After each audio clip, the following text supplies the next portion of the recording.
Nope. Again, move that up. Camera down.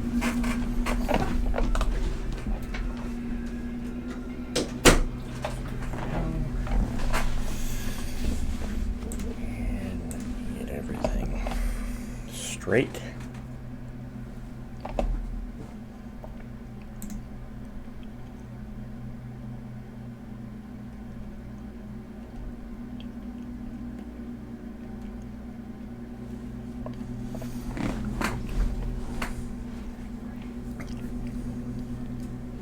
Hello, Bumble.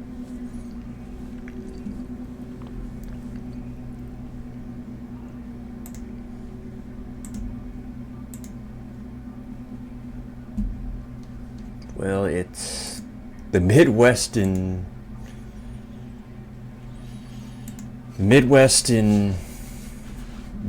July, late July, early August, so.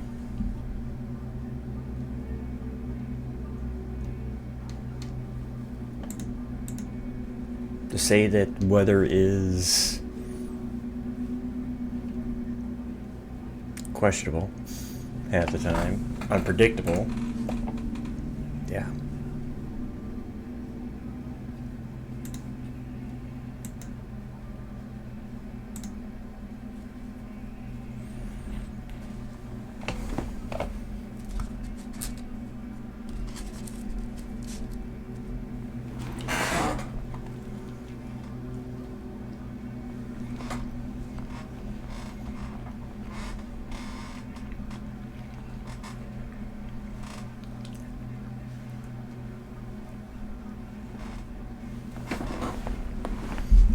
It's kind of a heavy week overall for people this week.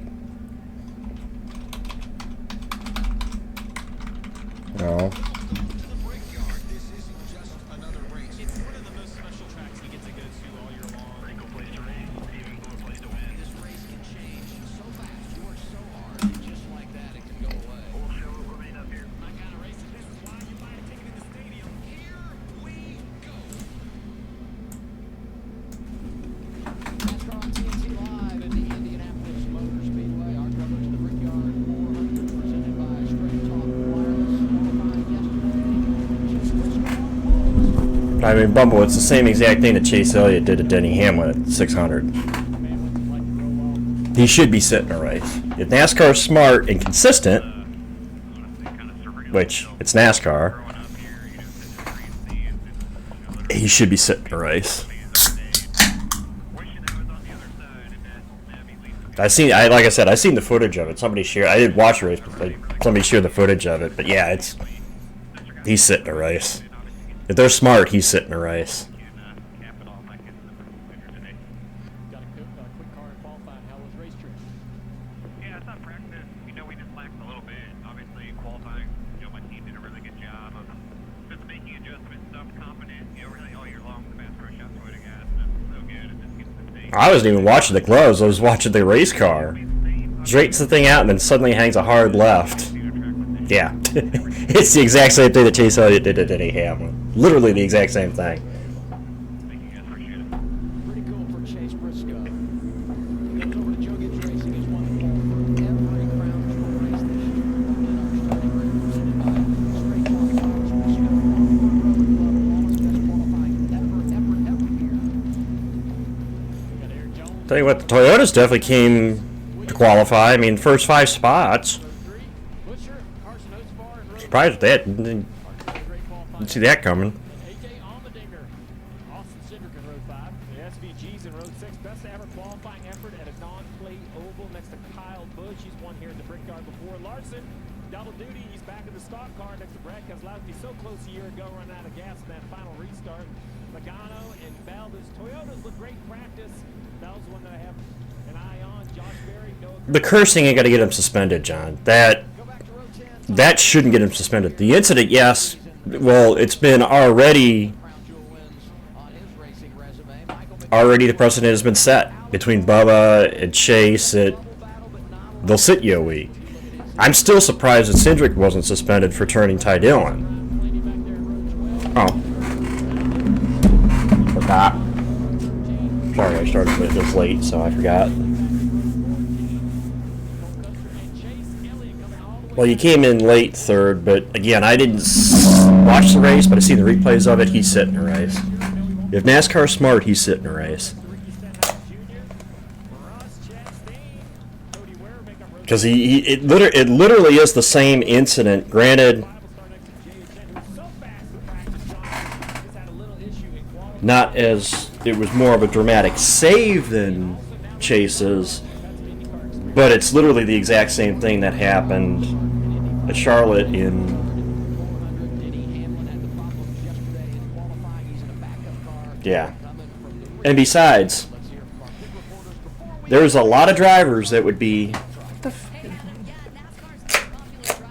There's a lot of drivers that would be suspended or have very long suspensions if cursing NASCAR over the radio was grounds for being suspended.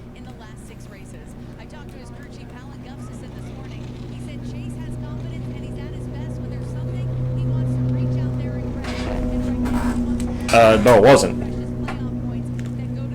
It was something. I don't know why my headphones like that. Damn right. That's not good.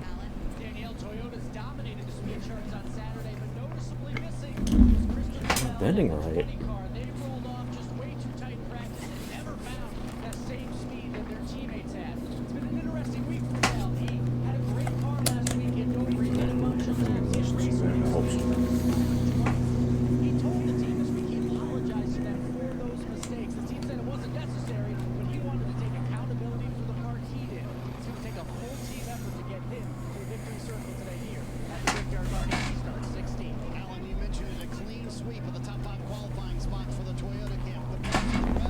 Wow.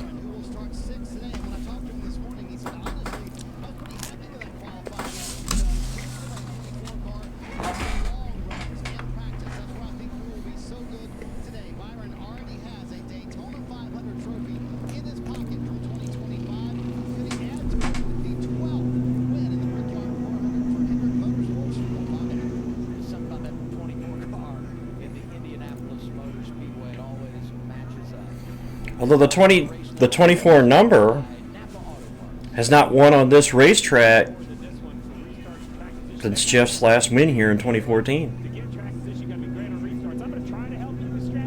It's been 11 years since the 24 has gone to victory lane here at Indianapolis.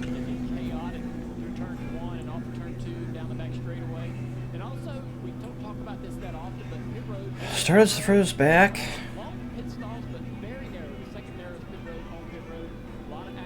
I don't know why I want to say Kyle Busch, but I think one of Kyle's wins here, either 15 or 16, he started. Might have been 16. No, 16. I think 16. He might have been the pole sitter.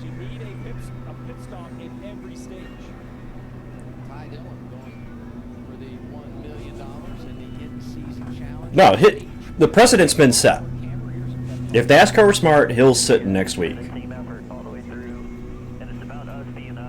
It's a 1-week suspension.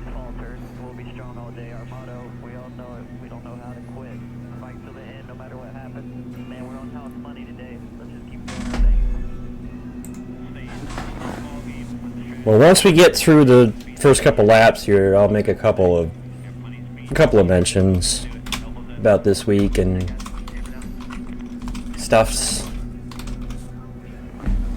Let's get through these first few laps first. I just wish the TNT broadcast wasn't so low.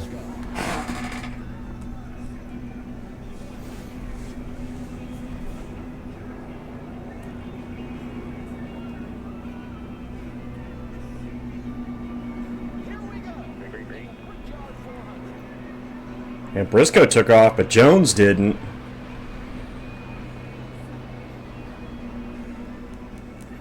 You get that good a start.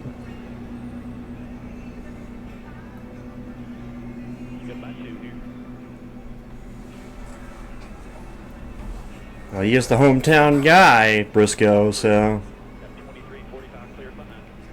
Been a while since we've seen a Hoosier win here. Tony was or actually Newman was the last, 13.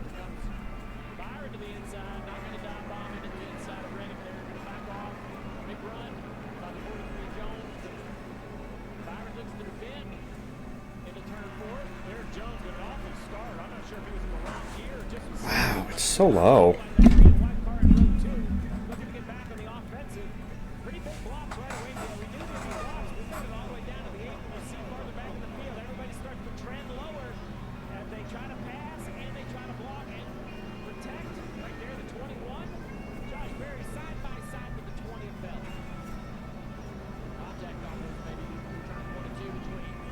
Indy, track position matters at Indy.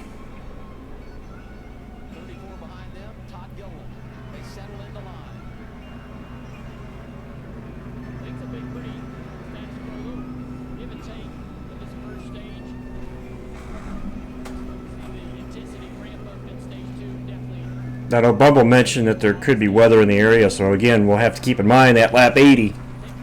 Lap 80 is the official halfway point, or I don't know if we're going to reach stage 2 before lap 80. I think we're going to reach lap 80 first, but official halfway point.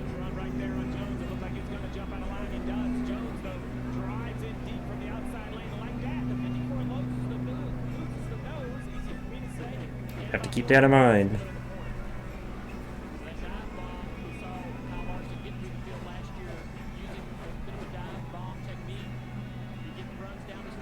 I think we should officially. I think we should get to halfway at least.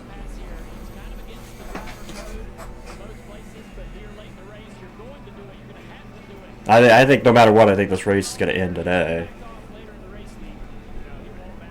All right, so now we got a couple laps in. I can go through. Yes, we lost three names in this week. The guy from the Cosby Show, Malcolm. I'm going to pronounce his last name wrong, but. Malcolm, we lost Ozzy, and we lost Hulk Hogan. So, 3 big ones this week, and Chuck Mionji. And one I don't think we meant, I didn't mention it, but I know the name at least. Connie Francis was another one we lost too here recently. So we really lost 5. And Chuck, I know basically because of the King of the Hill bit, his King of the Hill bit. But there's another one I do want to mention for those that don't follow him. I know Bumble's aware of it because she let me actually know. Michael Marutz lost his grandmother this week. And so it's another one I want to throw to the list that if you get a chance, if you follow him on Twitter, or if you're a part of his Discord, go throw him a message. Let him know you're thinking about him. As someone who lost their last grandparent, I think it was last year, if I remember correctly. I know it's like, especially a grandparent that you're really close to. I mean, I had one set of grandparents that was basically 3 houses down from me growing up. So, I can understand what he's going through right now. So, just keep him in your thoughts. Know that we're thinking of him.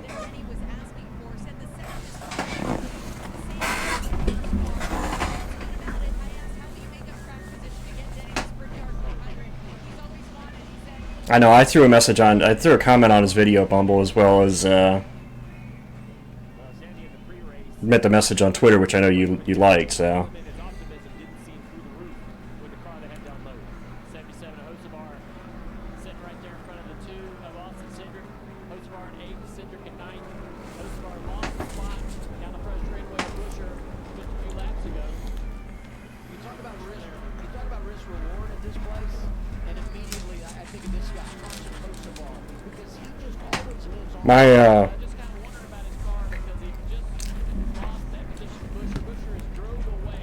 My mom's dad, my grandpa, who was the first of my grandparents to lose.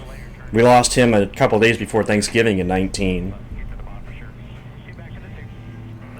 The only thing I will say is with all my grandparents, none of them suffered. None of them suffered. They all, pretty much my grandmother, both my grandmothers went in their sleep. My grandfather, my mom's dad, sounds like went of a heart attack, so. And then my other grandfather also went in his sleep too, so. None of them suffered. And that's, if you could choose a way to go.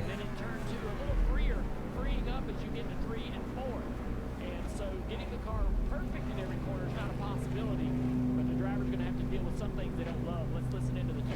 See, I was lucky enough that from the time I was born through I was literally into my second year of taking college courses when I lost my first. Really, I had both sets of grandparents and a set of great-grandparents.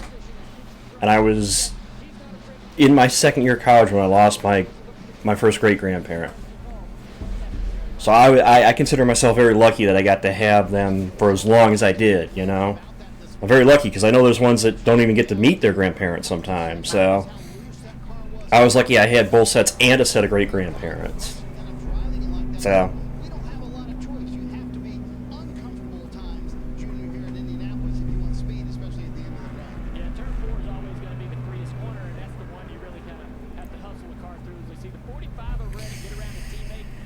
but at the same time, you know, it's I did want to start with the heavy stuff, but you know, I wanted to at least make mention of Roots and losing his grandmother, because I know there's some of the people in here that follow him like I do, so just those that weren't aware, figured I'd bring it up. Let them know we're thinking of him today, at least. And of course, obviously, all the big celebrity ones this week too, so.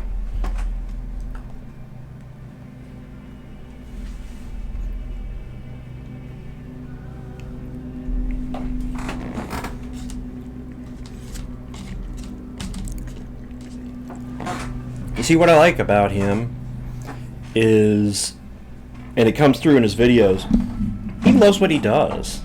You know, it's, so many times you can tell when somebody is phoning it in. It's funny that I have my phone in my hand. But you can tell when somebody's phoning it in versus somebody who's genuine. And he genuinely likes what he does. I mean, you could see it. He loves what he does. His intros to his videos are probably some of the most creative intros I've seen. So,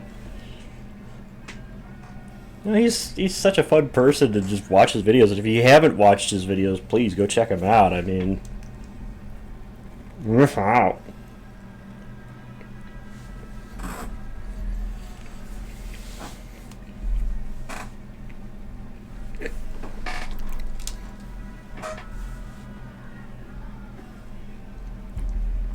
But on a lighter note, I did end up going and seeing the Fantastic Four First Steps movie on Friday.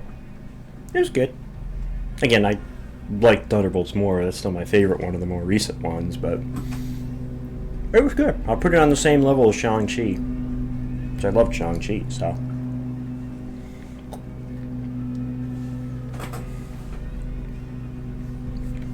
Bumble Hamill has seen it. I think, yeah. Hamill said he checked it out. I should. I have Netflix. I have the service it's on, so I should go watch it at some point, but I don't know. I still like the original Happy Gilmore so much that I don't know if the sequel's going to hold water to the original.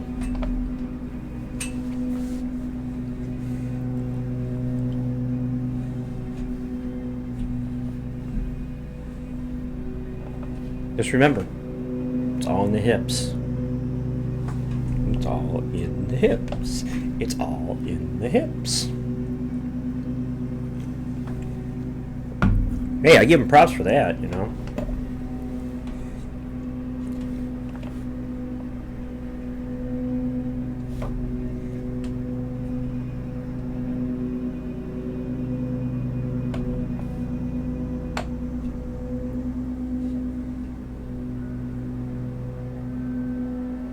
You know, cameos, celebrity cameos.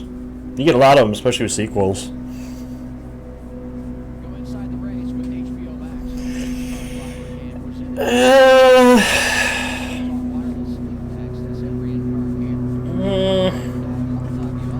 By the way, hi Corey, hi Y. Happy birthday.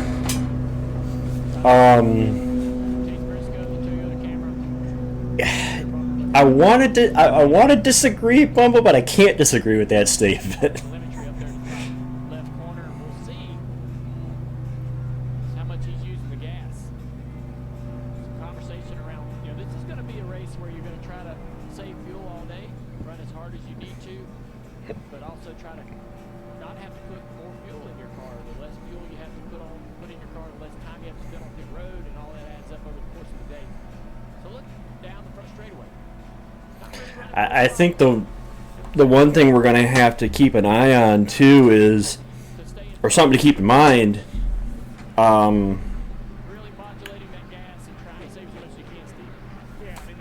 similar size track, fuel mileage. Who won a couple of weeks ago at Pocono? Guy leading the race. So, something to keep in mind. Especially there was a couple of years there too where Pocono, you had to watch guys that were good at Pocono when they came to Indy because you know they're going to be good. Hell, Elliott did it. Bill Elliott. Won Pocono and Indy back-to-back in 02.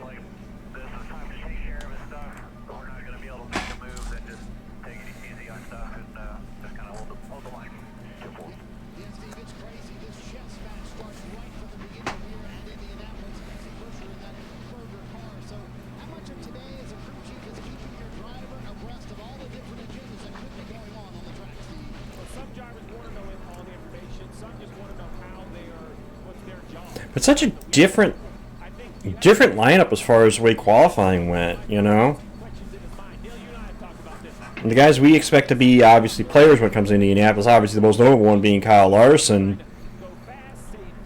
Kind of surprised he didn't start up or closer to the front. Obviously Denny Hamlin, I know, wrecked in qualifying. He's another one that seems to run well here, although has never won here. In fact, it's funny because the only two things off of Denny Hamlin's resume right now are Indy and the Cup title. Those are the only crown jewels he's missing. He's got a 600. He's got a Southern 500. He's won at Dega more than once. He's got 3 500s.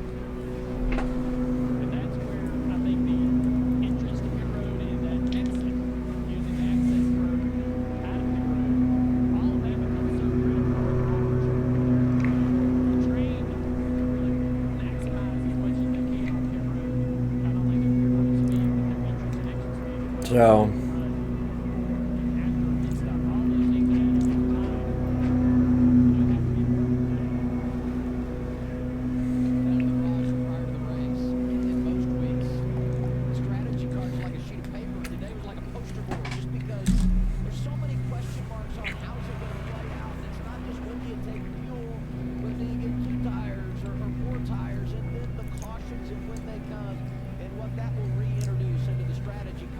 but the thing to keep in mind today, though, and I hate to reiterate it, but if weather's in the area, it's something we got to talk about. Lap 80. It's lap 80 or the end of stage 2, which I believe again. I think it's again the fact that I think it's the fact that I think we're going to reach 80 before we reach end of stage 2. I don't know. I don't remember the stage lengths for Indy. But that iconic shot out of turn 4. Oh.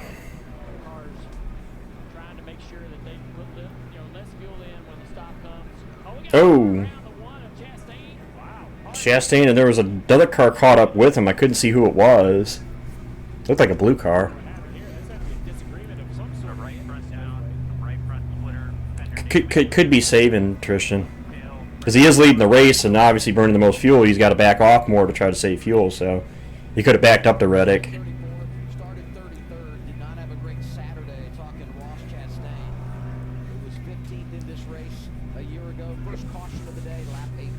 Also hanging high, by the way. I missed your. Yeah, that was McDowell. Yeah, McDowell got into the back of him. I don't know if he. I don't know if he meant to punt him, but he definitely got into the back of him. Usually when you decide you're upset, a guy's blocking you, you don't end up in the wreck yourself. He definitely got into him. I don't know if it was there was intent there or not, but he definitely got into him. Anyway, back to what you were saying, hanging. Yeah, I kind of figured that was going to happen. I be. I didn't mean to hit him, but boy, I didn't expect him to jump on the brakes that fast. Sorry. All of the drivers in the field as we I pretty much expect Denny's going to retire with Joe Gibbs. I don't think he's going to go anywhere else. I think his career is going to end with JGR. you're not really sure, how hard So the extension was not surprise. Wasn't a surprise to me. right here real quick, Dale. Chastain's pointing towards the A post. So if we zoom back in on the A post where Chastain is pointing, there's a there. What he's asking for is there's a What was the other? Well, considering it's probably 90 plus degrees plus humidity, I'm not surprised that people aren't sitting in the direct sunlight. Trust me, I went to Michigan in 21 when it was hot and humid. Yeah, it's not fun. Unfortunately for Ross sitting in the car, I think if he would do a quick walk around, I don't think this is the case for So, this car is pretty damaged. That's what he's asking. I take that back. He's going to drive it off. So He's rolling, guys. He's rolling. Going back Chastain to it. does a nice job saying, hey, air the shocks up. You see it kind of in the left side A post. There's that little green box they plugged in. Now this car's McDowell got in the back of him, John. McDowell got in the back of him getting into 3. Now, McDowell said on his radio it sounded like Chastain kind of cut him in at the last minute, and he couldn't get woed up, but Nice assist from the AMR I don't know. team. I rewind to May, last Crown Jewel race. Chastain from the back to the front. He wins the Coke 600. Yeah, the car's crab walking, so he's going to drive it back, but you wouldn't be surprised if that one's done for the day. The right front's locked up. That chassis is just twisted right now. They haven't opened up pit road yet. looking back at that crash, it's just insane how much fuel saving they were trying to do. Yeah, we're gonna get to lap 80 before we get to the stage 2. So lap 80 is the lap we're looking at. Presented by PPG. We make it to lap 80, then no matter what, this race ends today.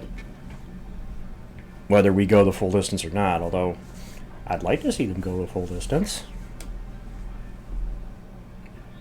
I know I think in the history of at least the Brickyard 400, we've never had one that's been shortened.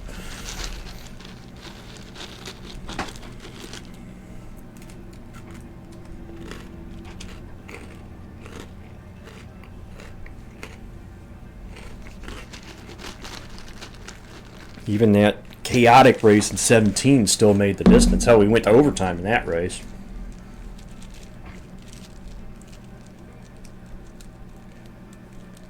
I think in the history of at least the NASCAR event here, the Cup event, we've never had one that was shortened. Maybe one that was moved to Monday. 18, I think, was moved to Monday.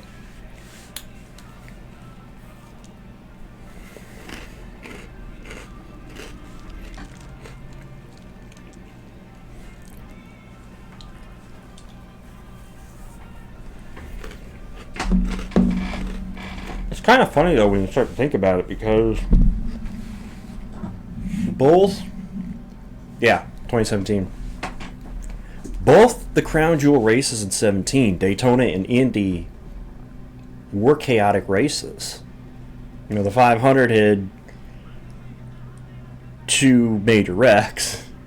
Had the chaos at the end with people running out of gas, and Kurt comes through to win it.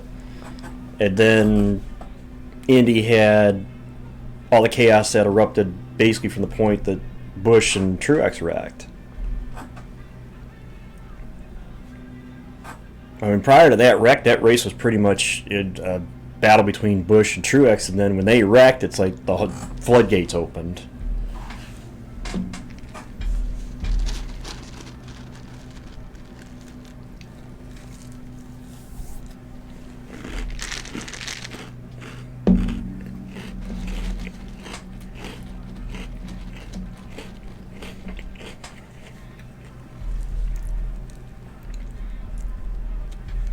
Waiting for the commercial to come back from commercial.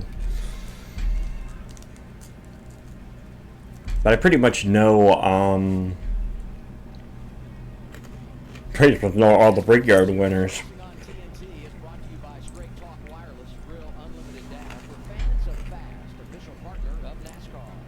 You know? One bank, NASCAR American Express card. Kind of funny when I go back and think of it. It's like I do know, I know them all.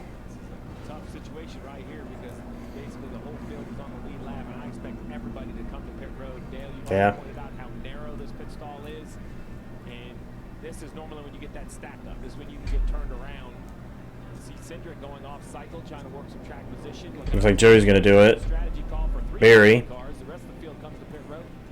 But yeah, basically 3 of the 4 Penske, or well, 2 of the 3 Penske cars plus the affiliate. Stalls are not a lot of room to work. Here's Marty Snyder.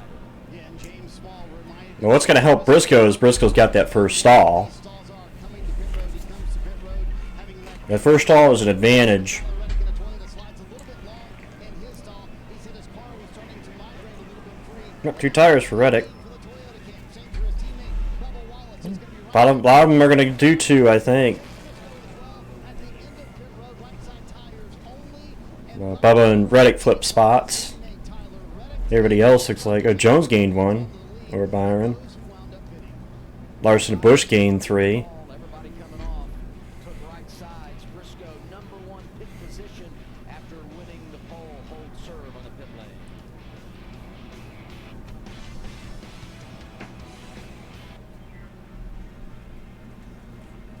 It's kind of funny when you start going down the list of winners here. Let's see, Gordon won the first race here in '94. Fantastic late race battle with Ernie Irvin until Ernie's tire went down. Then held off Brett Bodine. That was the same race the 2 brothers got into it, Brett and Jeff. Brett got into Jeff coming out of turn 4 and spun him.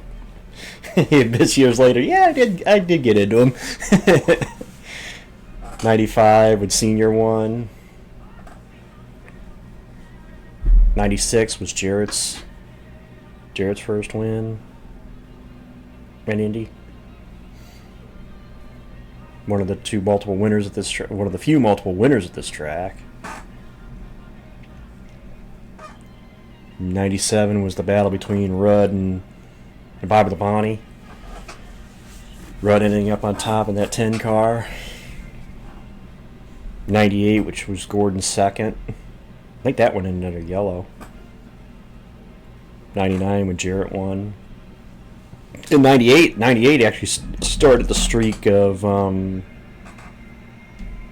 drivers winning Indy and then going on to win the championship, because Gordon won at 98, won the title. Jarrett won at 99, went on to win the title. 2000, Labonte won it, went on to win the title. And then 2001 was the end of the streak when Gordon won and then went on to win the title.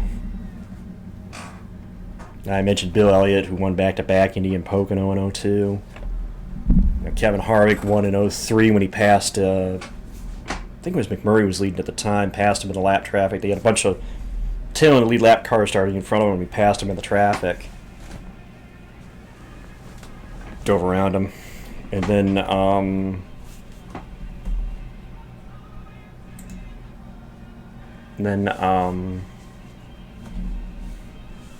what else? Then you have 04, which was Jeff's 4th. Yeah, it was the 4th.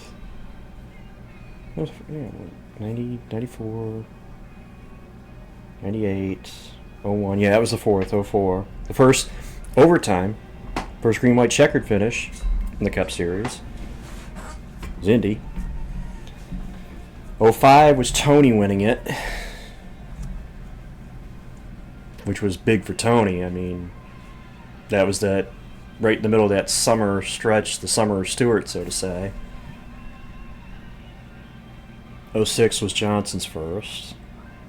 07, the famous "Here Kitty Kitty" line. Tony Stewart, as he stalked Kevin Harvick, grabbing his second.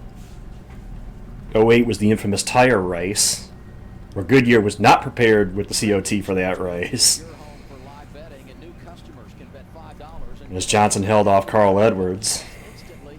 Download the app. 09 was Johnson again, When you which the first back-to-back winner. Some replays from this crash. Nobody had won back-to-back until Johnson won it in 08 and 09. How hard this car is backed into the fence. In turn, 2010 was around. that car number. Jamie McMurray. They've done a lot of work to get this car to where it can absorb some of these crashes. Okay, I'll shout out Shane for you, Sublime. I know somebody will probably put it in chat, do the shout out there, but I'll shout him out then. Races with the next gen. Happy that he watches. Been done to 2011 was Menard with his lone Cup win. Jeff Gordon tried to charge late, just couldn't get back to him. 2012 was Johnson again, his fourth, which tied him with. I'll get there, John. Let me go through them first, because there was a more recent one. As we get the restart here, so 2012 Johnson, 2013 was Ryan Newman. They pulled the pit strategy. Not only did they get Johnson for the pole in qualifying, they pulled the pit strategy, dipped Johnson to the race. Newman, of course, the last driver from Indianapolis to win, or born in Indianapolis to win the race. Jeff wasn't originally from Indy, but Gordon won his last the next year, his fifth, which is the track record here. Five Cup wins is the most anybody's done. And then 15 and 16, which was the last back-to-back, was KB. 17, we mentioned the chaotic race. That one went to Casey Kane. His last career Cup win. 18 went to Keselowski in the late duel with Denny Hamlin. Actually, Keselowski went on to win a couple of races in a row, one of which being Indy. 19 went to Harvick. That's when the Brickyard was the cutoff. Well, actually, 18 was the first year I think that it was the cutoff race, but 19. 20 was also Harvick. And Harvick won that one after Hamlin blew a tire going into turn 1. Hamlin probably had the better car than Harvick that day, but he blew a tire going into turn 1 and basically handed the lead in the win to Harvick. Also, shout out to Matt Kenseth, who finished second in that race, too. 21 was the first year on the road course, which went to AJ. Speaking of AJ having a somewhat decent run today. Actually, yeah, it was Harvick. I mentioned that, John. It was Harvick.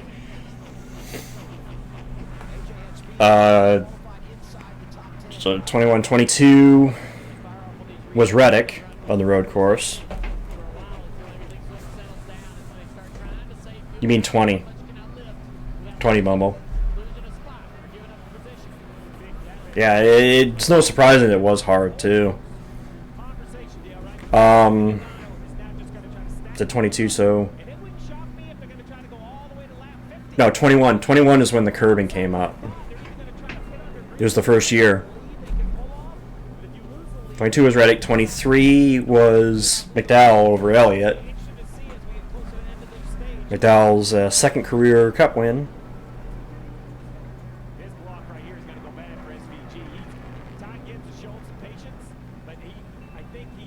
Then last year was the return to the Oval. Yeah, Allmendinger won 21. Last year was the return to Oval, and of course, a somewhat controversial end of the race, but Kyle Larson with the dub.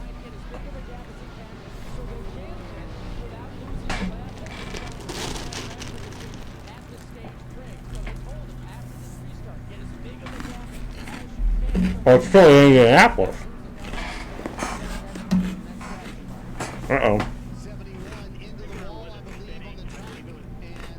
Right front down. It's still Indy. Whether the layout may have changed, but it's still Indy. But he does definitely have a right front tire down from some reason. And we know that he had a little nose contact with Chastain. So maybe there's some undercarriage or underbody damage. Oh, that's going to bring a yellow out. There's too much. There's debris. They did a little bit of work to the front end there trying to repair. Not in the tire. No, where he hit Chastain was the nose. He hit him with the nose, Tristan. I'm surprised the yellow hasn't come out yet. 53 seconds. So you can understand how close this is going to be for the two cars. They can pin from the lead as now they catch the 71 still smoking. But you can pin from the lead, Marty, but it just gets very close to you. If any sort of hiccup, you would lose a lap. Yeah, meanwhile, we were watching Ty Gibbs just a moment ago. He is stuck back in 19th position. They were with 4 tires on that last stop. Listen to why Chris gave Well, yeah. Tires are going to matter here quite a bit. That was quite a bit more call off than anybody. I don't blame them. And this is going to be a pretty I don't blame them, Bummo, if they're trying to get it to. But Steve, how tough is it if you're in Chris Gabehart's position to give up all that track position? If you want to try to get the race in when it's supposed to be, the day it's supposed to be. In this case, Monday.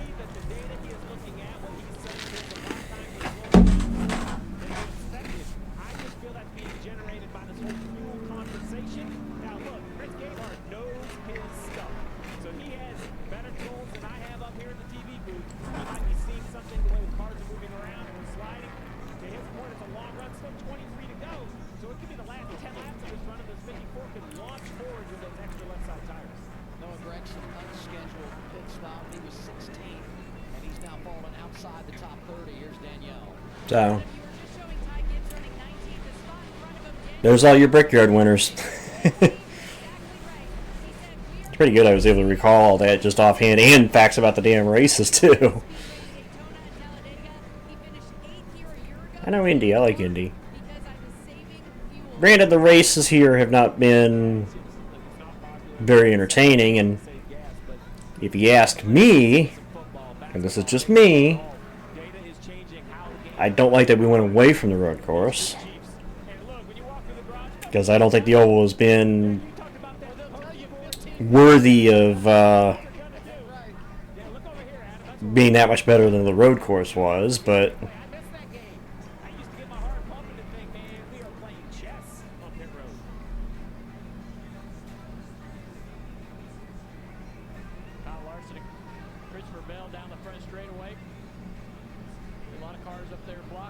ooh. As Bell tried to go to the middle there, and the 3 of Austin Dillon was already down there. Oh, no, that actually looks like it might have been started by Larson, though. I think Larson went to block. Yeah, that's Larson. Larson went to block Bell, and Bell probably obviously didn't realize that Dillon was down there, but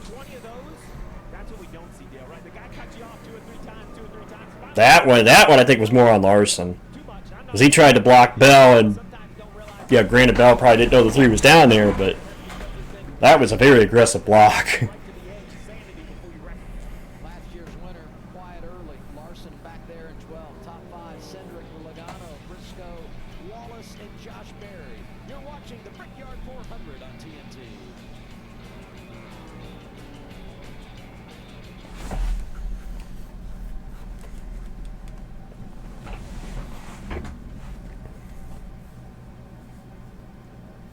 Now, when I started my stream, I already said it, but since a lot of you guys came in late, I'll say it. I didn't watch the race, but I did see the highlight of it. I did see it. He should be sitting a race. I mean, it's the exact same thing that Chase got penalized for at Charlotte. Hill should be sitting a race, straight up.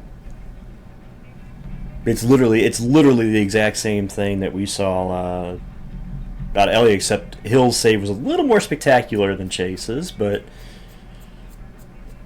it was pretty much the same thing. So if you saw the Chase Elliott deal at Charlotte, it's pretty much the same thing.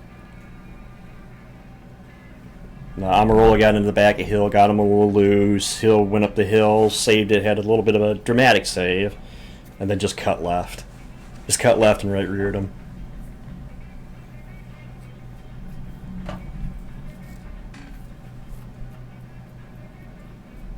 So, yeah, he should be setting a race. I'm still surprised they didn't park Cindric a race for the run-in with Ty Dillon.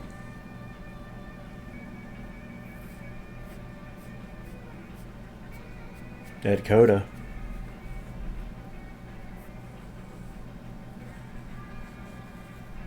Yes, I did, which is why I bring that up. Because that was Childress's excuse was trying to say, oh, they should have parked Cindric for, well, first of all, he's not wrong. They should have, because that was the precedent was set with both Wallace and Elliott. And I even said it at the time that they probably should too.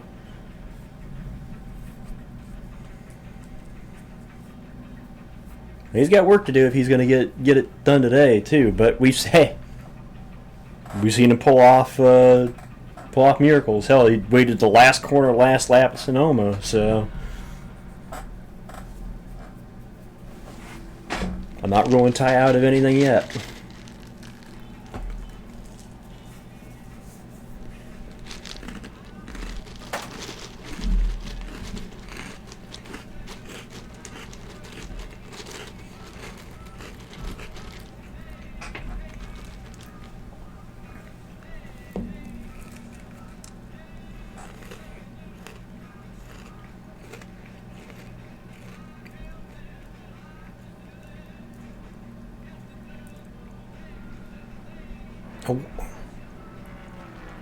When did that come about?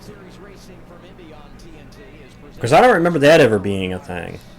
Austin Cindric leading, Joey Logano second, yet to make a pit stop. Chase Briscoe started on the pole, led the first 19 laps. He rides third, 16 laps to go in stage one.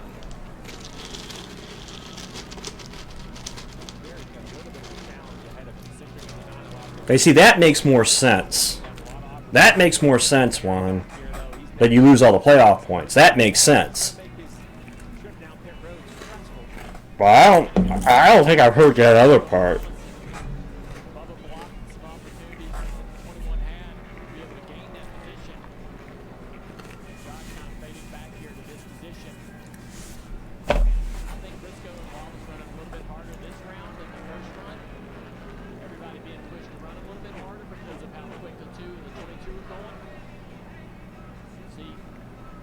Well, we're going to get to the 1 quarter mark.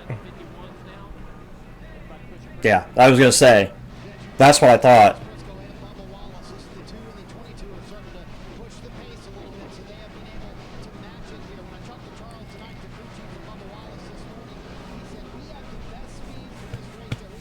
Well, first of all, the waiver only comes into play as if it's a reason that NASCAR isn't behind. NASCAR, if NASCAR is the one keeping you from running a race, I think there's an excuse. I think there's a reasonable excuse there.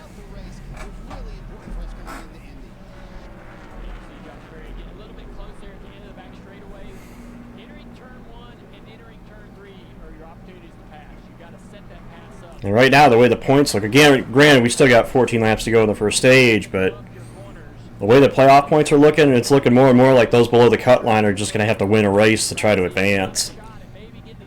Anybody below the cut line. If you start getting north of 50 points, it's going to be hard to make up those points without somebody having an issue. We talk about Bubba Wallace, and you saw the points in the pylon a couple of weeks ago. He's sweating it big time. I'm sure not sleeping much at night throughout the week, but he helped himself at Dover. And I'll tell you right now, I'll tell you what's going to get Bubba Wallace into the playoffs. Because I've seen this the last few weeks with this team. The stage points.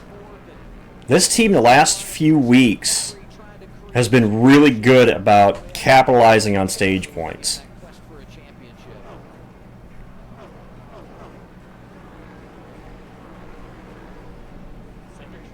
And those stage points are big.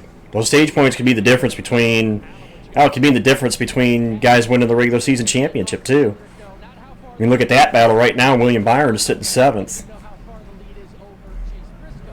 Chase Elliott's 23rd. So...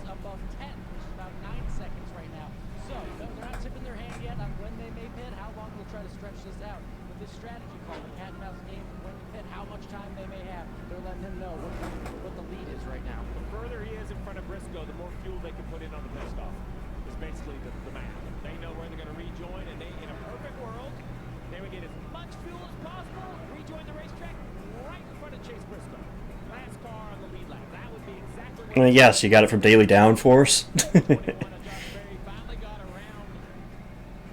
23 of Barry, or 23 of Bubba Wallace. Let's take a look and see how that happened. Down the back straightaway, he set this pass up through turn 1 and off the 2. Bubba Wallace, they have a strategy. I don't believe that. That's Fuel mileage they're intending to run. Bubba Wallace. thank you, Bobo. Worried about this 21 car. So he lets that 21 car go.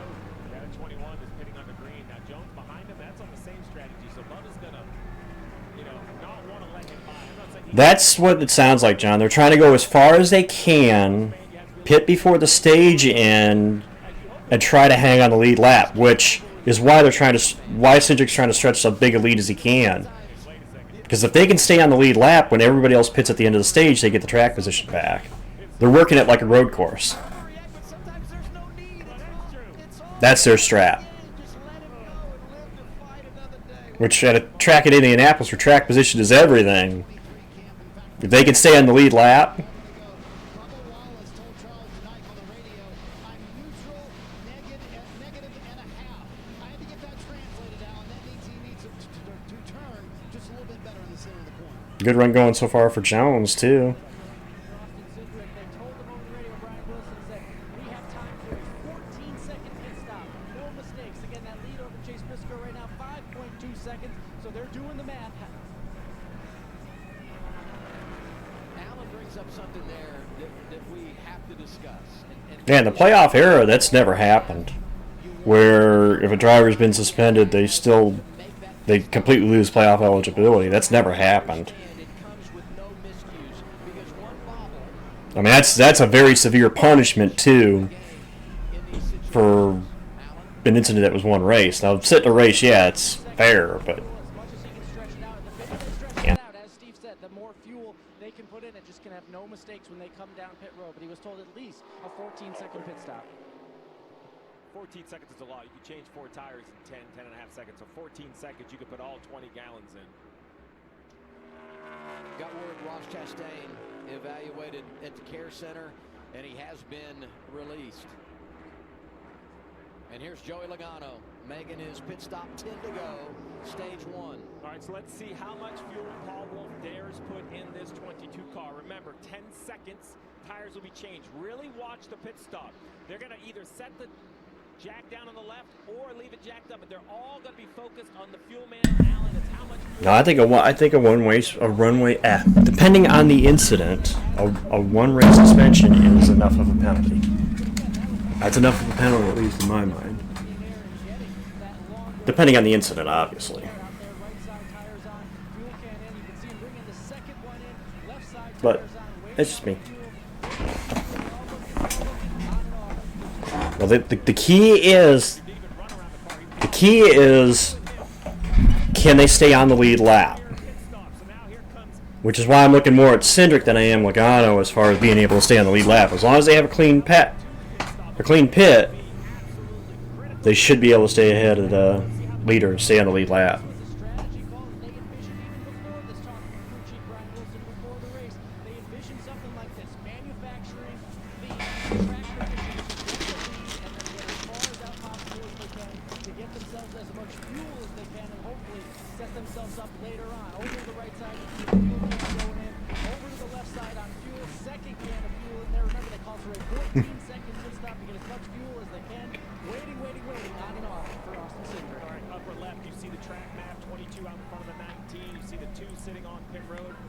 And now what you're going to do is you're going to see Cindric leave pit road. You have to use the access lane in 1 and 2. We've seen some penalties there in the past, so he's going to really have to do his part here. The 19. Barry's in now. Here's the 21 coming to pit road. You see the 22 who left pit road in front of the 19. Yep. So everything good. So now what's going to happen now is that puts the 2 Penske cars in position. As long as they stay on the lead lap, everybody pits at the end of the stage, they stay out and take the lead. Like I said, you're basically pulling the road course strategy, but here. Cup Series driver, they've had some frustrations, but they're trying to manufacture that position, keep themselves out in front of this field, that second can of fuel. Again, It looks pretty clean for the 21 car, Josh Berry. it's all about playing the track position game. Further behind, so as we kind of go back to the map, upper left, Well, let's see. 22 on the front stretch, last part of the lead lap. We're watching the 21 in comparison to the 19, not so much the 2 and 22. 19, and it's going to be close to 19 of Briscoe. But Briscoe's at the start finish now. I don't know. I think Barry's going to be okay to stay ahead of Briscoe there. But it doesn't matter, because if they pull the track position right, they're going to have the track position out front, and then they can basically set the pace. It's kind of, when you get, again, if you do the same thing as the leader, you're just going to follow the leader. But if you do something different, you can leapfrog the leader. So I like the strat. I like the idea of doing something different.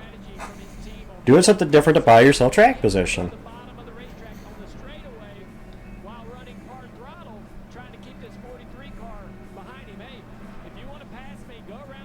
And like I said, you could almost work the same strat at a road course or at Pocono, which we saw a couple of weeks ago, you know? Ooh, there goes Jones's nose. Here comes Byron. Byron's through.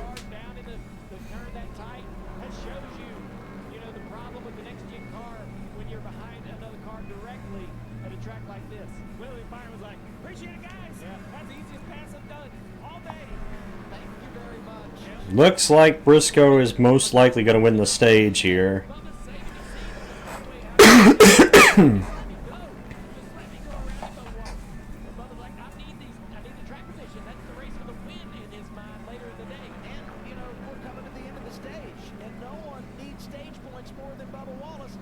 Jones is going to hit pit road.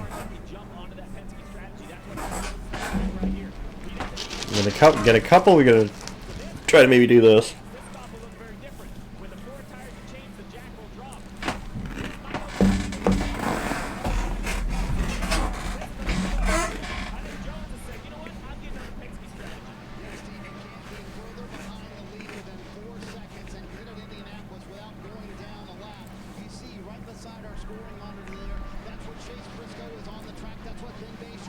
Yep.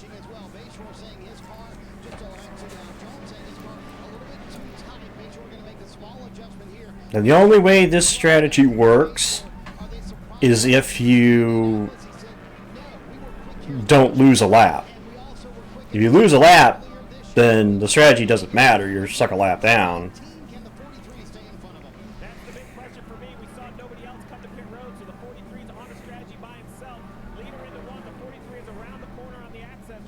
So pretty much at this point, like anybody from Hocevar and back couldn't play this strat. They're basically set to pit at the end of the stage.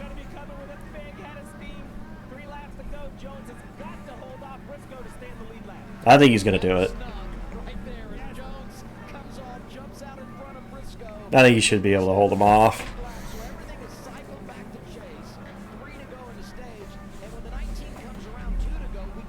Yep. As soon as he crosses the start-finish line, if anybody can't get to pit road,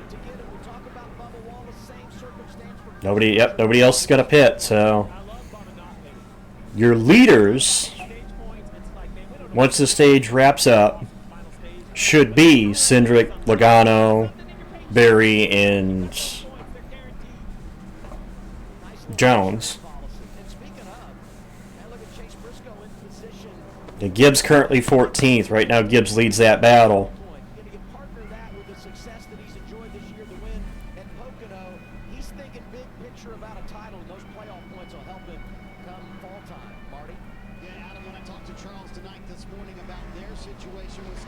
And Bubba Wallace, big stage points too.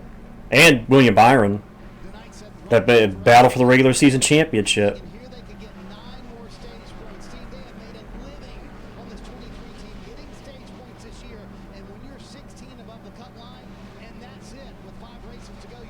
Byron trying to close on Bubba here.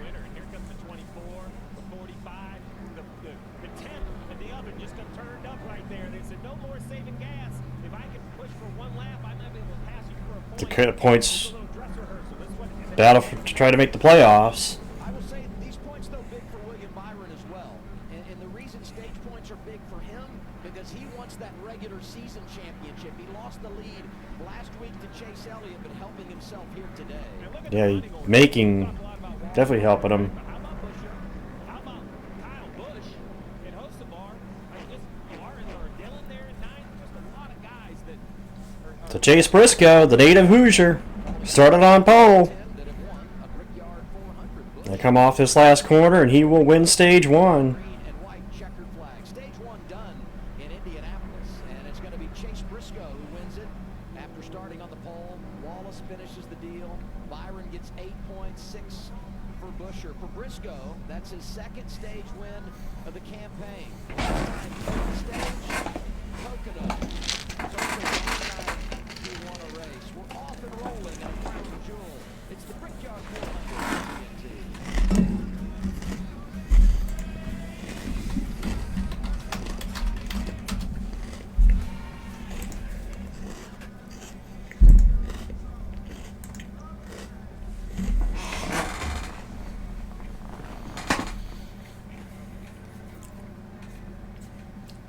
Briscoe takes stage 1.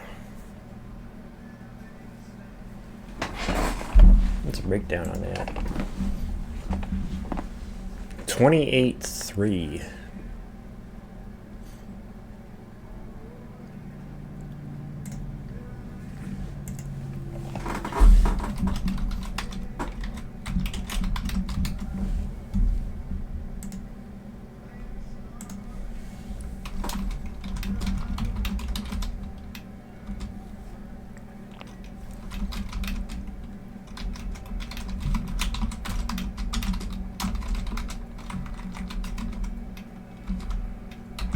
Alright, I'm going to clarify this one, by the way. The stage ending yellow for stage 2 does not count for this. So.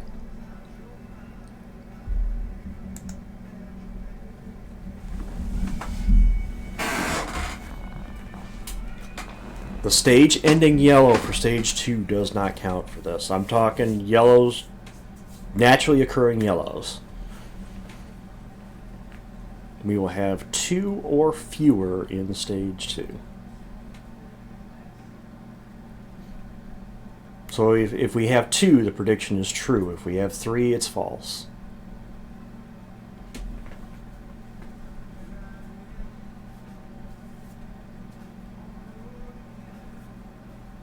I haven't done a yellow one in a while, so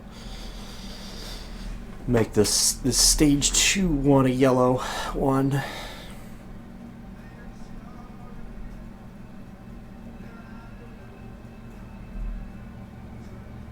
Rain would. If we get a yellow due to rain, it would count. The only, like I said, the only yellow I'm not going to count is the yellow for the end of stage 2, because we know that one's coming. These are essentially the yellows we don't know that are going to occur.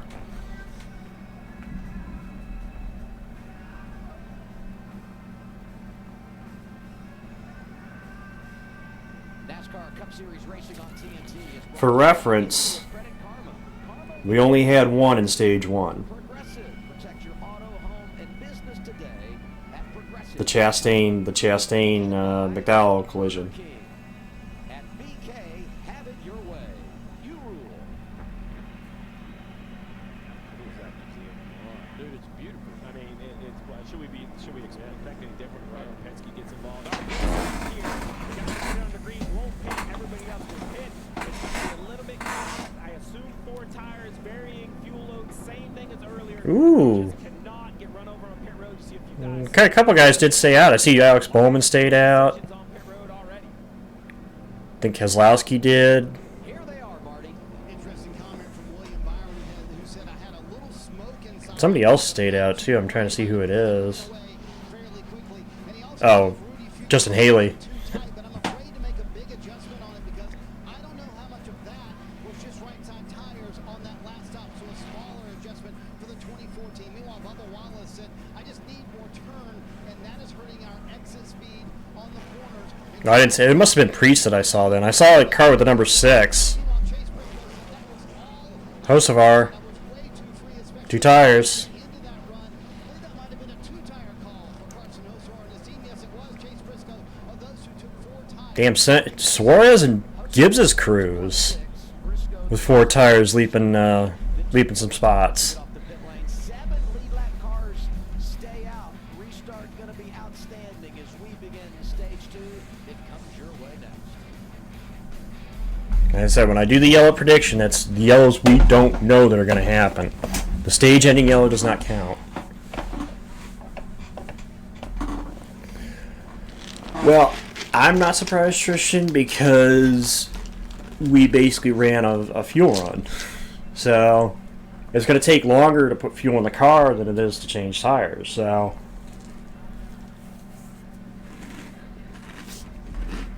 it depends on who has the weight on fuel.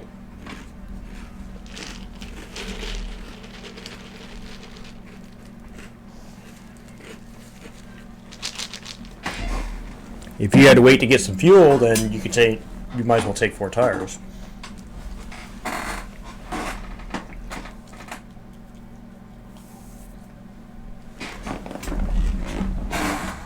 It's all fuel game.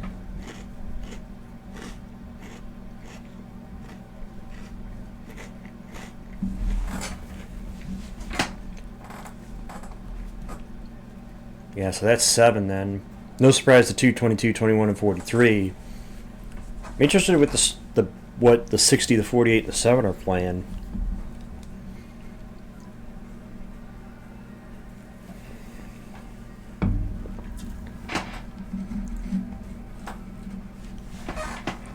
It's because they were back at the pack, they were saving fuel. I think they can go a little further in this run here before they pit. The 2, the 22, the 21, and 43 we know, especially because they pitted before the stage end. The 43 is probably the best of those 4. Because he literally pitted just 2 laps before the pit road closed for the stage, so...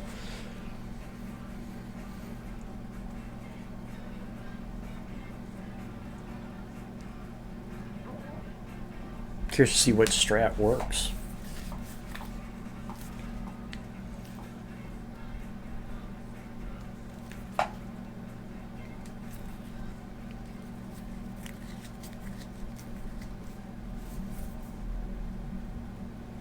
Well, they had well,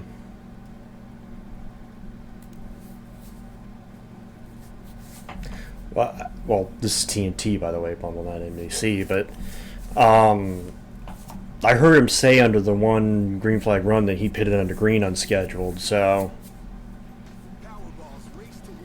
they must have been having issues as it was, so... Hoosier Lottery players got the VIP treatment, touring the pit lanes and meeting driver Ross Chastain. On August 23rd, Powerball will announce the 16 lottery players advancing to win $1 million. It's more than just fun. Every time you play Powerball, you're supporting programs that make your state stronger. Powerball, the official lottery game of NASCAR. Now we get an in-season challenge update presented by DraftKings Sportsbook, and for that we head over to True TV, the dynamic duo Jeff Burton, Larry McReynolds, fellas, and then there were... You see, that's the guy I'd go to. I'm curious as... I should ask Ellison how close he is to the racetrack.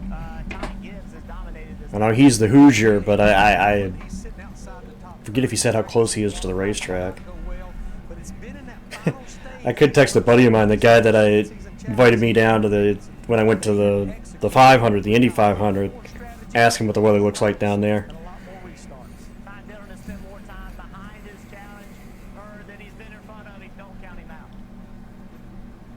No one has prepared more for this race than the two over on True TV. You know what I mean? You talk about students of the game. Jeff Burton and Larry McReynolds, thank you, fellas. And you guys have been doing a great job last few weeks covering everything in the bracket. Here's Alan Cabana moments ago with Ross Chastain. Ross Chastain checked and released from the infield care center early into your day. I know it's tough back there in the pack. What happened? I went into turn 3 and I think I got ran into. So tough weekend for our Busch Light Lime Chevy, but felt the same as balance-wise and grip-wise as the next couple of cars in front of us. Just plugging along, and yeah, we'll right, he won one crown jewel earlier this year. No Brickyard for him today. I think his assessment's pretty accurate. Run over from behind. Well, this ought to be interesting. And Alex Bowman, Priest taking the outside line. See what stage 2 holds. And Cindric Haley. The inside line, I'm sorry for Priest. And then Cindric and Haley. And Remember, for the prediction, as I said, the stage ending yellow does not count for that. So, as well. Interesting to see with Hocevar and the I two. just want to clarify that. That does not count. How that car, how the balance of that car is. We know the right side tires will tighten the car up, and everybody's been complaining about being loose, so that could be a good move in terms of being able to give them some comfort. Real quick cleaning it up, the 20 of Bell and the 88 of SVG creaming at gas right here. Bell had a 17-second pit stop, so they're just trying to find an advantage by putting some more fuel load on, hitting with one to go. Allen. And Ryan Priest and crew, they're just Priest, Bowman, Haley, Cindric, Berry, Logano, Jones, Hocevar, Briscoe, and then I believe Bubba is your top 10. keep that track position, keep as much as they can, hopefully, in that clean air, Danielle. I think Bubba was able to stay ahead of Reddick. Well, Alex Boehm, you see him there in the outside of row 1, says, I'm fighting tight, no front turn in the exits mostly, but he's also having communication with Team 48 and crew chief Blake Harris about weather possibly coming. You remember earlier today, NASCAR started this race 10 minutes early. Let's listen in on. Well, we're gonna get to halfway. I'll tell you that. At halfway, and that's one stop, so it's at halfway. So we really need to go at least 8. We are going to make halfway. That's no question there.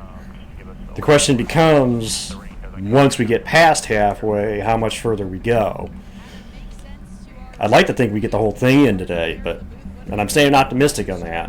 Concept, I don't like the weatherman initiation. When I look at the weather, there is a ton of weather, and it can pop up anywhere, but No, excuse me, it's Briscoe and Byron, the top 10. Don't put this on me. I just didn't, I call it as I see it. And right now everything's fine. So I All say right. let's just play on. I like it. This, listen, you see the pylon, different laps, different tires, different fuel loads. Pace truck is off, or pace SUV, I guess you could say. 5 laps, you're gonna find your spot in line. The pylon right now is a nice snapshot of what is the Brickyard 400. Ready for stage 2? Yeah, we're back green. Ooh, and Barry doesn't get going. Already they're jockeying for position. Yeah, another odd restart. We got some contact. Barry didn't get going, and 47. looks like Stenhouse is going to suffer the part of it. Got his best run here a season, Ooh, and look at but he's got problems. Priest jumps to Haley get to the inside of Cindric. 22, Hocevar trying to get that 2 car. Somebody else smoking. quite sure exactly what's going on. Didn't look like the 21 of Barry got a good Yeah, Barry didn't get going. I don't know what happened to Barry. There's a green car up there smoking. I can't tell who that is. I want to say it's... Might be Dylan. Might be Austin. find the spots when you can. So Bubba Wallace is going to try to get inside the 22. 22 got down in the corner on the Bubba trying to keep pace with both Byron and Briscoe. still bleeding a little bit of time. Cars coming up from behind. Briscoe really got held up on that restart, too. 54 Ty Gibbs to the inside here, 3 wide. Car to pit road. Can't see who that is. Again, it's that green car. looking underneath Barry, couldn't make it work. At one point, I thought we might be 3 wide into the corner. Talk about Ty Gibbs. He's there with Eric Jones, and Denny Hamlin from the back is right behind them. 19 goes around the outside of the 5. Denny Hamlin on the charge. Mentioned Larson got choked up on the inside. And had that wreck qualifying. Started shotgun on the field. Incredible. That was Larson Went to 15th. inside trying to keep Ty Gibbs behind him. It was Austin? Okay. I was right then. I called Austin thinking it was Austin.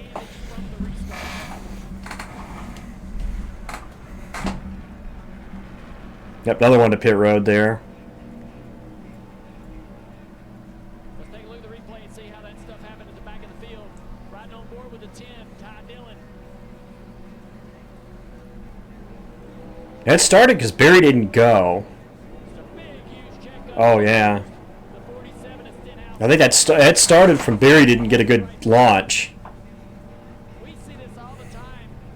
Now spread out, big checkup. The field starts accelerating the back of the field. And Dylan's got damage. Everyone Again, that's important. The in-season bracket. back don't know that's coming. Ty's got damage to the nose of that car. The back of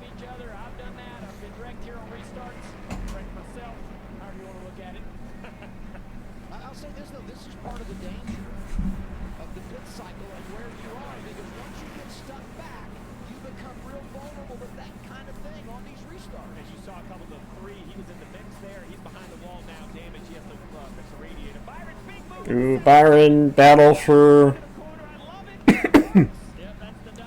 Now this is for the lead position of the guys on that strat, the guys that pitted at the end of the stage.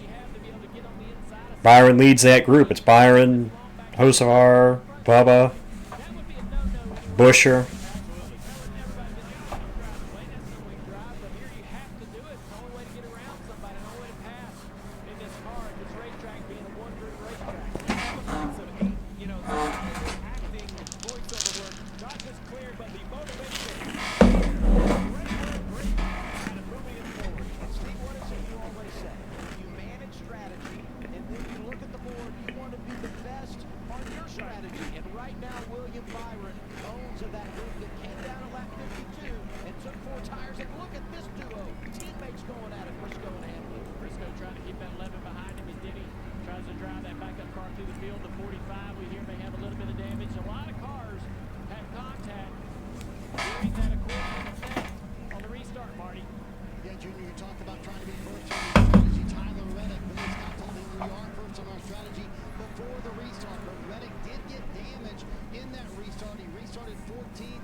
Well, he's stuck. Again, the restart really burned Briscoe more than anything at that point. And a big checkup because of where he was.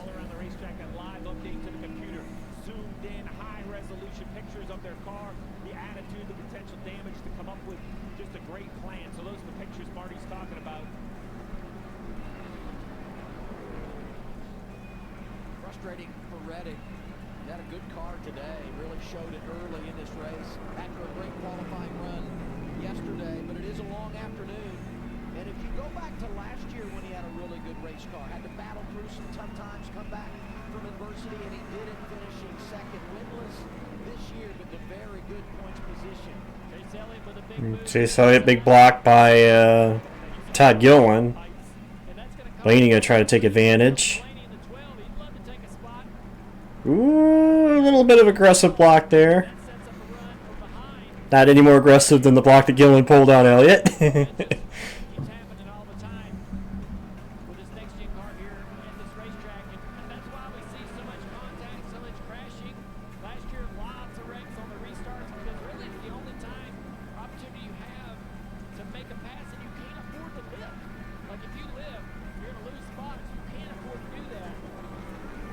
Well, that's what they're hoping to do, Port, but it's going to be a matter of them trying to stay on the lead lap, too. They're basically going to try to do what the Penske cars did in that first one.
Yeah.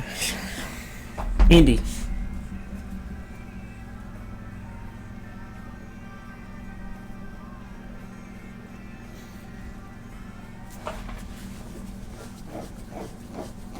Looks like the Britishian's still finishing up.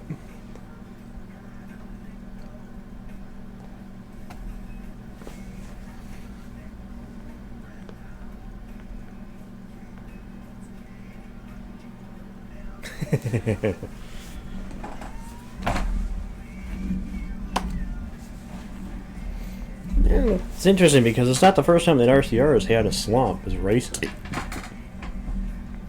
Keep in mind, in the latter part of Dale Sr.'s career, the late 90s, until really the Bristol win, I think, in '99, There was a period he went winless in 97. Won the 500 98. That was his only win in 98. So, is that the first time that RCR has been through a slump?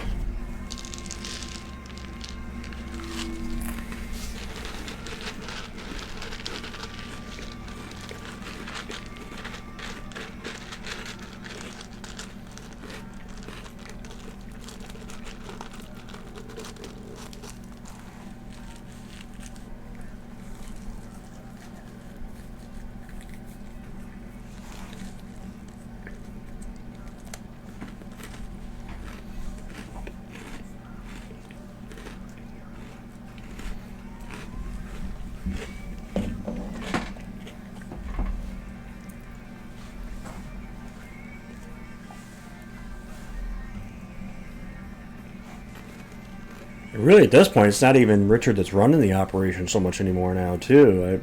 I think Mike Dillon's got more of a role over there. Mike and obviously Andy Petrie.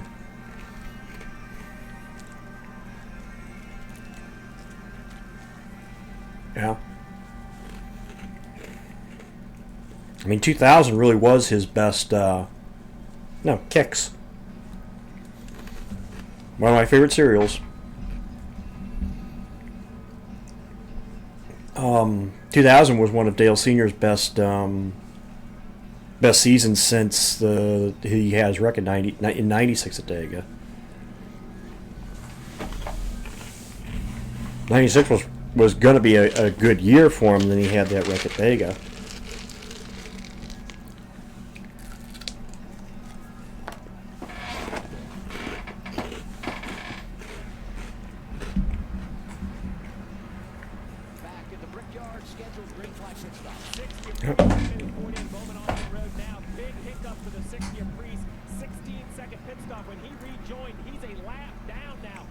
So it didn't work out for Priest.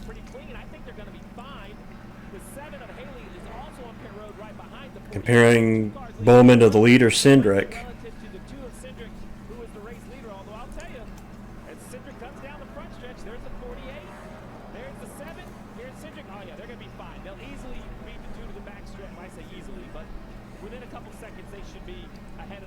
Alex, don't cross that line. Don't cross that line. We saw Chase get penalized for that last year. Don't cross that line.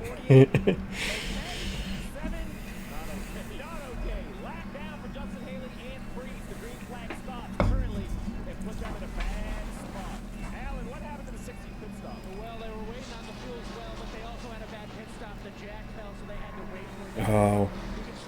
That's what happened to the Priest. The jack fell.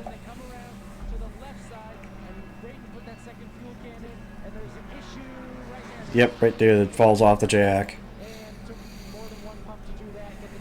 And that sucks for Priest.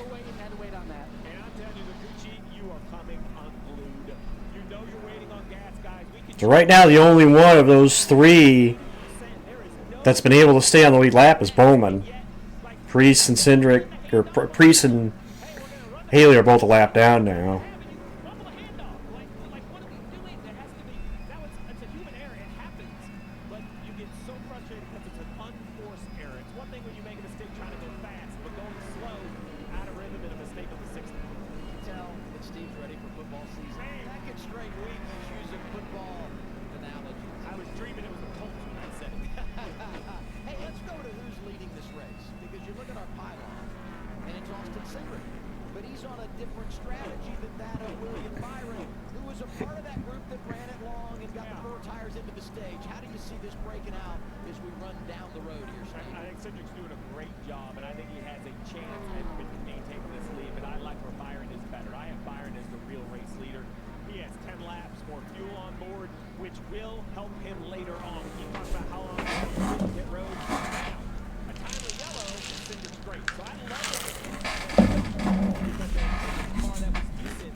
Actually, for Bowman, it's not so much the stage points. It's you very well could flip the stage here and maybe be leading.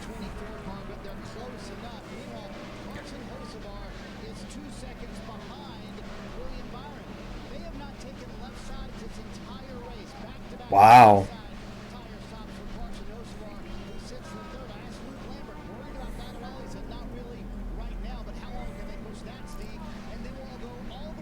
Hocevar is on the same left side tires he started the race with.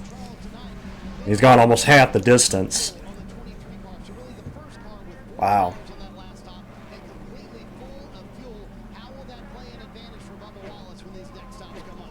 Everybody's just kind of waiting to see if the cautions are going to break this up or not. Caution kind of changes everything. Now we're looking at it purely as a green flag race, knowing that we are 30 laps to go to the end of the stage. When you look at, say, Briscoe right here, he's out on the pole, controlled the race. He's all the way back in 10th. So in all, it's really easy in these messy situations of all these strategies to kind of lose. Well, it's okay. Honestly, the only thing that matters, as long as we don't get any weather, is who's taking the checker flag. It doesn't matter where you're at right now. It just matters who's takes the checker flag.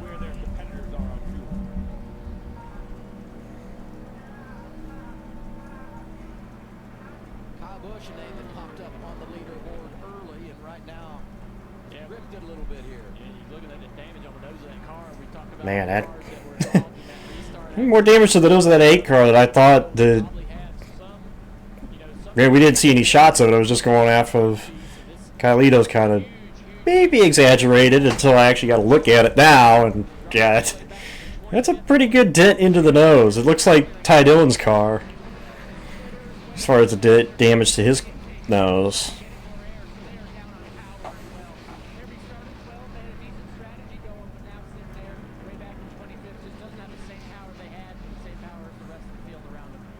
Yep, down on power sounds like too. AJ Allmendinger with nose damage. So there's a ton of cars through the field that suffered a little bit of cosmetic damage in that restart. Well, Throughout the rest of the day. it still looks really cloudy over there. That's why I'm not saying it's 100% assumed, but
Speedway. Let's do our RFK Racing Spotlight presented by Trimble.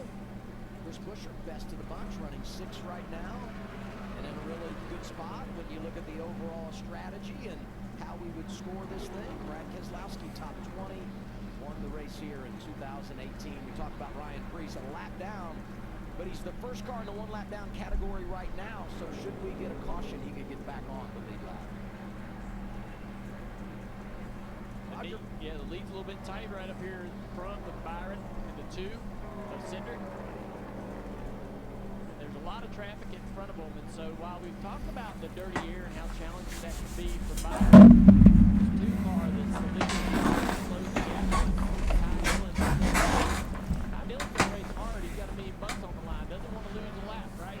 So he's going to make it really hard for the 2 if he can. And that's going to slow that 2 down and back him up into the nose of that 24 Byron. Preece is going to go from the other side trying to run the 24 down, right? Because he wants to get. I know the free pass position is decent, but if the 10 does get past, he needs to get in front of the 10. Well, I see Dillon here in this position. And it takes me back to last week when he was racing with Denny Hamlin. So There's not going to be any competition. I mean, Cindric just blows right by him. Big damage in the nose of the 10. He must have been another one to stack up. Assuming damage to the 99. There's no one coming with him. Up there. Byron's going to get held up there a little bit.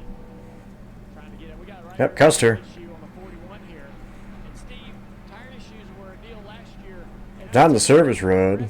Right, we started the race probably on the conservative side, but we started to take air out of the rear tires to gain a little bit of Smart play here. He's thinking the yellow's going to come out, so he jumps the pit road. Smart play here. Flag waves, trying to pit before the yellow. Trying to jump the yellow. 24, if the yellow does come out, this could be a game changer, Marty. Yeah, brilliant move by Rudy Fugle. That happened when William Byron was in turn 3. Still yellow. We're still green. Came on the radio, said pit right here, so we'll see how this circles out. The other thing Like, this opens up, I can't tell you what the first race was that actually got me into racing, because I might have been way younger, but I know that I can tell you the very first race I watched, William Byron can make it on one more stop. the 01 Daytona 500. Custer makes it to pit road. That was the very first race I can remember clearly watching. They tried to catch it. I don't think they're going to.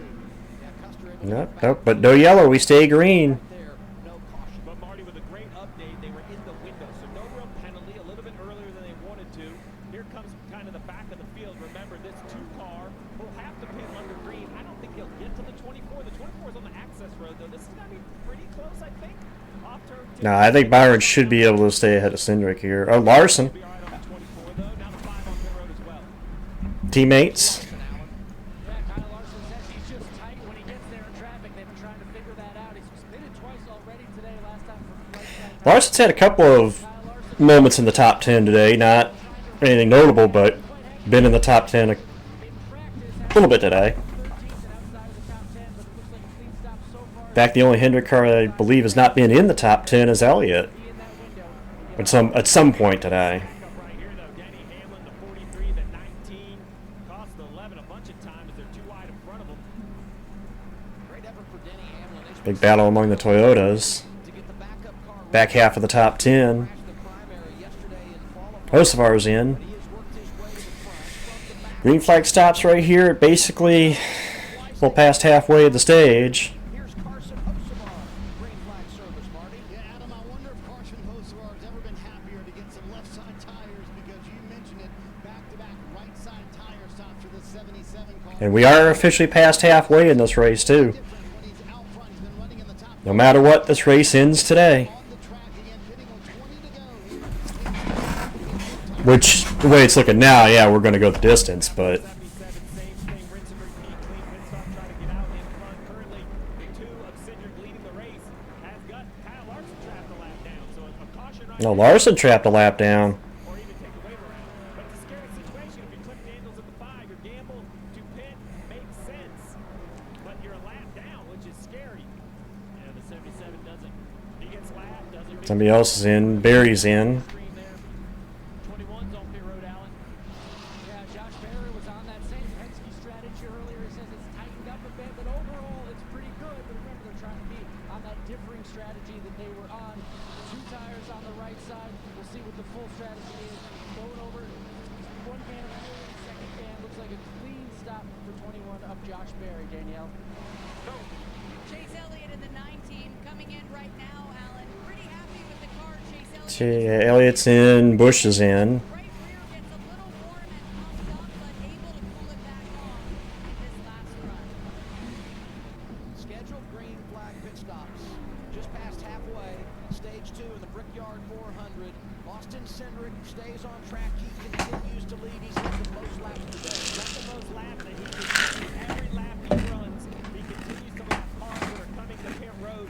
I only say that because a yellow right now would be an absolute game changer to this entire race, the complexion of this race. You're actually right, Steve. Who has pitted and stayed on the lead lap, but for the cars that are a lap down, so Larson or any of the group behind it, Barry, Hocevar, Elliott, all a lap down to just this car who needs fuel in the next couple hours.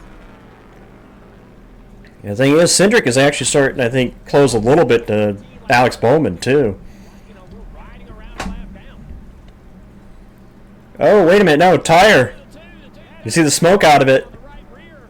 It's Right rear, careful going into 1, Austin. straightaway here into turn one. A long, long way around this racetrack, Steve. And the five's trying to get by in case the yellow comes out. He's unlapped himself. And also Justin Haley goes by. He gets back on the lead lap. Race leader having problems. Logano's going to be the leader. It's Austin Cindric. See all the cars going by. Still no yellow, we stay green. Tire car can stay on the two. Will it go on the racetrack? And who jumps the pit road? Oh, right there, it's coming apart. If I can get the pit road up coming right now, this is disaster. That's going to be the yellow, too. Who else tries to come to pit road? Still under green. 2 cautions today. 1 for incident, 1 for the ending of stage 1. Still no yellow yet. Another right here. The 22 of Logano has got to be. He's got to the access road. He peels left. The gentleman's going to pit now. Tina Busher off. Busher's in. Gibbs. Bring in your net. Busher on. Gibbs on. In Still no yellow. in case the yellow comes out. I was just watching that green light because you commit. You want to make sure you get there in time. Here's the 22, Alan. Is it Still no yellow. He's on the access road now. Advantage of his teammates was scored, and he says this run was so much better. We stay green. Maybe a little still too free, but we're gonna make it. Wow. Now, with the earlier one, with McDowell, I thought, okay, I thought we might be all right. But that one, I'm actually surprised they didn't throw the yellow for. They said both of them, the car a little bit too tight at the start of the run, but got better the longer they ran out. Crew trying to do anything they can to salvage this right now. They're going to put 2 tires. But we stay green. It moves Bubba Wallace now to the race lead. It's Wallace, Briscoe, Jones, Reddick.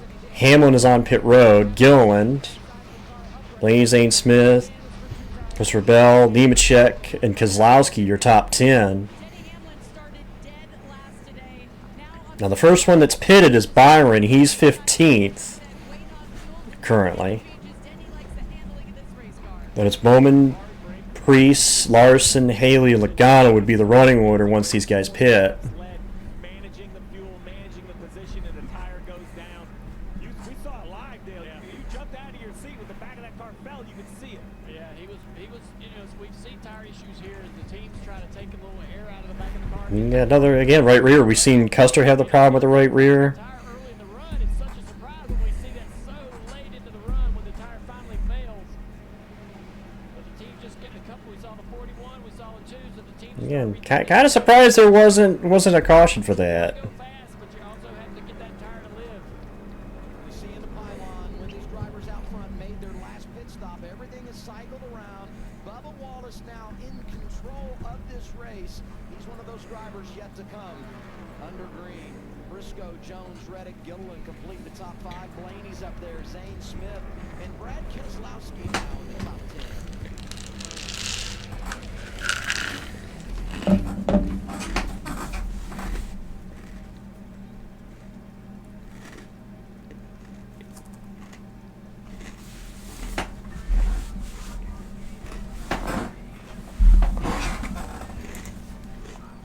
Yeah, we might make our first 2 stages before again 4 o'clock.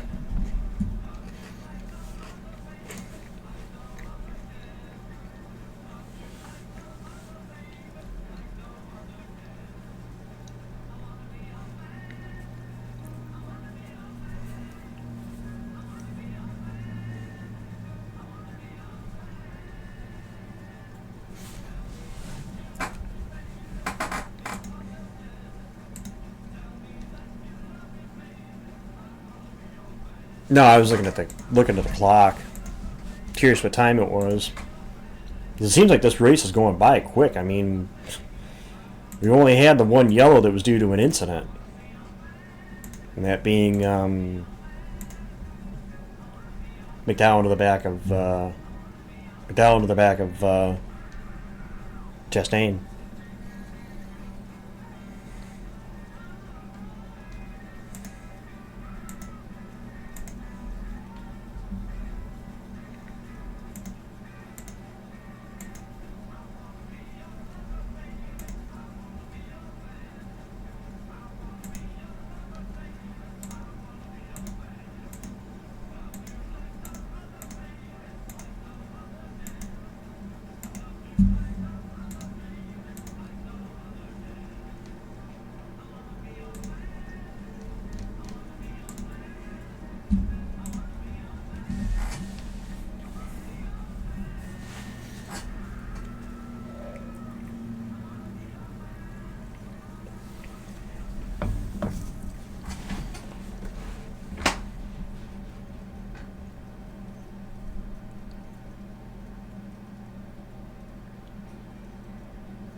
It made a difference for me. It looked iffy when he got on the back straightaway where the carcass came apart and was unwinding against the fender. But As we come back here covering the Brickyard 400 on TNT, Dale, congratulations to you and your group. oh, Jones in the fence. That's going to be a yellow. Third caution of the day, second for incident. Well, there's one. Eric Jones not cooperating. There's so much going on. Huge damage. Right front from the looks of it. The right rear's up. Kind of wondering how this happened. If there was some contact that sent him into the wall, or if he lost the right front tire. I can't tell what exactly is missing. If that's just the tire or the wheel, or if the wheel fell off. Marty, what do you hear? Well, the 43 had just pitted, and I'm not sure what that is, Steve, but yeah. And also, Chase Briscoe was coming to pit road. Last second, James Small said, stay out, stay out, stay out. The wheel I got off the the wheel. right front, Yes. and the brake rotor cut the wheel itself from the inside out, and that's what you're seeing on the grass in there. Rotor exploded? See the 43 right here. 45 goes by. Oh, yeah. The wheel. God, The wheel came apart. yeah. Man, that is a hit. What a hit. Yeah. What a weekend. Obviously, I hate it's going this way, but we dropped green flag on practice. It was like top of the board by a chunk. Then they backed it up in qualifying. Everything was Briscoe was coming to pit road. trying to get to pit Hey, look at that cloud cover So now he's going to have to pit down there in 1 and 2. because so many cars have pitted. They're not going to pit again. So this is going to be if it wasn't confusing enough, this is going to mix it all up one more time. How close, though, are they to hitting the sweet spot, right? It's like pit, and boy, then the light comes on, you got to stay out. But would have been a home run if you could get there before pit road closes. Yeah, so Briscoe, Reddick, Blaney, Bell, they all need gas. I mean, So basically, the top 9 cars they consistently didn't stop through all that green flag cycling. So feeling the best about life. He has fuel and tires, only 12 laps old.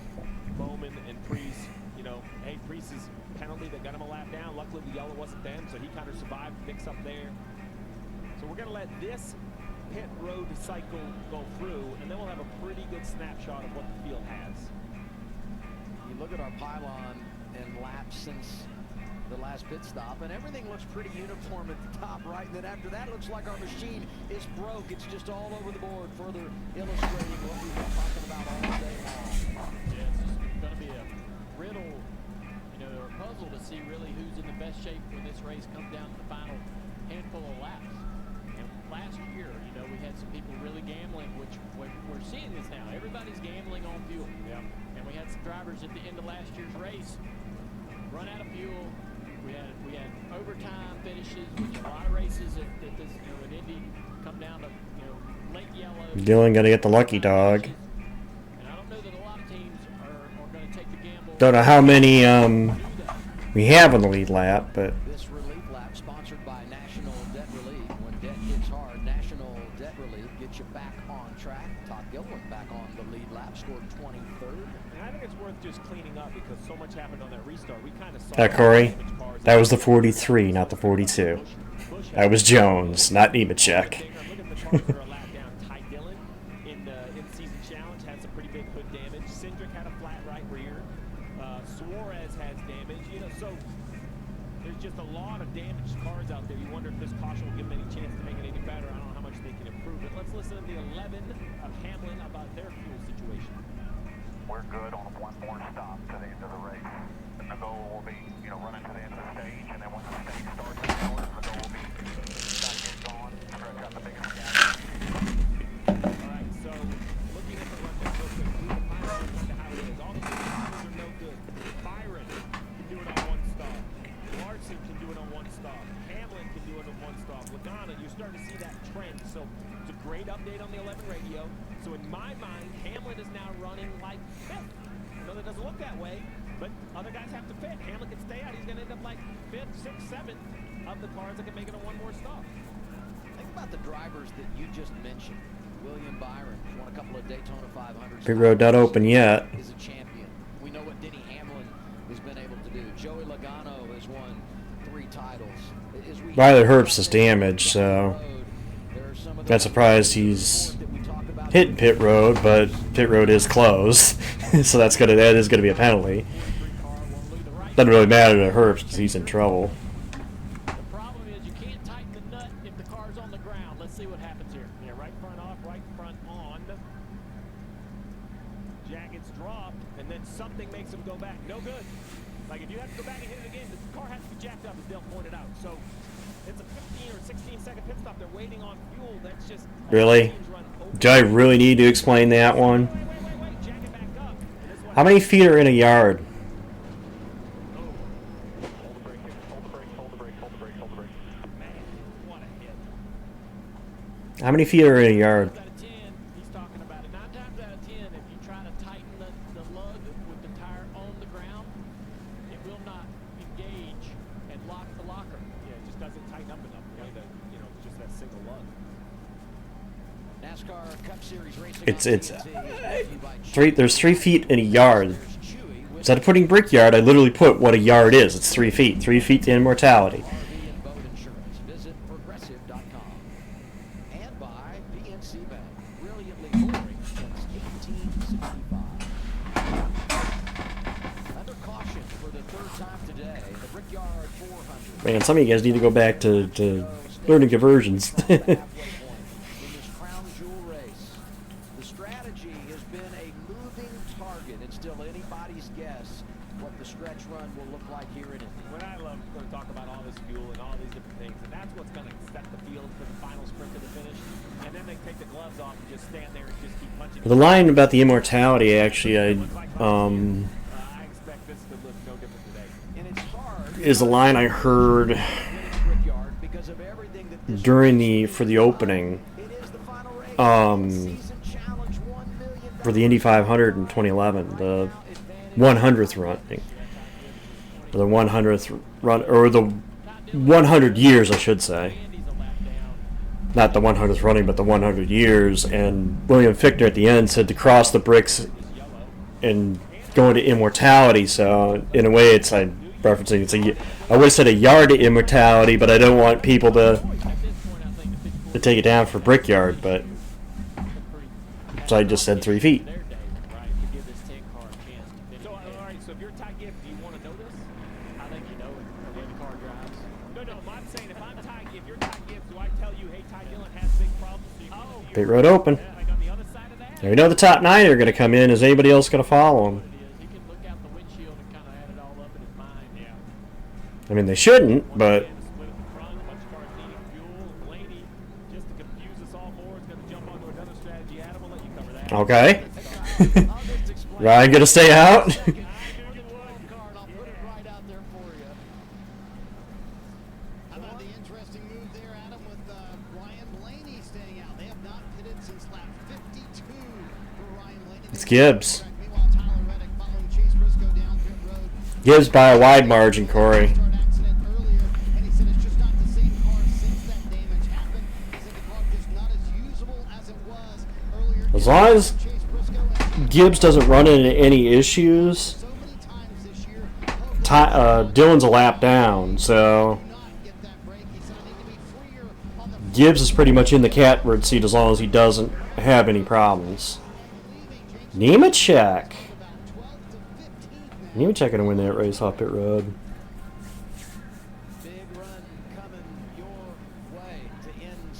It's got kind of dark over there now. I'm looking at that, you know. A lot of cloud cover over there. Slowly been building over there too. I noticed the cloud cover and how overcast it is.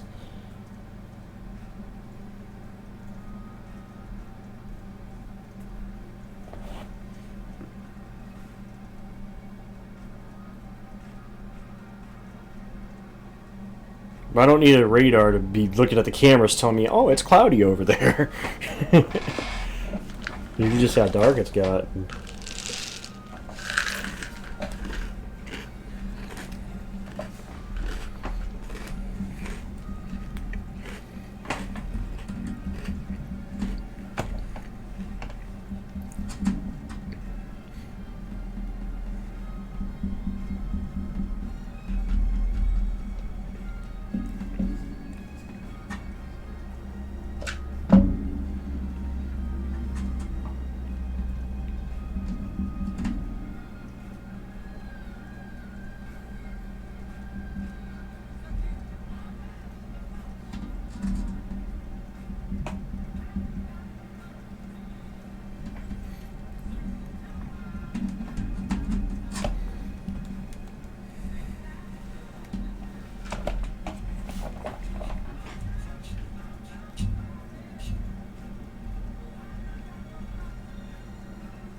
There's only a few people I know their ages roughly. Bum I know is a year older than I am, or well, she's older than I am, but not quite a year older. But I know we're close in age.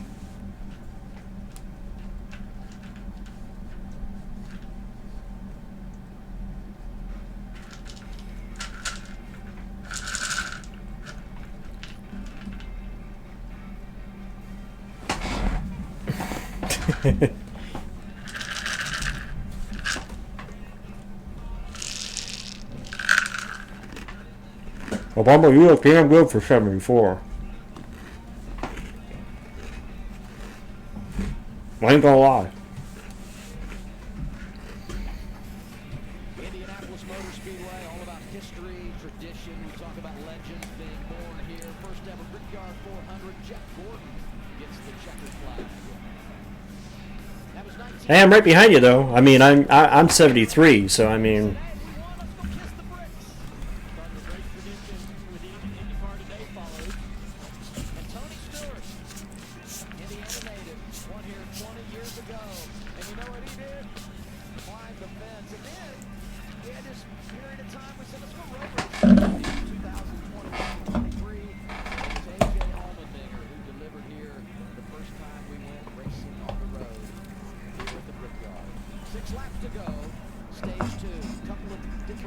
Well, something else to note, too. We're not to the stage end yet. We're not to the stage end yet.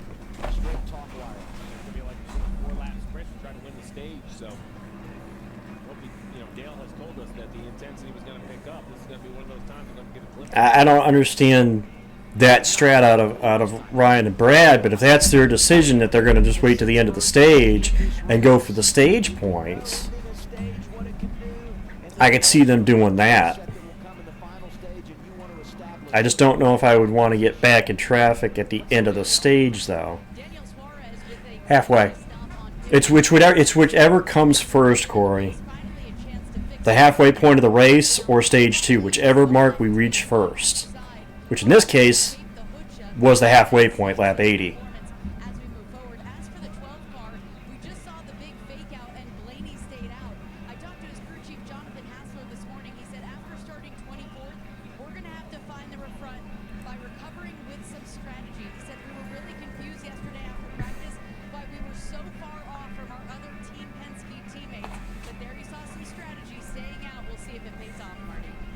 Right.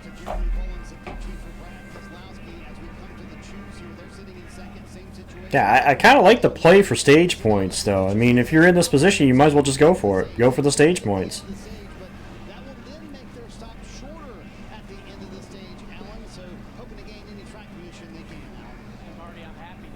You're only going to have a 4-lap run here. Caution comes out, that's pretty much going to be the stage end, so... Yeah, I mean, no warning other than just, slow on the right front. I saw him struggling for a second, but figured we got it on. And then as soon as I turned into 3, I knew we were crashing. I felt it come off. So. Well, the mindset is don't give it up the front row, Corey. I understand that. It's like if you're going to take the... Why would you take the top on a car that's on older tires? But you don't want to give up the front row is kind of the mindset there. Things weren't working out the best today, but, I just wanted to have a shot at the end. And you heard it, fast cars for Legacy. Both him and his teammate this weekend. Tough ending for Eric Jones. Yeah, I mean, the finishing order isn't going to show it, but I think this organization should circle the weekend. Well, before to go in the stage, and Blaney and Keselowski stayed out under this yellow.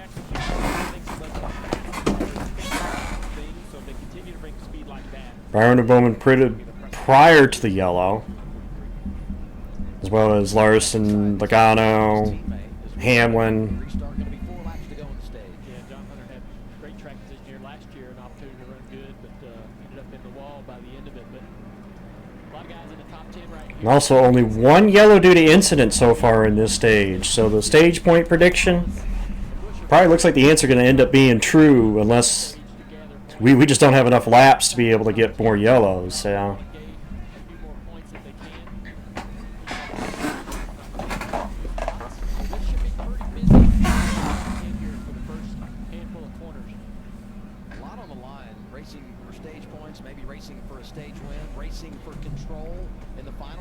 That's the big thing. So Blaney and Keselowski are pitting, but everyone behind them, I don't think are pitting. So this restart is your chance to leapfrog on the lead person of the All right, here we go. 4 laps to go in stage 2. He wants that regular season championship. Got a handful of them in stage 1. 4 to go. Yeah, Byron's sitting pretty. He has stage points in both stages. He was going to leapfrog Ryan maybe here late.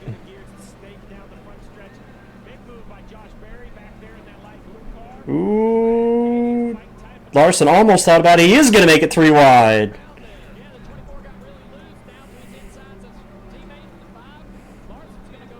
Larson through.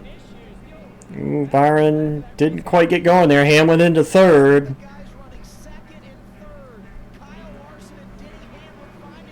Most of them are trying to hold off Wallace.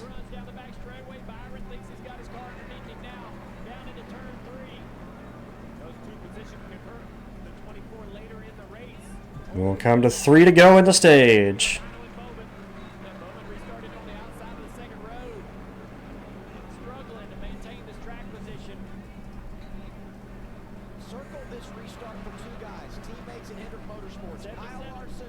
Ooh.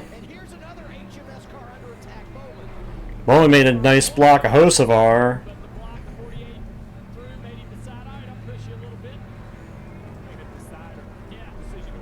Right now, Bubba's in the final stage point spot. Just had a Nemechek.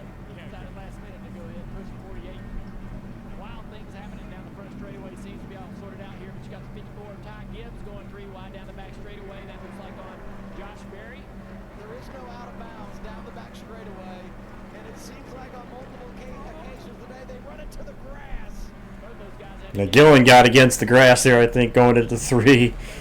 They got a little out of shape. I think that's where Junior was. Oh! Got sideways again. Ginger going to gain 2 there. Larson all over Blaney with 2 to go.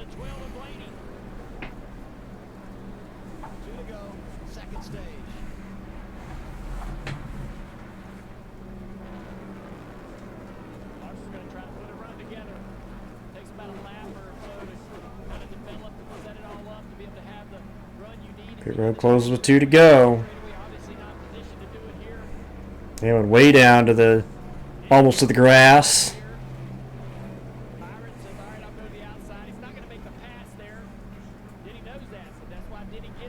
Last lap, stage 2.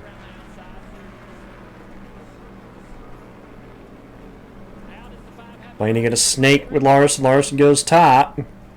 Doesn't follow him. The two that were in the front on that big restart last year, when Keselowski ran out of gas, came to pit road, Larson pulled up.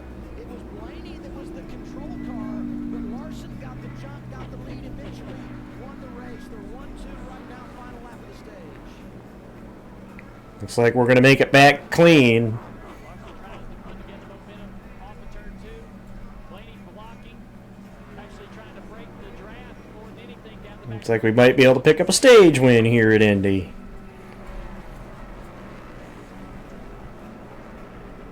Looks like we're going to lose the track position pitting, but hey, we'll pick up the stage win. Motor off the turn 4 and onto the Get us some points. Blaney, a NASCAR champion, won earlier this season in Nashville. And this time around, he's going to Yep. see the green and white checkered flag. Got the stage 2 win at Indy. This stage win of the year for Blaney. That's third most. He got In Indianapolis, Larson got hit by McDowell. points for Byron. Got hit by McDowell going into turn 3 and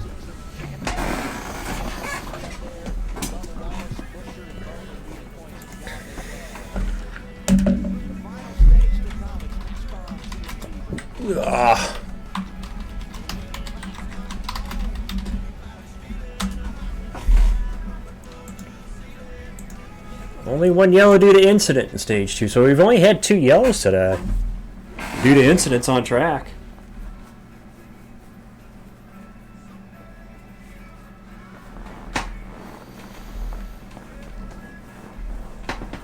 So, interesting day.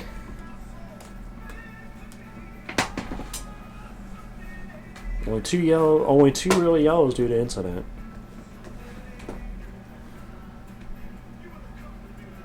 Oh, different pits. Well, no, he had the right rear tire. The right rear tire came apart. Hamill. It unwound. You literally could see it unwind.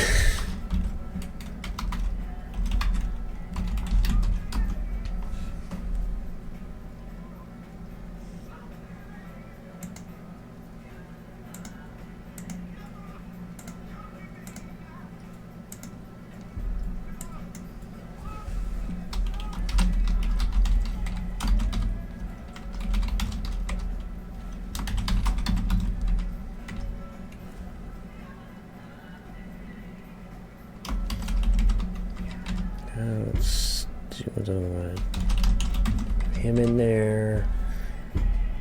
One more. Him in, and then we'll just do that.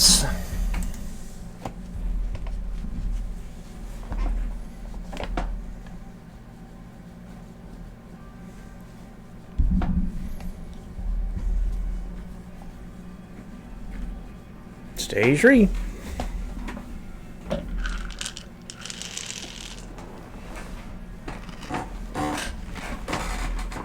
How quick the proof has gone by.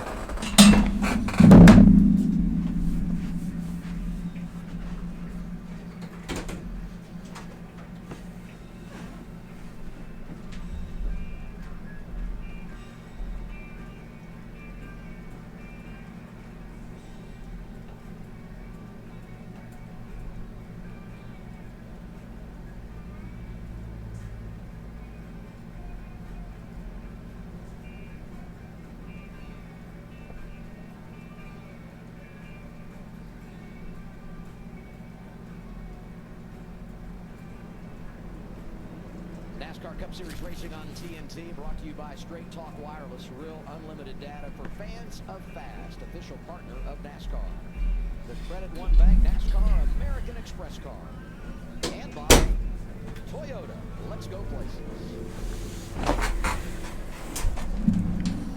Brian Blaney on a pit stop while we were away. We knew he would come down. There's only one problem with this. Yeah, pit road closed right now, but they were so low on fuel they couldn't run the Oh, lap. that's gonna cost us track position. There's 8 or 10 lap cars, so he's gonna basically start shotgun on the entire field, but But had to. gas on the racetrack. It's going to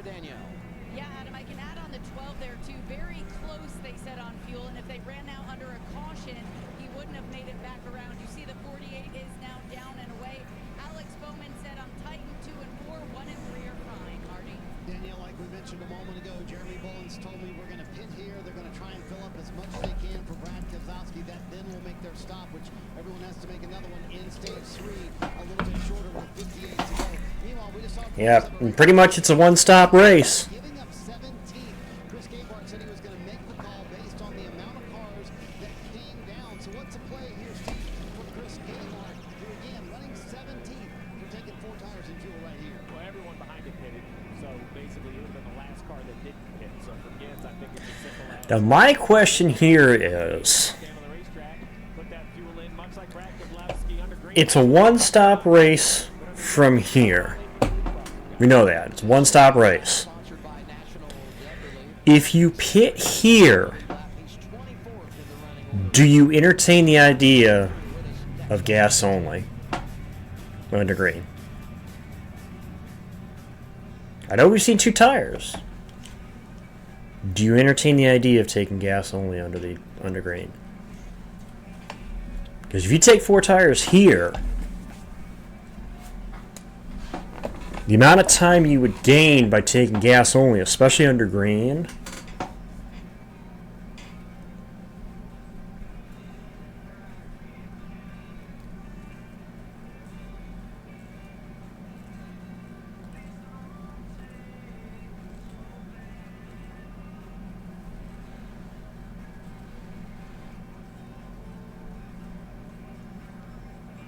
because I'm wondering if somebody's going to try it. The only reason I say that is because you get these guys stopping now taking 4 tires. They're either going to try no tires or 2 because they're going to need less fuel. They're not going to need as much fuel as some of these other cars are going to take. So I could see somebody trying it.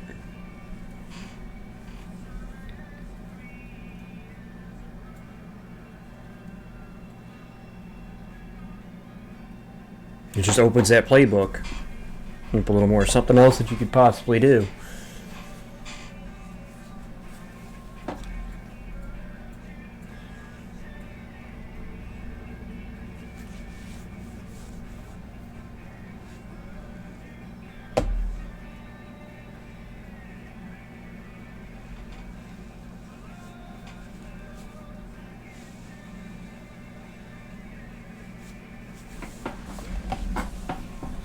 Just say it. We know how these teams are. We know how strategy is. That again, you do the same thing as the guys around you, you're only going to run behind them.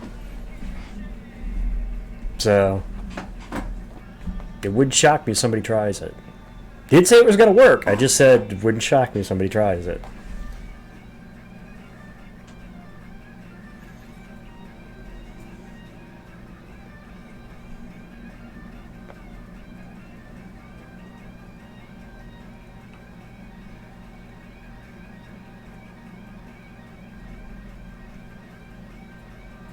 It's not like we don't have crew chiefs that'll gamble. First one that comes to my mind is Paul Wolf. You know? We got crew chiefs that will take the gamble. Welcome back to National Cup Series racing from Indianapolis, presented by Straight Talk Wireless. Ryan Blaney is your Stage 2 winner. His 5th stage win of the season, but of course he had to peel off to pit road to fuel up that race car just moments after everyone, Shannon Parker and Jamie. Really, the word of the day has been strategy, Jamie. When you're out there in the car, how much do you want to know about the strategy all the other guys are on? Well, I want a coach, a cheerleader, a psychiatrist. I want everything that can kind of give me the information, because we've seen some of the guys out front leading, but they're not in the best position. But when you're back at 12th or 15th, you might have the most fuel and be in the right position to win this race, but it's deflating when you're not up front. So I just want to know all the information I can get. This backdrop is incredible behind us, by the way. An unbelievable view that we have out here. But another thing that's really stuck out to me is the recovery by Denny Hamlin in that backup car has been amazing. And the contrasting days between Bubba Wallace, who scored 10 stage points today, and Kyle Busch, who came in here 39 points below that cut line, gets involved in that incident on the restart, damaged the front end. They tried to work on it. He's having a very tough day. And at times he did not need to have that. I know, Adam, you said it many times. This is the one crown jewel that Denny Hamlin has not won. He has 7 overall in his career. And you know he wants to check the box today, see what he can do in this final at the back in a backup car. He would be second for the restart in the final stage. I'm guessing he would have taken that time now for our progressive race recap. You see it here. Chase Briscoe starts on pole, wins the opening stage. Shannon talked about it. Stage 2 goes to Ryan Blaney. Had to make the pit stop when pit road was not open because they were running low on fuel. And Denny Hamlin, can he finish the deal in the Brickyard 400? That's got to give you so much confidence if you're Denny Hamlin, and it's got to give you so much pride too if you're Joe Gibbs' employee to be able to put a backup car on the racetrack. Okay, it's Larson, Hamlin, Byron, Hocevar, Logano, Buscher, Bubba, Nemechek, Briscoe, and Elliott. I guess I didn't count. I thought I counted 10, but it's the first time Chase Elliott's been in the top 10 today. It's going to be you getting as big of a gap as you possibly can. Burn. Save now under yellow. Burn under green. Get a big gap. That way we've just got more room to work under green. And that gap is so important because Cliff Daniels explained. Briscoe is the first one. Briscoe and Nemechek are on the best tires. Obviously, you go all the way down to Bowman, Keselowski, Gibbs, the ones that just pitted, are on the best tires.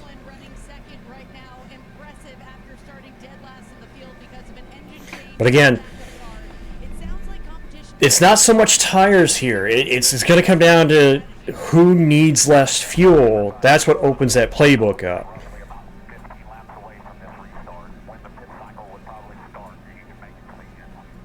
Basically, Denny's crew is saying about 15 laps from now. That'd be 40 to go. Whether that was Chris Gabehart or Chris Gale's voice, Steve Letarte, what do you make of him alerting Denny Hamlin as to the field situation? So you got to assume this is the last restart. If that's the case, this pass could be for the win. This restart could be for the win. Then everybody gets in position. They're all going to pit at roughly the same time. We can't say with 100% confidence how much fuel everyone needs. They're all playing a cat and mouse chess game of how much they're saving. Yep. It's gonna be a matter of how that last stop too is just you're gonna need a good stop too. 125. Yeah, that's right. It's in that range. It's in that window. So. Last year, Larson had to come from behind. Today, might be playing defense. He's in control. All right, 55 to go. At least one more pit stop. It's a matter of when you hit pit road and how long you're there. Final run, Brickyard 400. Green. Green again at Indianapolis.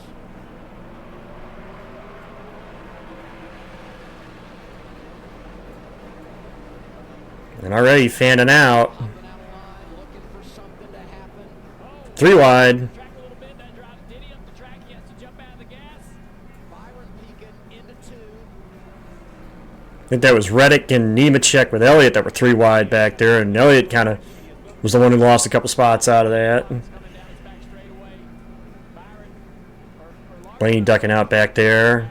There's a big snake. Byron was thinking he was going to catch Denny sleeping and jump out of line, and Denny did not arc the pole. Byron was trying to pounce on that restart too. And he also understands, as you talked about, Steve, the importance of this restart in gaining control of the race. And Buscher to the inside, trying to see if he can get both Toyotas there, Briscoe and Bubba. Carson Hocevar up there. They got all these drivers that have delivered in big-time moments. 3 wide back there going into turn 1. Reddick on the inside.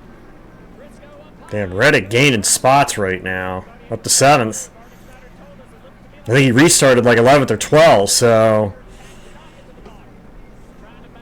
Reddick had a great restart there.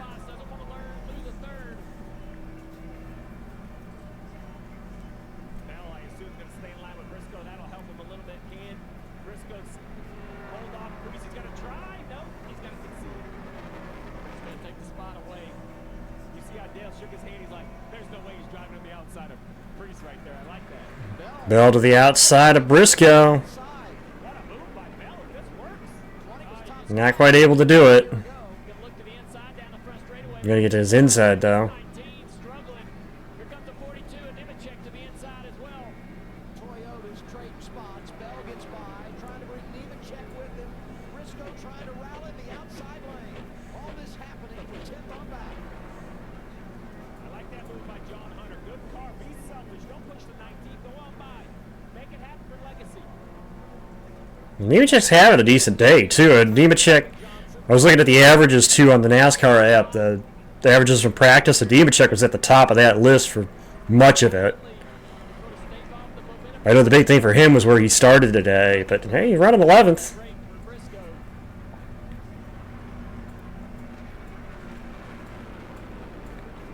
Man, that battle for the $1 million, Gibbs pretty much in position if he stays where he is. Dylan's still a lap down. Big crash here last year in the Brickyard 400, but they're hanging in today, riding 13th. And behind him, an Indiana guy from Winnebago, Indiana, Justin Haley having a good day, solidly in the top 15. Yeah, back up front, Larson comfortably ahead of Hamlin, Byron, Hocevar, Logano. Everybody pretty much They're about 10 laps from when that window opens up.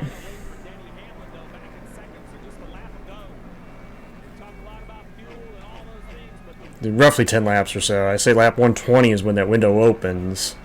It just puts a big smile on my face when these two are at the front. 7 times they finished 1-2, Hamlin and Larson. And here they are on the biggest stage. And some big pit stops coming. When will they make that stop under green? Stay with us. It's the Brickyard 400. You're watching NASCAR on TNT.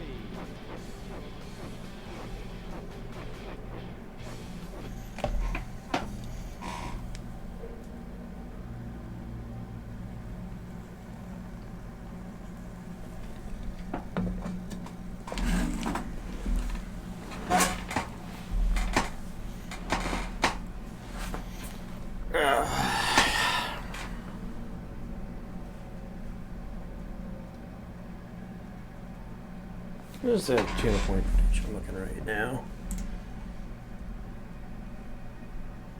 Most of the money right now currently on the field versus the 6 choices up there.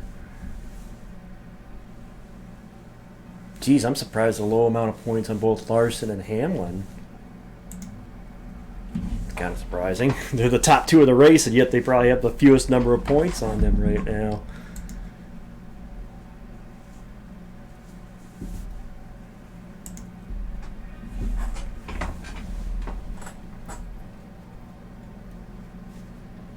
Now, if you're trying to get somebody's attention, yeah, you add them.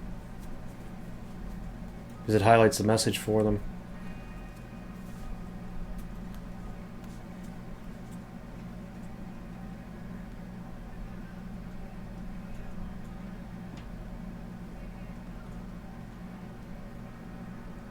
No way TNT is higher than Fox. No way TNT is higher than Fox. They're lower. They're 100% lower than Fox. Now, CW, I haven't watched any of the races on the CW because I haven't watched any Xfinity races this year, so I can't judge CW in there, but Prime has definitely been the best so far this year, for sure. But no way I'd rank TNT higher than Fox. Are you kidding me? No way. Not one bit.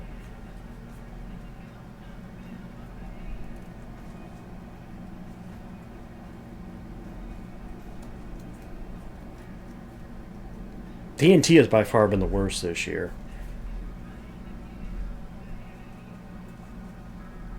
Now I can do that just from out of my ear. So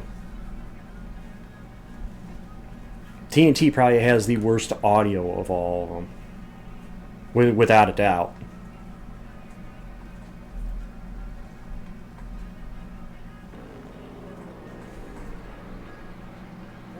To go at Indy, we get our Xfinity fastest lap. What did Cliff Daniels tell Kyle Larson? Run and hide. And here you see it. He's got the fastest lap of the day. It came at lap 109. right behind him there, Denny Hamlin. No, TNT is... TNT still takes the cake there, sorry. As they go through turns 3 and 4. There's no way you can look me dead in the eye and tell me that TNT was better than Fox this year. No. Just no. You can just feel it starting to build, don't you? Adam Prime, I think we're all in agreement that Prime by far has been the best. Is the best, straight up. Last stop was so short. I think that Larson and Byron have more fuel on board and therefore need a shorter stop. I think Campbell. Now look, he started last. You don't get the second by. You have to pay the piper somewhere, and I think they've just been short on gas, short on gas, short on gas. It all work out. I think you get stretched out, but this cycle of green flag pit stops is going to be huge. Now look, this could be the race, or we could have a wreck fest and they have a bunch of cautions and restarts. We've seen that here before as well. But you got to assume the the cycle is where you're going to make the time. Looking back at the field here, 88 SVG running in 17. 54 car of Ty Gibbs, Sunoco camera. We ride on the roof. Going through turn 4. SVG came in here, had a great qualifying effort, his best qualifying effort on an oval. Sitting in 17th position, which would probably be his best result on an oval. They had a really good run here in the Xfinity Series last year. And this is his first start the next year. And I would think that for a road course, a guy who grew up right on road courses, as SVG did, coming to Indy would be the most similar oval to. Well, they're both bad, but there's a question to me that TNT's been worse than Fox. And I can hear it in my ear. Literally, I can hear it in my ear that Fox has better audio than TNT easily.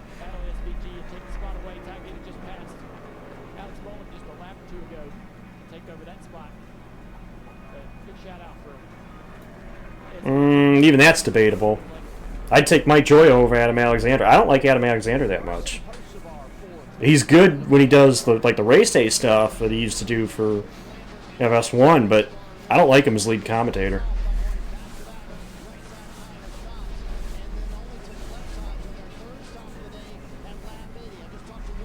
In fact, I'd take. This is gonna ruffle some feathers in me saying this, but I'd take Jamie Little over Adam Alexander.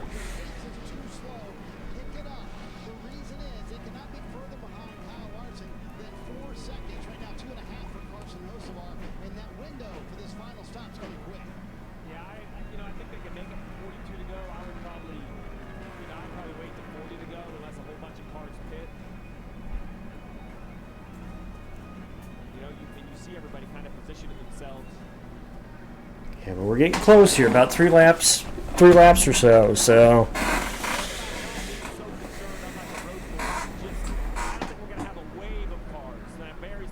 Barry's in, but a little bit early.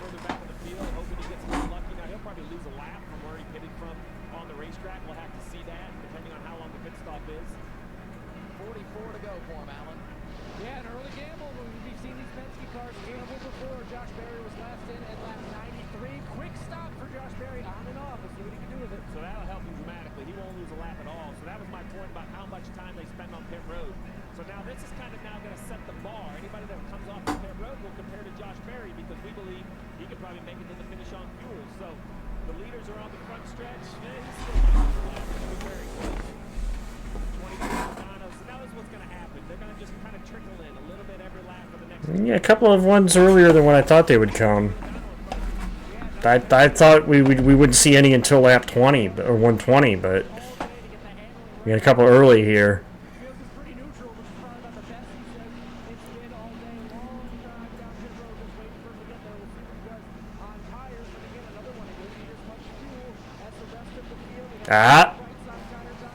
There's your first two tire. That's your first two tire, Logano. And Hamlin's kept it close with Larson too. Larson's not been able to pull away from Hamlin.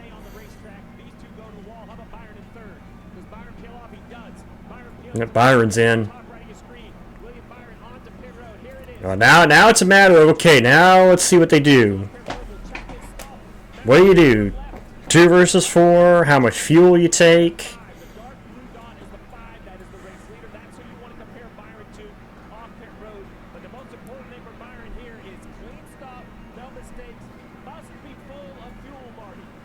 The other thing is that could throw a monkey wrench in all this is if we get a caution in the middle of these set of stops too. Because if you're on the lead lap, if you pit, stay on the lead lap, caution comes out, you're going to cycle ahead of these guys at pit. And two tires on Byron, 2 tires on Briscoe. think they're both going to be able to stay ahead of Larson here. Briscoe's actually going to leapfrog Byron, too. That's big. Beating his 5 car down the back straightaway, but I think he might do it. There you see the 19 Bubba's in. turn 2. There's a 23 coming on the pit road. How about Bubba Wallace, Marty? Yeah, he said, I just need to be a little bit freer, especially in turns 1 and 2 for Bubba Wallace. 41 to go, bringing him down pit road, and it is a scorcher in Indianapolis today.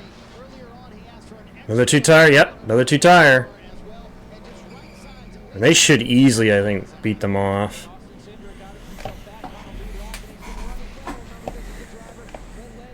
Byron back by Briscoe.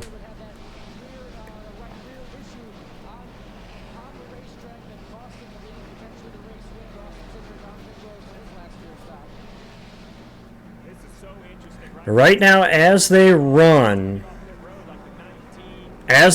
I believe Joey Logano is the first one of those that have stopped. Is the highest running right now. Ty Gibbs making a stop. Got to execute here when you think about in-season challenge. Now, I was saying that it wouldn't surprise me if somebody did try it because it'd be the less time on pit road. I also said that if somebody were going to do it, it was going to be one of those ones that made the latest stop. When you're not having to wait as long as fuel. Right now, most of these guys that are pitting, they're going to have, you can take 2 tires and still fill it full. It's still have to wait on the fuel. I said it more for the guys that are going to need less fuel. That could be a possibility. These guys that have got to wait on fuel, yeah, if you're going to have to wait on fuel, you might as well take at least 2.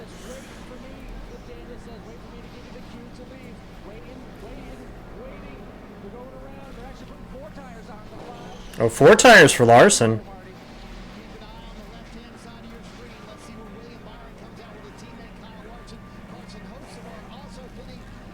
Right now, waiting to see where this cycles. Logano possibly could be the one leading right now. Because Logano is the first one.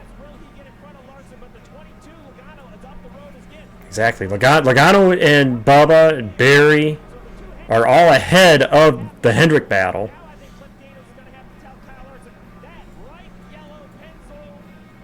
So that car right now is the one that would cycle to the lead right now. The top 6 cars have yet to hit pit road. Also in between them as well, the 23. Logano made his pit stop at lap 117. He took 2 tires.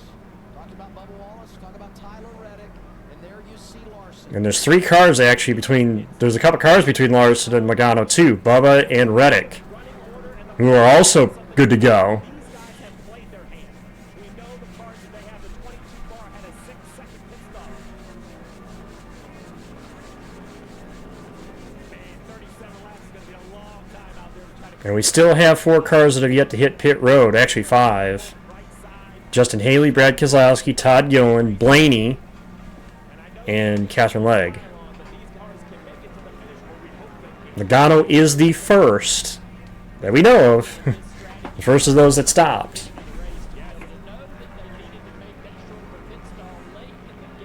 36 to go in the race. which is probably likely the fastest car on the racetrack. So we also have the 2311 boys in there as well. Roger Penske bought Indianapolis Motor Speedway 2019, but he only has 1 win here in the Brickyard 400. Yep. Joey Logano. Penske's only win in the Brickyard 400 came with Keselowski in 18.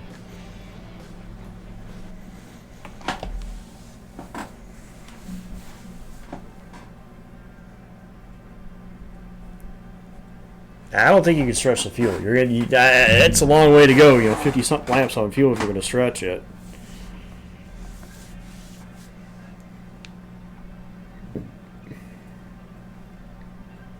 The only one of the remaining cars to pit I can see maybe possibly even trying to go for that is is Blaney, who was the latest to pit. One of the latest to pit, I should say. There was a couple guys that stopped when pit road actually opened, but well, we'll see.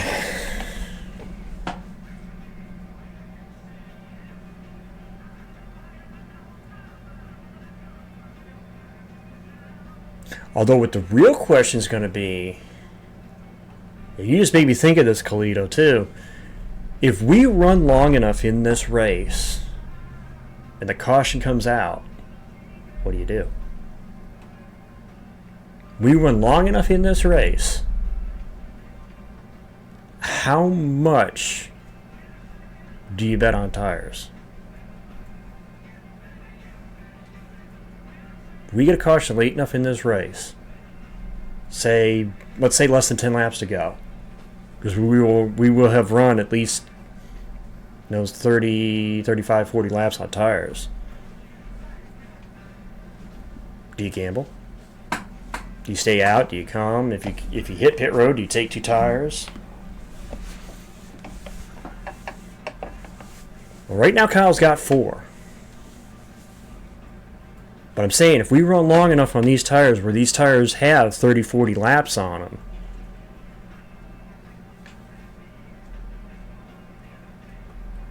because right now we're basically 30, 35 to go. Say if we get a caution with less than 10 laps to go,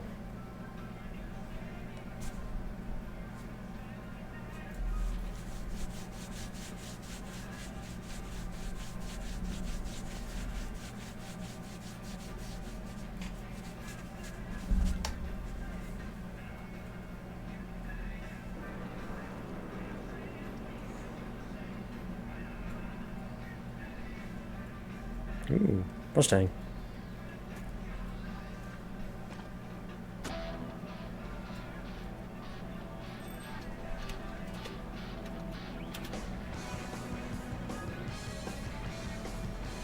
Is this a commercial for what, the NBC half of the season now?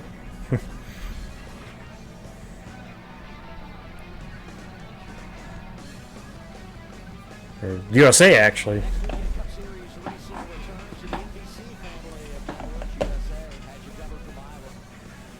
So I have to try to find where USA is. I think I have it already where I can pull it up on USA, no problem, but Today it's his teammate trying to get it done in Indianapolis.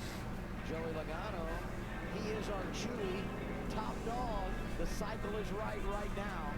Listen, I'm going to have to give Paul Wolf. It was a little bit of like the Trojan horse move. I was watching Byron and Larson in the middle of the cycle. I don't know how this 20. look at the crew time. It's bright yellow. It stands out on the racetrack, but he did it. They found But again, that's 2 tires versus 4. with a lighter fuel load and only 2 tires. The battle now is just this car behind How about Bubba Wallace, though? What a great run for Bubba today. Wallace. It is running some great laps. But again, this is all still going on. This is not for the race lead yet. Driver behind the wheel of the 22.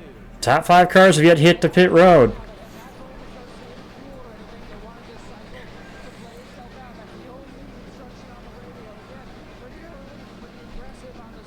Bubba's last win was Kansas, 2022, subbing in that 45 car, driving that 45 car. Have a tire advantage over the 22, and there's still 32 laps to go in this race, and you might be in a better fuel position than him. Could Bubba punch his ticket to the playoffs? Good to the end of the race. He said, yes. I said, are you good for overtime? He said, that, I don't know. So it's tight to make it to the end. Still a long way to go. 31 laps. Leg is yet to pit night, that's why. The top 5 cars have yet to make their final pit stops today. That's why we're effectively looking at this as what will be the battle for the lead. Logano leading Bubba, Reddick, and Larson in this group. But really the race lead right now is Justin Haley.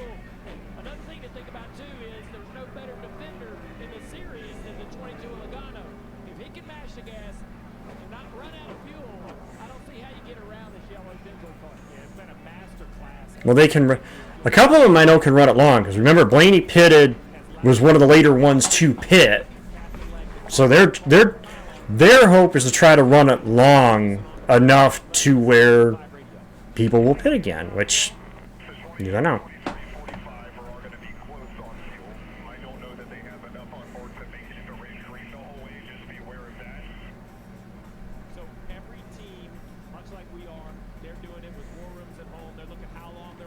road. They're looking at their data, looking at all that information. What Cliff Daniel said right there is, look, we think they can make it. It doesn't sound like a lot, so I need you to push. Even if you can't pass them, don't let them slow down. Push them in that uncomfortable feeling, Dale, right? Keep the pressure on. I'll be shocked, though, if anyone runs themselves out of gas, knowing everything that they have. I don't know, wait, as tough as it is to pass here, Bumble, especially if Larson's got 4 tires, I would honestly be starting to use the stuff now, because as tough as it is to pass here, I mean, you're going to have to hit the go button at some point. You got to give yourself that time to get up there.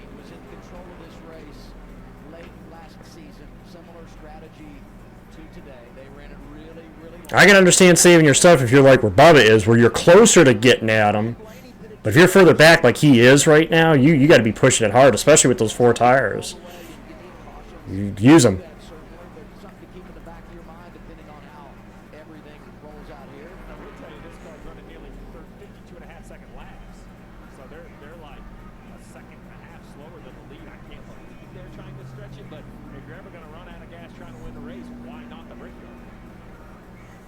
See, this is what I was thinking they might do, because they can gamble. They can afford to gamble.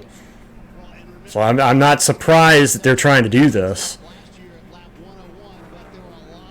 The cars around him, though, I'm not sure about. The 12, I kind of figured this was probably what they were going to try to do. They got nothing to lose.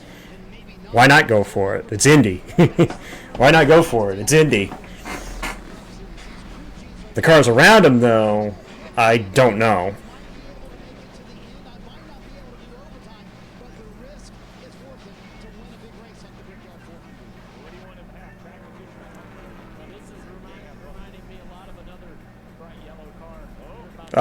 Dale, you're gonna bring it up.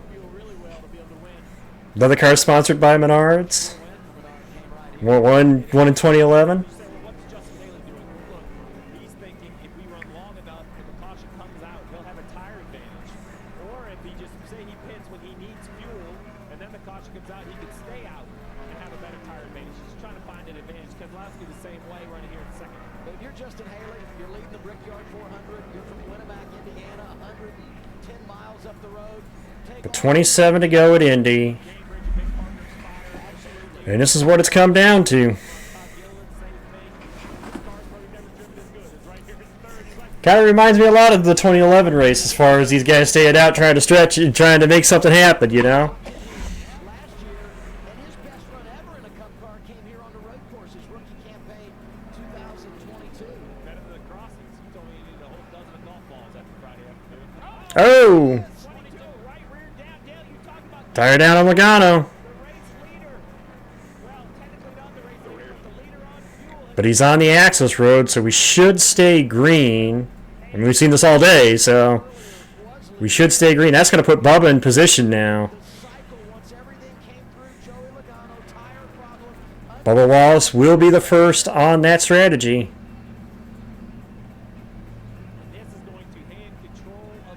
Now that wasn't, they didn't run that long either. So I think that tire got cut. There's no way that was where. I think that tire got cut. They only ran about maybe 15 laps. Not quite even 20. So, yeah, Cindric had the same problem. That's right. Had a right rear go. David Gilliland is, or excuse me, Todd Gilliland is in. I don't know why I called him by his dad there for a second. So Gilliland's in. That leaves Haley, Keselowski, Blaney, and Legg. There's the 4 cars left that have yet to hit pit road. All of the stresses and pressures more than they have all day long. And same thing down this long back straightaway. Multiple laps on the tires. And there's a failure in Bubba Wallace season. He's trying to get out from behind. We're at 135, Corey, so we're 10 laps past that.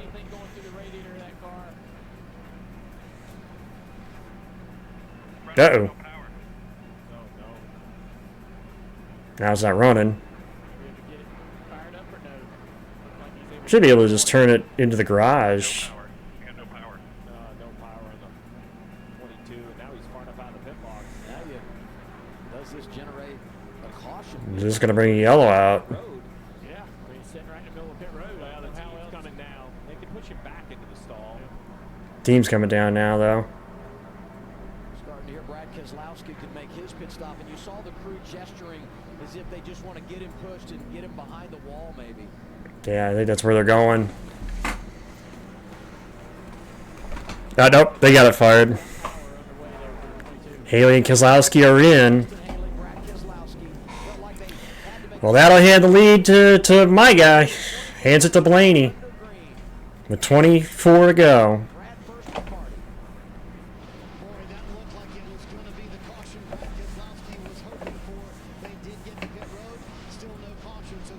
Leaves Blaney and Legg.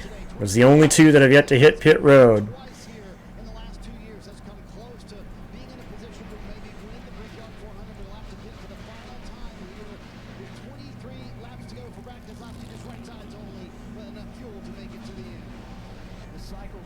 Yeah, Bubba Wallace is the first one that has made that last stop.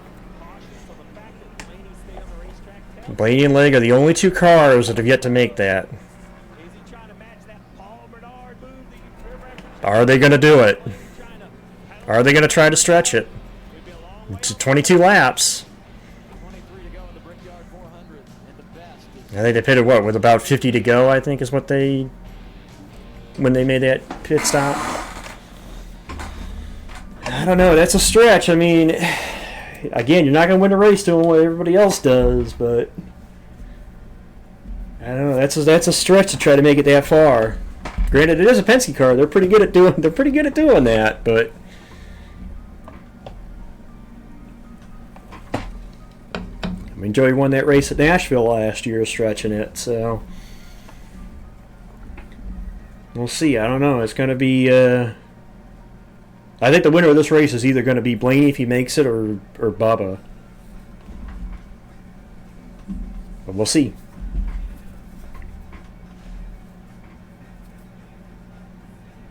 Hey, you run it till it's empty. Honestly, Meat, he's not wrong. At this point, they're committed. You're committed to that. You're committed to running it out.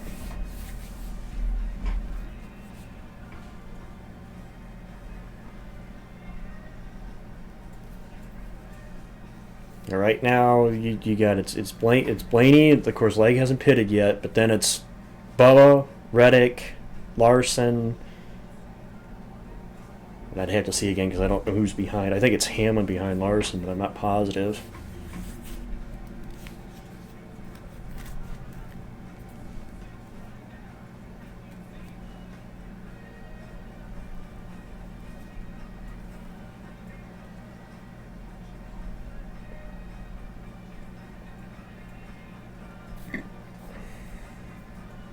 But I got $5 on this race.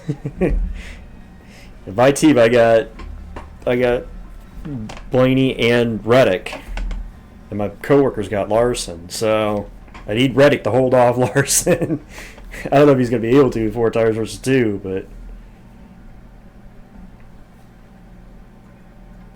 but then again, I do believe this track owes him one from last year, though. So we'll see. We'll see what the racing gods have in mind with 15, or we should come back with about 20 to go, so.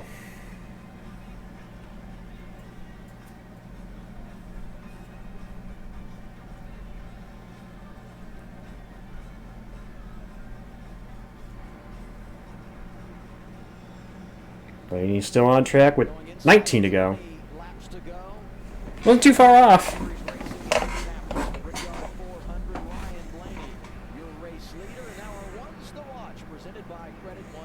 Yeah, Bubba's going to get second from the 78. So this is the official change for second. Ideally, thinking they have enough fuel to get to the finish. Got a comfortable enough gap between them and Tyler Reddick, Larson, and those cars to start saving a little bit to make sure they ensure they have the fuel to get to the end. Could be a career day for Bubba Wallace to bring a win home from Indianapolis. It's all going to depend on what this 12 car does.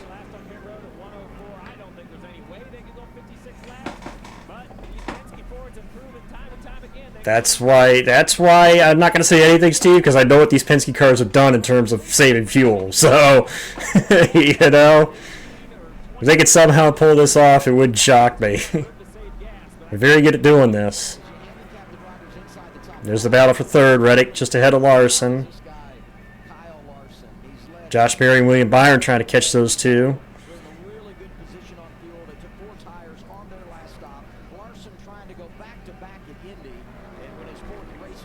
Larson's going to have company, though. That 24 and that 21 are starting to nip at his behind, too. I think Reddick's a little slower than this group. He's kind of slowed this group down and brought them tighter together.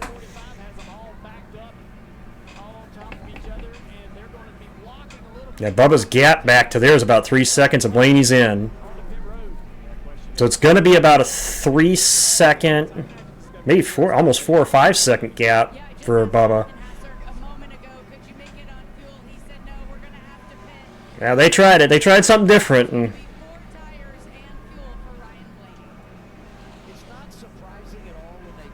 gotta put Bubba up front, though.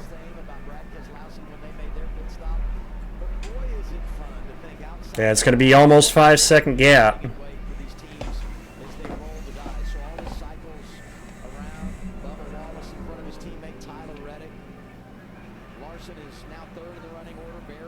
And what a timely win this would be for Bubba. Came into this race, basically the cut line guy, the last guy in.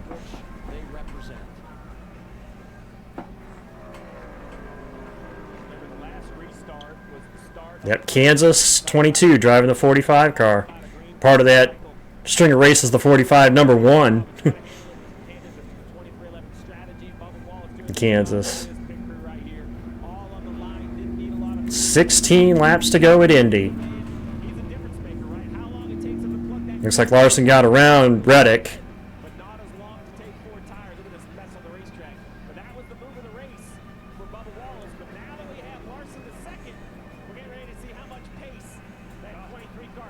Well, it's 5 seconds.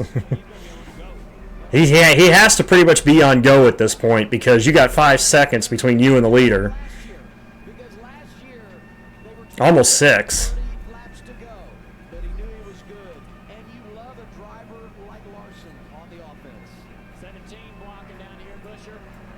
No blocking going on back here. Cost him a little speed. The 42's there. Nemechek can't go to the outside, and here comes Priest. He dives in there. Nemechek shuts the door. 15 to go. All of these cars in the line right here are for position. And everybody's trying to save a little fuel, but keep their track position. The other thing too is the gap that Bubba has. He's pretty much clean air. He's got no lap cars around him. There's at least 2 lap cars between himself and Larson. A lot going on for Tyler Reddick. Jr. just mentioned trying to save fuel but also not lose track position. He had to give up a spot to Kyle Larson. Also a little bit of a concern that not only about the fuel as you ride on the Xfinity onboard mobile with Tyler Reddick, but also he said, I have a right rear vibration. Junior, I don't know. I've seen so many right rear tires go down today, but Tyler Reddick's going to ride it out off the brake move. Yeah, that's pretty brave. I wouldn't want to have a vibration going this fast. I mean, kind of failure. 14 to go. But just kind of impressed, you know, these guys, they you know, we're hoping maybe to get some yellows to be able to help gain the fuel mileage to be able to race a little bit harder. And the gap is just over 5 seconds. He had to let the 5 car go ahead. Now he's holding up the 24 Byron. Byron needs to push a little bit here to be able to find a way around this 45 car. Up the road, Kyle Larson, you see him at the bottom of your screen, 0.6 of a second faster than Bubba Wallace. Lead down to 5 seconds. 14 to go. 5 seconds is a long way. We will see. Yeah, he'll run him down. Then how much fuel and how much pace will the 23 have in those final laps? Because right now, Bubba can actually save his stuff if he wanted to. He's got enough of a gap. 13 to go.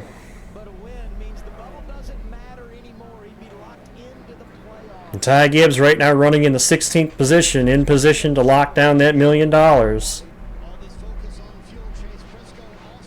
look what that does to the cut line. Busher moves to the cut line if Bubba were to win.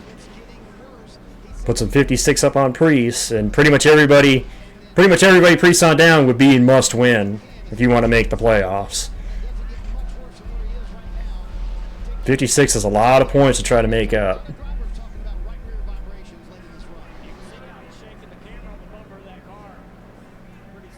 significant shake to the camera, to shake to the car. That's got to concern the driver. 12 to go. You know, they see the tire issues from the Penske cars. They know there's been some problems. They knew last year we had similar issues. They know late in the race we're going as fast as we've ever gone. All day long we're putting a lot of pressure and load into the tire, more than we've done all day long. Do we have the right air pressure to be able to withstand what that tire's going through? What is it about any race here and the drama that comes as you see the checkered flag at the end of the tunnel? It's just so hard to finish one off. Let's just see this thing go green to the end, you know?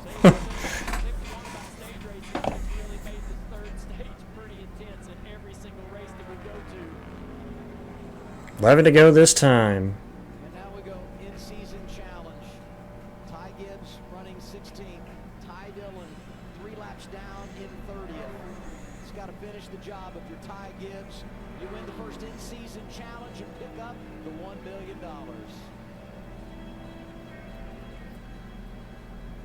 Be a good day for Toyota, $1 million and a win in the Brickyard. Bubba out front by 4.5 seconds over Larson, Marty. Yep, 4.5. Right in front of Bubba Wallace. There has been no driver in the next gen era that has been on the playoff bubble 16th or 17th in the standings more than Bubba Wallace. And here he sits, not only looking at a possible Brickyard 400 win with 11 laps to go, coming to 10 laps to go, but also a berth into the playoff. Steve, I can't imagine what he's feeling. 10 laps to go at Indianapolis. 25 miles.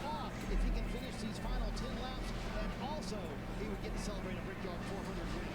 Yeah, right now he just wants this thing to run green, right? He wants no caution clear. He has the pace. I thought Larson was making a run, but I will tell you, Larson's only gained about a half a second in 2 laps. if you're a Bubba right now, it's do I have enough gas, which we believe they do. Needs more than that. And will this race run green with all these vibrations and all these blocks being thrown around this racetrack? Think about the car owner, Michael Jordan. Always had a flair for the dramatic. He's able to deliver in the clutch and all the big moments and all the big events. And now Bubba trying to do it here and get a 23-11 victory in a crown jewel race, the Brickyard 400. 9 laps to go. We're down to the single digits now. Now the 5 team trying to rally late. They're 4.3 seconds back.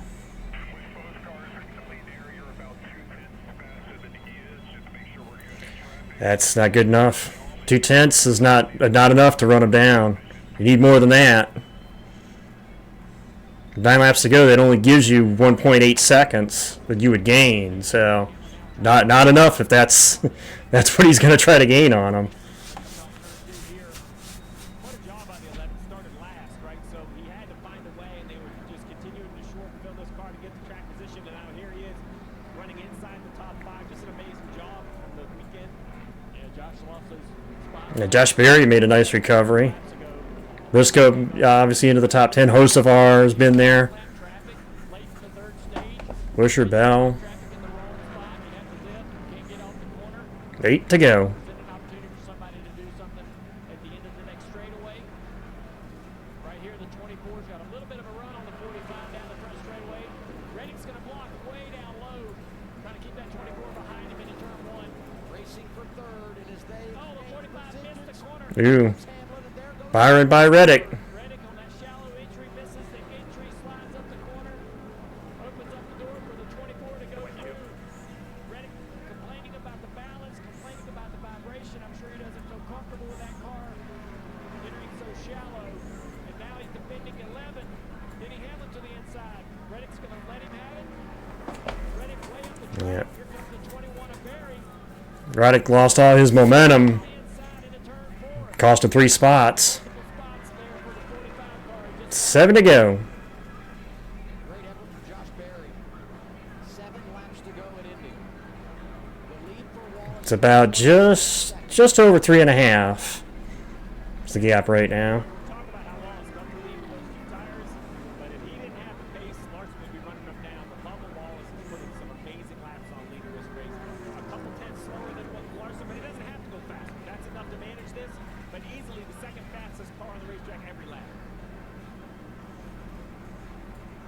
I'm gonna owe my coworker $5 at this rate, because neither one of us have Bubba. He's got Larson, I got Byron. I would need Byron. I would need something to happen to Larson for Byron to get him. So. To see him run a little bit low there. Wasn't sure what was going on. And I'm sure these 6 to go. trying to do everything they can to run the lap time they can, but also have the fuel they need to get to the finish line and get tons of instruction from the pits, from the roll rooms back home on how much throttle to use, how hard to push these cars. He's. Oh, the yellow's out. Wow. 6 laps to go. What's the yellow out for, though? Wow. Stay hard here, stay hard. Rain in turn 1 will be, Oh, rain. the radar's clear, but when there's dark clouds up in the sky. I said those dark. I said all day those dark clouds were worrying me. None on the other. But that changes The everything. dark clouds were worrying me. I said that too. Weather in turn 1, yeah. Onboard camera. It really, I mean, it changes a lot because there's a lot of cars kind of in the mix here. Yeah, and there's a lot of cars that may not be able to go further than the design distance, right? There you see the clouds that kind of pop up here over the top of the racetrack. And Bubba Wallace, I think, is one of those cars that is really tight on how far they can go now. They're probably saving as much as they possibly can right now. But again, to push this car beyond the design distance is going to be asking a lot. I think Larson, Byron, a couple of those cars. It's a Gibbs on board. With a green, white checkered or an overtime addition. Bubba said I needed 5 minutes. Just 5 more minutes. You need to see that white. This is exactly what we've seen in Indy year after year after year. All this track delivers these late, 2-lap shootouts. We get multiple crashes and things happening on the restarts coming off of turn 2 and so forth. Could come down to a On overtime. one more restart. Sponsored by National Debt Relief. Patrick And now we're literally in the situation that I asked about earlier. We're literally in the situation I asked about earlier. What do you do if you get a late yellow with 30 plus laps on tires? 35, I think, roughly. was 500 in the Brickyard 400. The whole weekend, and a large chunk of the race for her is about really understanding the car, the limits of the car, and really getting to where she feels comfortable pushing the car. As we see toward the end of the race, the lap time starts to look really good. Do you see the rain on the windshield? We're riding on board with Ty Gibbs here. Little raindrops out there on the windshield of that car. So, yeah, you can Gibbs with Ty a couple laps down, 3 laps down. I think for Gibbs, I would come in and take tires. He's 19th. There's only 22 in the lead laps. I know it sounds crazy. 22 cars on the lead lap. I don't think tires are a huge advantage, but you don't have a flat or you don't want to hand $1 million to Ty Dillon right now. I'd have brand new Goodyears all the way around that 54 for the little sprint to the finish. Yeah, Marty's talked about it a couple of times. But we'll see. Again, They've not been. no clear cut here yet. Felt like they really had something for the front of the field when you talk about Ty Gibbs, but don't want to turn away an opportunity to win the in-season challenge and pick up that $1 million. Here's Allen. On the pit box for Bubba Wallace, crew chief Charles Denick. Had the big lead, that's been erased. Has he been saving it? Also, I think at this point we need to check it because I believe that we might see a change in the regular season point lead. And final. The day Byron's had. So right now, just like everybody else, we're trying to save that little bit of I don't know what the gap was coming into today, but An incredible job. The Chumba Casino Toyota Camry is really strong out front, and hopefully we get to finish it off here. The scenarios out there, what do you tell your driver? Is there coaching? Is there information? well, we would have to get the one to go next time by, otherwise we're going into overtime. Now he's going for the trophy. That's what we're here for. All right, Bubba Wallace trying to get that Brickyard 400 trophy pulled off the pack behind him. It's been a great combination. Charles Denick first year calling the shots for the 23. And Bubba Wallace, tremendous leadership on the blocks. Denick's a guy that really had a lot of success in the Craftsman Truck Series. But Name it all the controversy that came at the end of this race last year, too. and making the most of days when you look at points when maybe they didn't have the fastest race car. Pit road is yet to be open. I think NASCAR just Yeah, so we're definitely going to go overtime here because they haven't even opened pit road, so What's at us now is just a little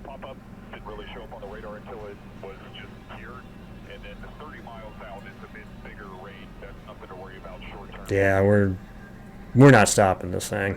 Yeah, that's why when the yellow came out, I was shocked it was rain. Like we saw the water on the windshield of the 54. Now it's, pit's still closed as we ride around. I'm guessing this one pushes all the way to overtime.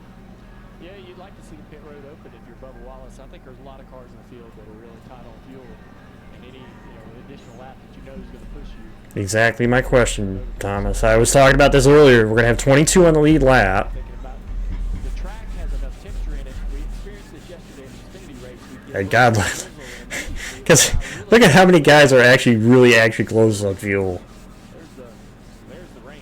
So Oh, well, wait a minute. coming down pit road here. So we're not, in certain parts of the racetrack, not really seeing. That's a little heavier than what it appeared on the outside shot. I want to race a Pocono one time and only rained in turn 2. It's going to rain. You're going to leave the track. Okay? It's just the laps are going to run us out of fuel. Yeah, that's a tough thing to be in. Oh yeah, it's pouring down there. Windshield wipers on leaving tire tracks. If the whole track gets wet, it takes forever to dry. If it's just one corner, we'll see what NASCAR does. Well, you can't. You're going to lose the corner. Here's Marty Snyder.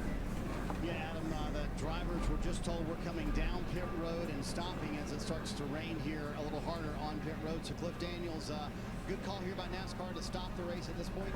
Yeah, I mean, I think so. As soon as we started talking, now the rain is coming. So from what we You wouldn't be the first. small cell, obviously we'll see what it turns into. I really want to I mean, Chase Elliott won Coda in the rain. finish would be exciting. Rain short Coda race. The team, to be in this spot to be in contention, and Dale Jr.'s last Cup win was a rain short race. So you wouldn't be the first. It would be the it wouldn't be the last. but it's small, and I think everybody in the top, I don't know, 2 or 3 rows is probably in a very similar position on fuel. I wouldn't be surprised though if they ended. It's this close. The track is gone. Fuel on the one, we're definitely good for one attempt, and yeah, hopefully, we can get a good restart and race it out with Bubba. We'll see. Certainly going to be a fun into the race. I hope we get there. Typical Indianapolis, so much strategy. How hard was this race to keep up with you and your engineers up here? Well, there certainly was a lot going on, and credit to some of those other guys that were full at the end of stage 2, and that let them take. I'd be ripping into people on Twitter over me. Kind of knew that may play out, and just A lot of people are morons anyway, us. And we're still in position. Definitely a mix of strategies around this. This race always kind of presents that, and now just hoping we get to finish it out.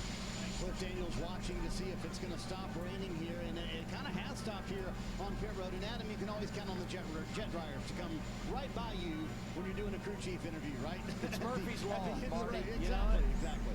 I'll say this, and we were just talking about it right before the caution came out. Maybe 10 The sun is out there, so that does help. drama that seems to always unfold late at Indy, and how hard it is to close the deal. And I said it, 5 more minutes of no rain, and the race is over. And Bubba Wallace might very well win this thing. And now I can't remember who actually was second in that race, TJ. I'd have to remember.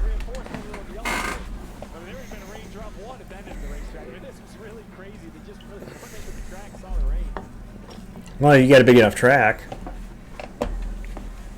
The jet dryers are out there, so Not big time. see. Not big time. Okay. But it would be big time for Bubba Wallace to win this race, because look at the shakeup on the leaderboard. Yeah, you and I talked about how he always finds himself at the cut line. You heard Marty say he's kind of lived there more than anyone. This win would be just a shot in the arm, and it would make that cut line a big gap. But you just have to think there's a potential new winner down the road still. Yeah, feel kind of foolish thinking that winner was going to move Bubba below the cut line. He is now in position to be that winner. Yeah. So, what an incredible day that'd be for the 23 team, and what kind of pressure that puts on Chris Buescher and Ryan Reeves. And it really kind of very much puts everyone below that Chris Buescher in 16th in a must-win. That was the very first Coda race. That was the monsoon race. Just think about the schedule. Iowa, a short track. We know how crazy. No, Barry won at Vegas, Colonel. Short track on the schedule.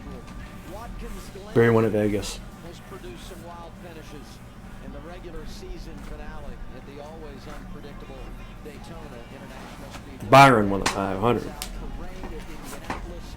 4 laps to go in the Brickyard.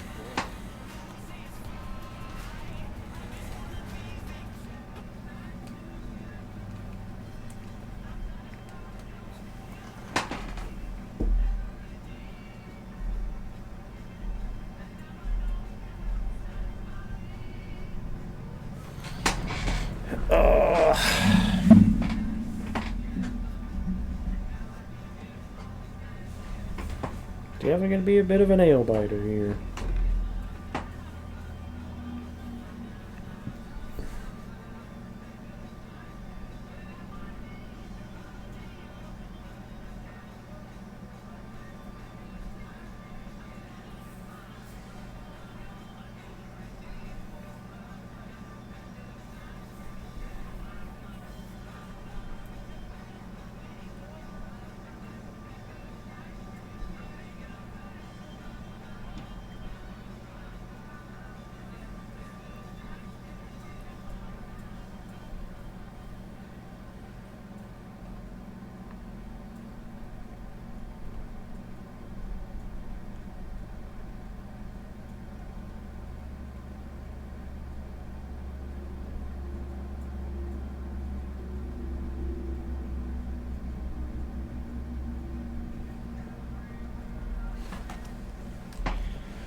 Yes.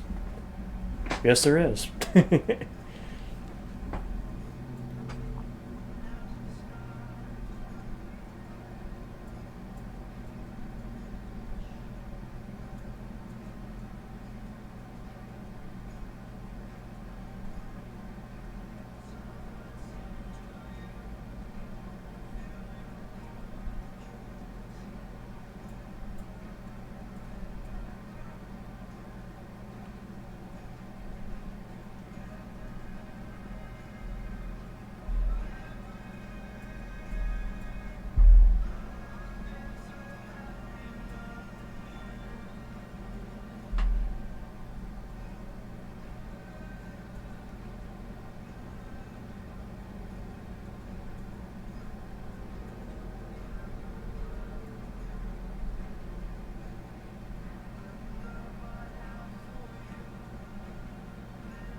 This weekend racing in Indy. We stay in the Midwest next weekend. Iowa Speedway. ARCA cars on FS1 Friday, Saturday. Xfinity practice qualifying, Cup practice qualifying on True TV. The Xfinity race on CW with coverage Sunday. Another short track race for these Cup teams. It'll be only 4 races to go to the playoffs. Coverage shifts. Yep, 4 races to go after today. Yeah, it's going to be fun. Can't wait to go back to Iowa. We got to see it for the first time a year ago. Ryan Blaney pulled it off, but I'll tell you, it's a great area of the country. The crowd was Still into the red. standing room only around that short track. It was a fun race to cover. Well, I wouldn't know. I'd have to go look it up A chance here, an opportunity. to know for sure. William Byron in the 24 here. Let's see if we can talk to William. Hey, William, it's the guys in the booth. Got us. Residue in here. Smoke. Oh, Uh-oh. that sounds serious. He's got something going on. Yeah, I might stand by on that. I will. Let me cannonball right into your issue here. Hold on.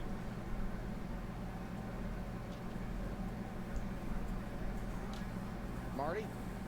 Well, this is something we mentioned earlier in the race. I don't think it's a panic moment for William Byron, but one of the fans is blowing smoke into the car, so he and Rudy Feud will talking about it. I'll give you a heads up, Junior, when you can chat with him, but no real panic. But anyway, I can list off the ones I know for sure that won rain short races. Jimmy Johnson won his last win, which was the Bud Shootout, was rain shortened. Dale Jr.'s last Cup win was rain shortened. But now sitting in these cars, both Parker and Jamie talked about this is what would be toughest for a driver sitting here in the heat. These cars have been heat. Jeff Gordon won at Pocono in 07, rain shortened.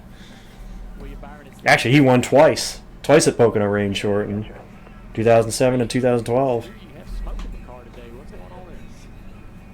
Yeah, I'm not sure. It's like the inside my helmet. This was smoking with some residue, so I just turned that off. So it's a little warm, but thankfully everything else is all good. Car's driving good. All right, man, you're sitting in third. Looks like we hope anyway you're going to get another restart. What's the plan? You have a teammate up there on the front row, I imagine. How aggressive you want to be?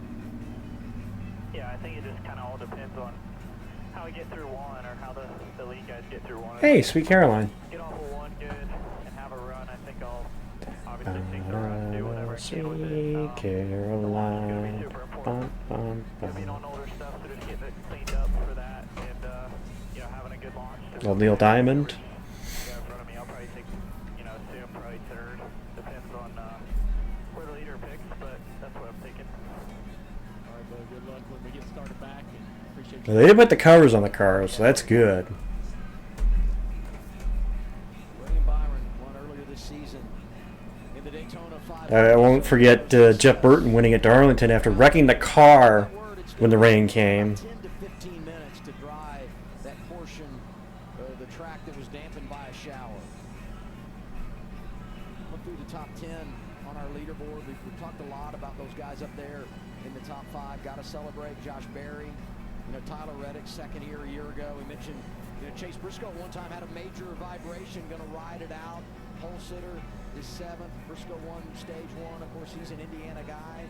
Christopher Bell looking for his first top 10 on an oval since Nashville and not having a bad day in 8th. Chris Buescher on a run at top 10s here, doing everything he can to keep himself above that playoff cut line. And Carson Hocevar, year 2 for him, and they've been all over the board. A couple of runner-up finishes this season, but in the Brickyard 400 driving for Spire, to see him doing what he's doing, I mean, it's really been positive and another showcase of his talent and ability.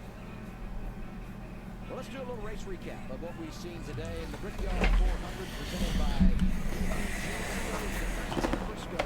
Remember, Bubba started outside front row too pretty good stage. in this race. Obviously getting the stage win and not a lot of eventful accidents or anything going on except for this one right here where one car gets turned around. A lot of fuel saving and everybody checking up early. Dow gets to the back of the one of Chastain getting down the corner. Surprise Chastain. And surprise for Dow as well. Pretty hard hit into that outside wall in turn 3. Yeah, that yellow kind of what encouraged all these split decisions. Some stay out. The Penske cars namely stay on the racetrack. Most of the field comes to pit road, which means then the Penske cars have to come under green, which ended up working out. They ended up with some good track position out of these decisions. See them making their pit stops, and as everything cycled through, open the door for Chase Briscoe to be back on point. He collects the victory in stage 1, second stage win of the year. Cindric leading in stage 2 has a flat right rear tire down the front straightaway. And then the 43 had a right front wheel come off the car, sending him hard into the outside wall into turn 3. Eric Jones stays done after having a lot of speed all weekend. Phoenix has had rain short races. Like I said, Dale Jr.'s last career Cup win, the 2015 fall race, was rained out, called short. Ryan Blaney playing that strategy. And then you go to this restart as everyone's trying to get control. You knew Blaney would have to pit, and look at Larson driving through to jump in front of his teammate William Byron. And William Byron would love to have that spot back. He'd be sitting second right now on the field. Blaney wins the stage, but they were out of fuel. Actually came down the pit lane before pit road opened. Yeah, Bubba Wallace finished 10th in that stage, but was setting himself up for later options for the 23. Logano took 2 tires on his pit stop. Yeah, short stop by the 22 cycled into the lead. The 23 as well, 2 tires. That jumps Larson and Byron and some of the cars that needed 4 tires and fuel. Larson said, "I'll take 4 tires." The only car that I saw that took 4. Where is everybody in the running order? It's Logano out there. Here comes Bubba. You watch Larson coming off the pit lane. Yeah, look how close it was. With Logano ended up having his issue. It's just a few car lengths between the 23 and the 5. And Reddick was in that mix as well at the time. And the 22 has a tire issue as well. Another Penske car with a right rear tire. And then Bubba's sitting in the best spot to be able to avoid this and take the lead and put himself in position to try to win the Brickyard 400.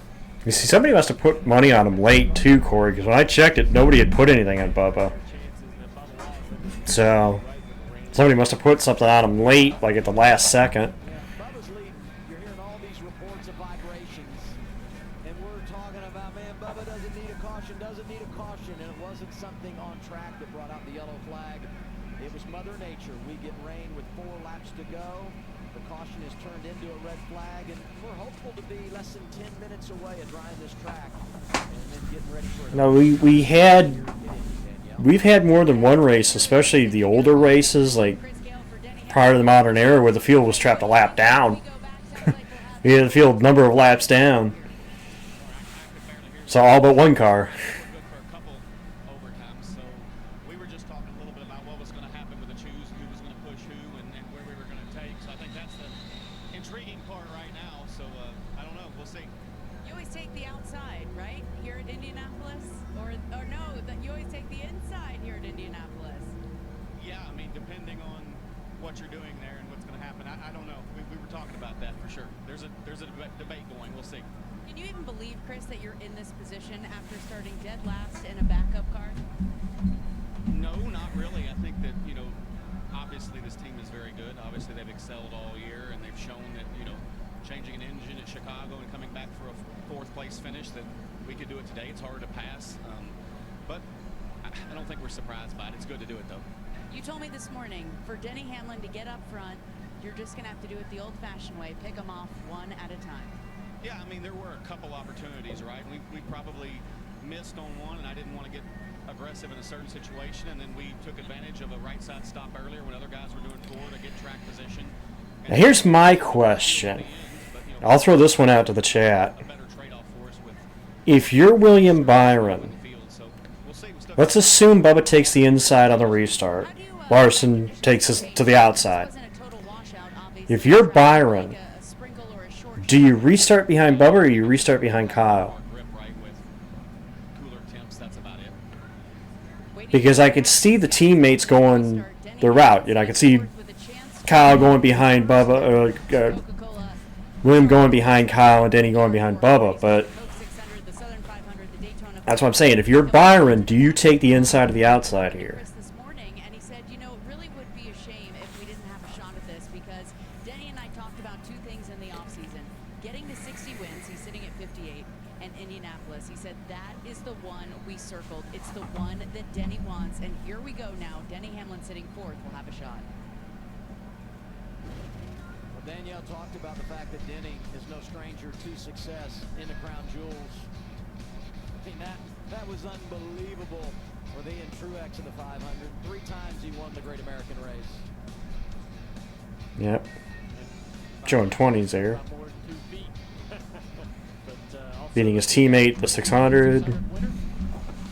He's won the Southern 500 a couple times. Southern 500, man, he knows how to run that place so well. 3 times as well, much like the Daytona 500.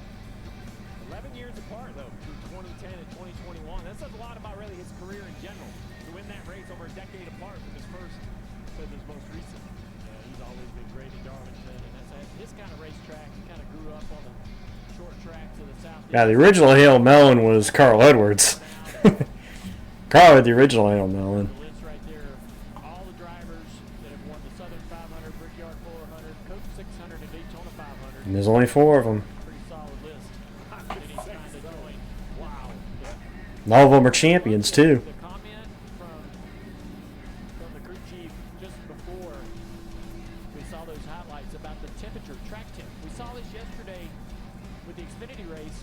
Now, nothing's probably changed for turn 3 and 4, Steve. Right. But on restarts, you got to tell your driver, 10th down in 1 and 2. We just soaked turn 2, absolutely soaked it. So the track temp and the grip is way up. The track temp's down, the grip is way up. All right, so have that in mind.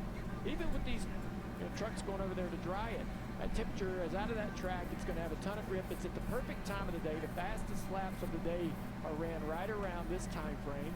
And so you tell your driver, somewhat similar to what we did yesterday in the Xfinity Series, you're going to have more grip than you've had. Yeah.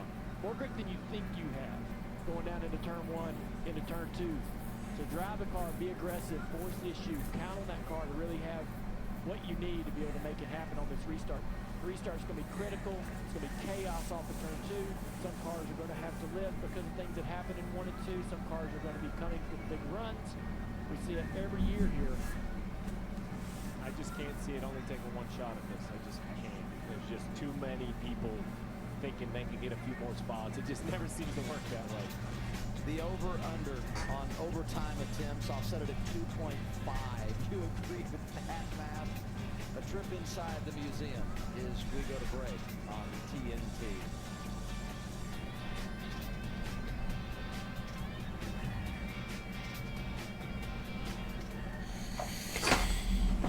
God damn, just waiting for this yellow to be lit, or the red to be lifted for this weather. Let's get this done.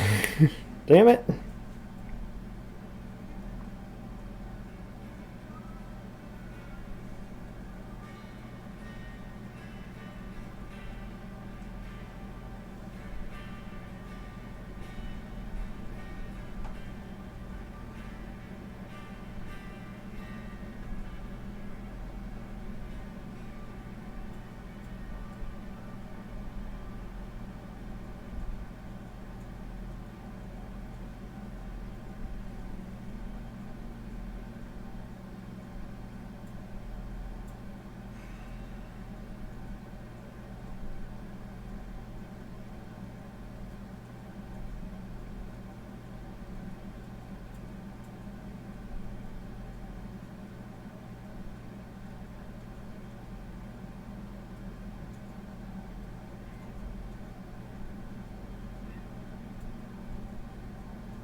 Welcome to the Indianapolis Motor Speedway. Nothing finer in motorsports. When you pull in, you know you're somewhere special.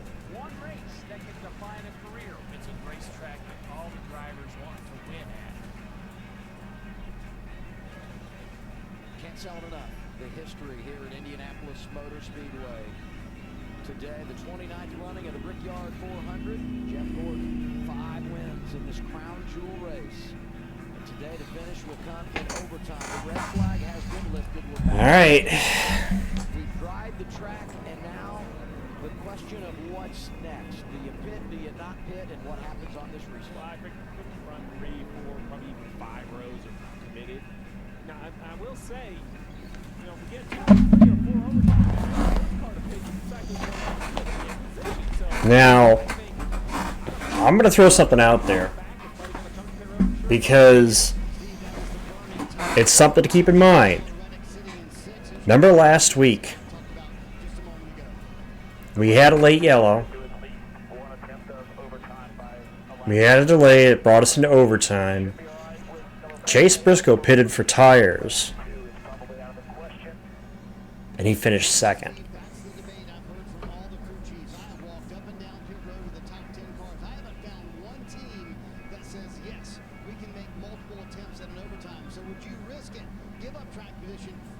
What's amazing is how close they all are.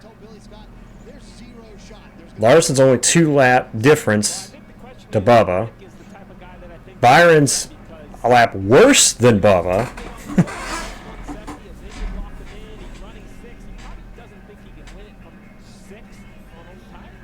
We had 2 overtimes last year, and that's the big, I mean, the chance that there'll be an accident off of turn 2 goes way up right now. You know, and that's what you have to weigh. And if you say, okay, we know I'm going to be 2 overtimes, you got to come this time. You got to come that often, right? You don't wait and then hit when that opportunity for the second overtime comes. You've already cycled yourself behind anyone that comes this time. So if you think it's going to be 2, then you come on down pit road, which I think a lot of people in the back half of the field do that, right? And then when you run And the question is, Junior, is where that break point is. I mean, at this point, we figure at least the top 5 are staying out. I think he's right. The question is, where's the break point?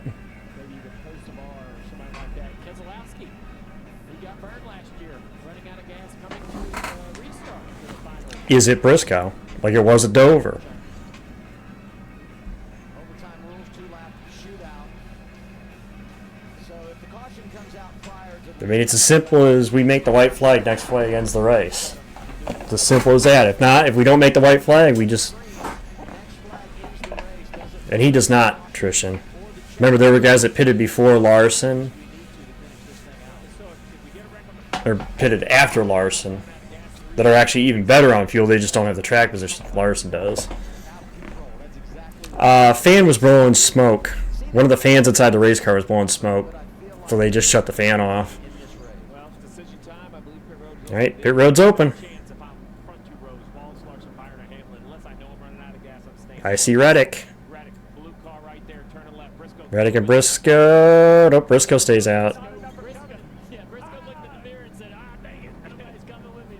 Reddick is the first one. Yep. No, that's Nemechek. Nemechek, Elliott, Gibbs, Cindric.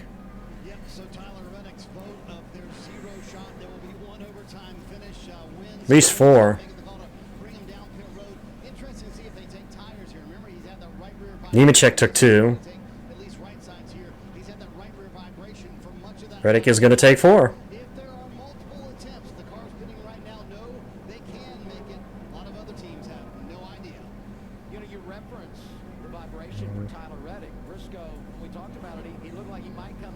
Gibbs. Gibbs is going to take 4 as well.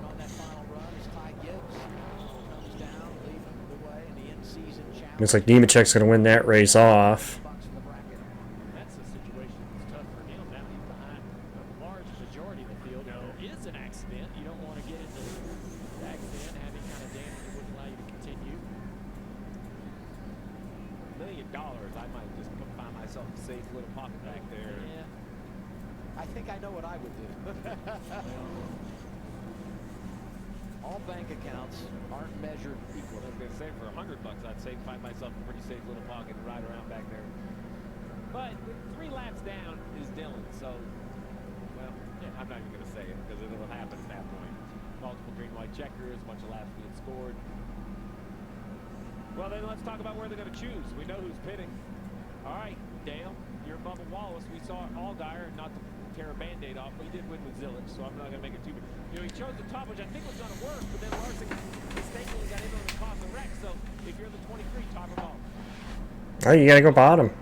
If you choose the bottom, where does Byron go? That's the question. Byron is not going to push. I think if you're Bubba, you got to take the bottom. You got to get that entry into 1.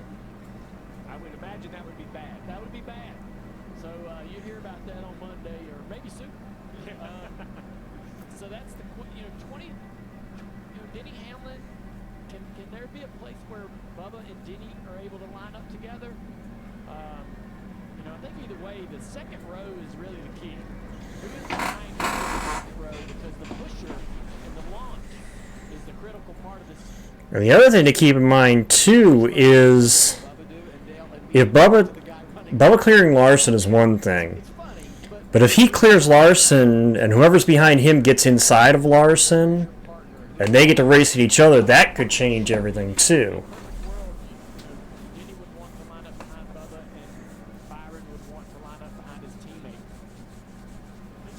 We're going to get the one to go here. Nope. Going to go at least one more.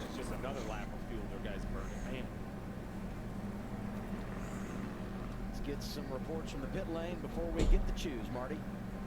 Just checking in with Bubba Wallace's team. Charles tonight told me, yes, we are good for 1 overtime. I said, what about overtime number 2? He said, that one I'm not so confident in. Think about, Alan, what's right in front of Bubba Wallace, the possibility of making the... Yeah, there's too much on the line for Bubba here. He's going to be hard to deal with because knowing what's on the line for him. Kyle Larson knows all about that. He was the chaser last year to get it done and to get that brick and get the Brickyard 400 trophy. They're planning for every scenario. That's what this 5 team is good at. And crew chief Cliff Daniels was just telling Kyle Larson, look, if we have to hit that emergency switch, go to the reserve tank. The best thing to do under green is start swerving on the straightaway to make sure the fuel is in that pickup. You can't be near the wall and get that fuel in the car. That's if we need it. So again, they're planning ahead for every scenario, but they think We should be getting the one to go because I just seen Gregson drop out of line there, so we should be getting the one to go this time. How good of a teammate will you second crown jewel in 2025 is on the line for William Byron. He'll push Larson, but would he take the chance to make it 3 wide? We'll see, Danielle. Denny Hamlin go from last to first. He is lining up 4th on this restart. Just ahead of him, Hendrick teammates and Bubba Wallace, who drives for him at 2311 Racing. Denny Hamlin, if he wins his first ever Brickyard 400 today, would pull off the Grand Slam, having won the 3 other crown jewels in Cup Series racing and win number 59 of his Cup Series career. He just announced a 2-year contract extension this weekend to stay with Joe Gibbs Racing, who he's been racing for the past 2 decades. Can he pull it off, Double A? We're about to find out. Boy, a lot of drama. Should get the one to go here. And it's as simple as if we see the white flag, next flag ends the race. 24 is going with his teammate to the outside. That's a guarantee. And I love being on the inside. Bubba Wallace can then hide a hand gesture. Being on the inside, you get your hand out the window a little bit. You let the 11 car know when you're going to get on the throttle and start to accelerate. You maybe hand gesture to the 11, the following car, just slightly before you get into the gas, so that he can then meet Coming to the one to go. you both can lock up and go. And so the outside line, Bubba looking to maybe take the inside. I think that's the smart move. Yep. And Byron will go. Oh, both of them. Byron and Hamlin go low. Leaves Josh Berry on the outside behind Larson. I'm surprised Hamlin jumped down there too. I figured Byron would go down there, but I'm shocked that Hamlin went down there too. They both took the inside. For the race fan, I'm also a little enthused that it's not about team. Like at some point, I want to see the stars settle it. I know they're teammates, but if William Byron thinks he can win, and that's where he thinks he can win from, there's a part of me as a sports fan that I don't really love hearing about all the organizations. I want to see William Byron do it. William Byron. Yeah. Byron wants to win this thing for himself. You know? The restart had to turn left. And that's what messed the whole restart up right here. That orange-black car, Brad Case, hits. That makes Blaney the control car. He doesn't get a great restart. Larson clears him on the inside. Game over after a whole bunch of melees. yeah, big wreck behind him set up. Another green light checkered, and then Freese ended up spun out off turn 2, which ended the race under yellow. Double overtime a year ago. At least one extra session here today. Front row, Bubba Wallace, Kyle Larson. For Bubba, it would be his first win of the year, lock himself into the playoffs. For Larson, he would end the summer slide, get back to victory lane. I wouldn't mind seeing this race go 23-24. See Bubba way to pick up $5 for Byron. We'll see what happens. We got 2 laps to settle it. They make that white flag. The next flag ends the race. Checker to caution. And I'll still be shocked if it's one shot. We have to see the white flag for this to be the last one. I don't know if it happens, Steve. I don't think it's going to be at the front. I think it's going to be mid-pack or behind if we see something. We were 5 minutes from being done in regulation. All right. Rain settles in, sets up over Pace SUV. We'll hang that left to pit road. in the Brickyard, presented by Craig Is this the last restart? If so, who gets through? Wallace in control. Larson to his right. Here we go with OT number 1. Lock it down. Ready, be ready, be ready. Green, green, green. Bubba fired off good. Larson's got a little bit of push into 1, but he has to go high, side by side through 1. Ooh, they're going to race hard off 2. Bubba clears him off of 2. Can he hold him off? That was a power move in turn 1 and 2, though. Oh, and there goes Byron's in the wall. No, that's not Byron. That's the 38. Reddick tore up. Logano. And the 54 trying to get it stopped. He's like, I got $1 million here, guys. Just let me get slowed down here. Reddick gets caught up in that. Yeah, Reddick's choice to pit is going to end his day early. Now I think that of the points to take this gamble. It looked so calm too. I thought we were in good shape. Someone got into the back of St. Smith. I know who ran it. Somebody got into the back of Smith and turned Smith. Headed for Zane, who was running 13th and in line for a solid finish. Here's 5 audio, Kyle Larson. Depending on how quick they get it cleaned up, we still should be okay here. Uh-oh. Good job staying the course like you are. Larson may be close too. Depends on how quick they clean it up. Yeah, I don't think you didn't sound that confident.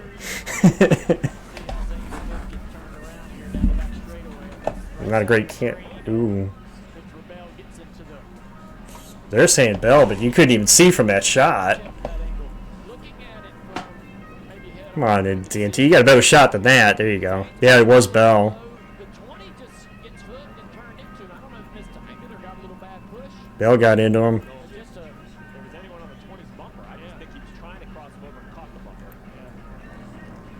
Yeah, he might have been trying to cross behind him and got him.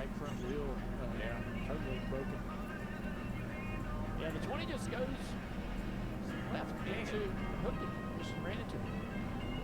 But that was just big misjudgment. It's a He gets through that. odd piece of contact there. Oh, this ain't gonna be fun. You reckon it's fun?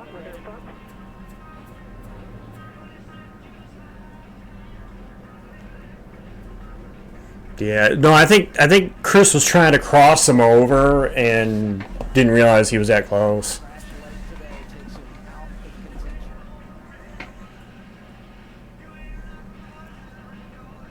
Damn. Yeah, it looked like maybe Christopher Bell just misjudged. Well, now everybody's in trouble.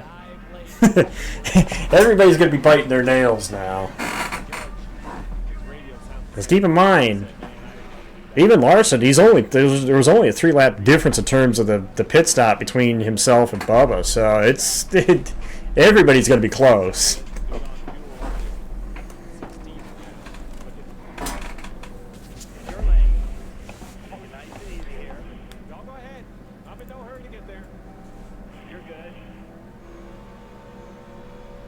There we go. Yeah, I think he was. I don't know. It looked like he was. It looked like maybe he was trying to get down there too.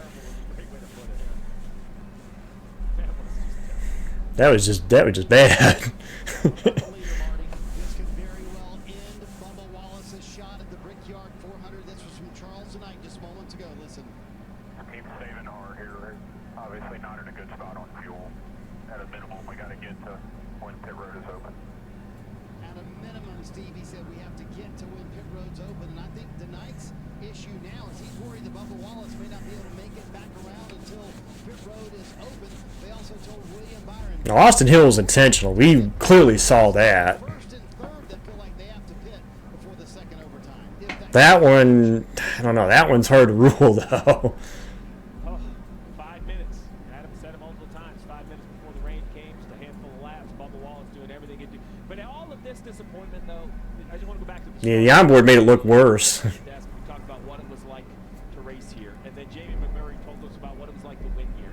And all of this disappointment and turmoil and challenge and stress is what makes what Jamie McMurray got to experience so wonderful, right? I mean, that's just it. You and I have lost way more races than we won, but we just know how much it means when you are able to kind of put everything together.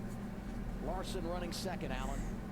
And Steve, you talked about the monotone of Cliff Daniels, Kyle Larson's crew chief. You don't hear worry on the radio. You just Hamo, I already know you don't like Amarola, fuel situation. so yeah. 2 laps, then Bubba, about 3 laps better than Byron, so they feel confident. Again, they went through every scenario. Should he run out, go to the reserve, all that stuff. But don't hear the worry on the radio if they're about to run out. I go back to Bubba Wallace, and you don't want to lose the lead here, right? And you don't want to run out of fuel, but this magnifies, because if you run out of gas, not only do you not win the race, you think about the points battle they're in, and now you have to make a stop, and maybe you don't get back around. All those We keep seeing caution. Tristan Larson's going to run out too. Green light's on. They're coming through turn 4. Keep in mind, it's only a 3-lap difference between him and Bubba. If Bubba's not good with 2 GWCs, We have more than 2, and Larson's going to be in bad shape too. Larson and Byron, for that matter. Doesn't look like, will he do it? Doesn't look like he's going to do it. He's not. Yeah, no, they said, we're going to run out of gas. We're going to just, pit road was open that time. No takers. I think we looked at the right No, nobody's going to go. Nobody's going to go. Gibbs is. And old man Living on the edge. Then again, Gibbs has nothing to lose. I mean, if anything, that keeps him out of chaos. Marty. A lot of debate on the radios. If they, I'm hearing on William Byron's radio, if they choose next time, it will be really close. If they go one more lap, they cannot make it. So they might have to come down pit road. And I will tell you, since that radio communication from Charles tonight to Bubba Wallace, there has not been a word spoken on Bubba Wallace's radio. But Tristan, what if in all this chaos, he gets tore up in a wreck? As far as I've heard. Then it doesn't matter if he has 4 tires and fuel. Choose here. That's what gets introduced with these multiple green-white checkers. Went behind him as Larson went to the outside, but We've seen that happen. told us here over the weekend. He said last year when he chose the inside behind Brad Keselowski, one of the reasons was we felt like he could run out of fuel and that would allow us to restart on the front row. So if you're Byron here, you could be sitting in the catbird seat to get on the front row if Bubba is to run out of fuel. Something to think about as you manage the choose in these last moments in this race.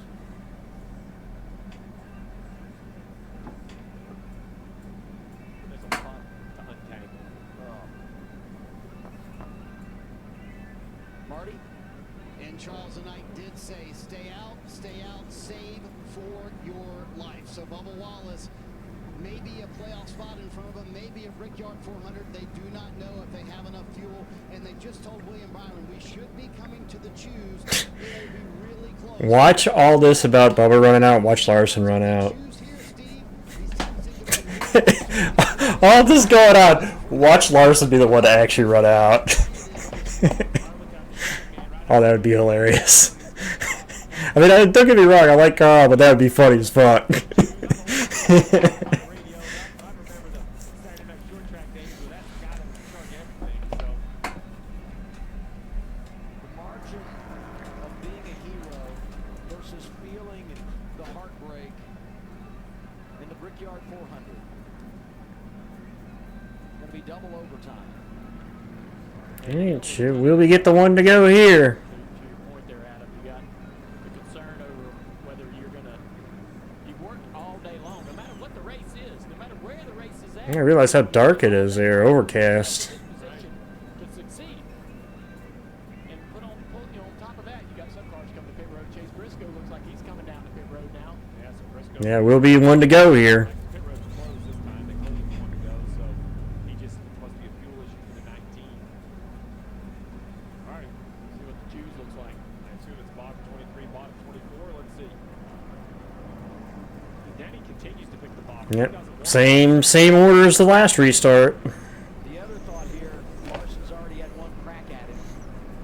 So now you have a little bit of a glimpse of the game plan of what Bubba might try to do. Does it get more difficult if you're driver 23 to hold off someone of that caliber on a restart? Bubba's one of the best in the series with restarts. I think he's got to feel pretty. Yeah, he did a good job actually to hold off Kyle that last restart too. 21 of Josh Berry. So 23 of Bubba gets a really good launch. Almost clearing himself, trying to get over in front of the 5. But Josh Berry is pushing this 5-car Larson back up to the outside of the 20. They had a red for about 10-15 minutes for rain. They only have a couple laps to go. They're trying to get it in. We're almost there. It's just It's okay, make your dinner first and then you can do it after dinner. okay. On this next restart. Probably not going to get this awesome, incredible Oh, push. he almost got a groundhog this morning too. Byron had an opportunity 8:30 as soon as we got up. I looked out the. I didn't even have my glasses on yet. I looked out the window as I opened the blinds and I went, organized. "Son of a bitch, it is." Here right in front of that 5-car. What do you want to switch on? What do you want to switch? What do you want me to do? He's not going to start behind him because he wants to win it. It's the Brickyard. He's got a chance to win it. He's going to try to see what he can do to try to win it. Miles will have whatever you think picks up the most fuel flipped on, and if it sputters Prior to the restart zone. Flip the switch prior to the restart zone. All right, so what they're trying to do there is just make sure Going to the reserve, possibly on Bubba. and then flip it. Good thing, I guess it's a good thing. But with the banked racetrack, you know, high banked racetrack, sometimes you have problems under yellow like a Talladega or a Dover. Here, with it being flat, it should be pretty good to keep the fuel where it needs to be. Thank you for your I'm nervous. Yeah, All right. I'm nervous for Bubba. For any of the 2 laps to settle it again. Same story. We get the white flag. Next flag ends the race. chain reaction that might create, right? We've seen so many accidents sort of toward the 10, 15. Last restart was pretty good battle. See what happens this one. In the Brickyard 400, Restart. Bubba Wallace, Kyle Larson, row 1. Try to settle the Brickyard. Bring it down slow, bring it down slow, up through the gears. Pretty even between them. Pretty even between them going into turn 1.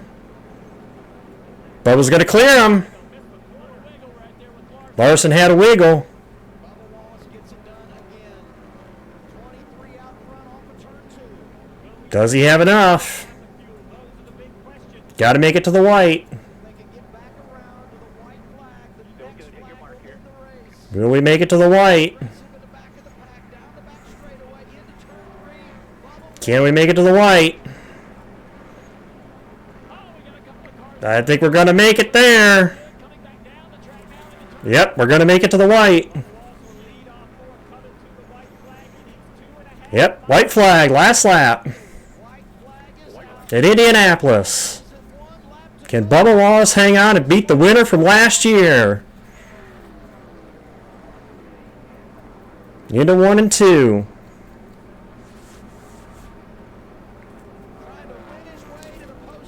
Half a lap to go at Indy. Can he hang on? Half a lap to go. His last win came at Kansas, the fall of 2023, or the fall of 2022. Byron's out of gas. Does Bubba have enough? He's gonna do it. Off of turn 4. Welcome back to victory lane, Bubba Wallace. Bubba Wallace wins at Indy.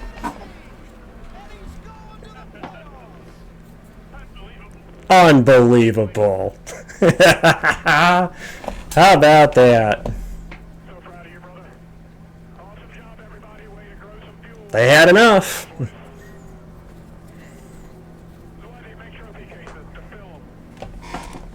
Wow.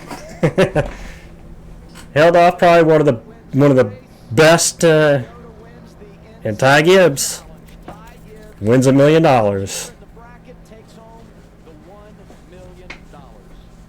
How about that? This will be a popular victory in the garage. Bubba's got lots of friends among his competitors. You can see one He won that one straight up too. He won that one straight up, head to head. Ain't nothing you can say about that one. We had a little bit of a yellow the first time. That's He won that sucker straight up, head to head. sitting under green. Bubba Wallace busts the bubble and wins his way to the playoffs.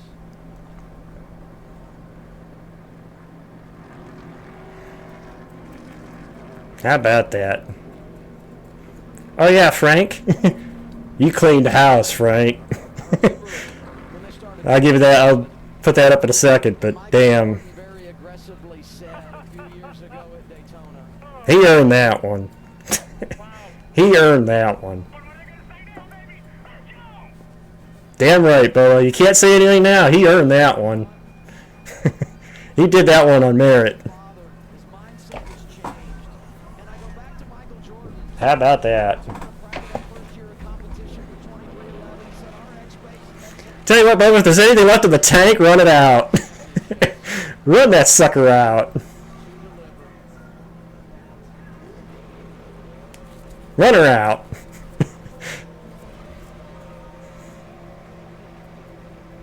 2311 was so good here last year. Came here this year trying to find the same speed that they showed in 2024. And Bubba Wallace He outdueled one of the best on restarts, who had fresher tires no less, and kicked his behind on 2 restarts. Yeah, you can't say anything after that. Can't say anything after that. He earned that one. 100% earned that one.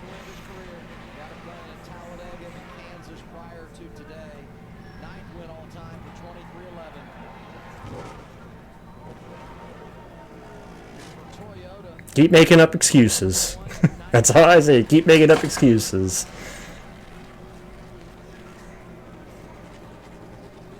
Not only had to hold him off on 1 restart, but had to hold him off on 2.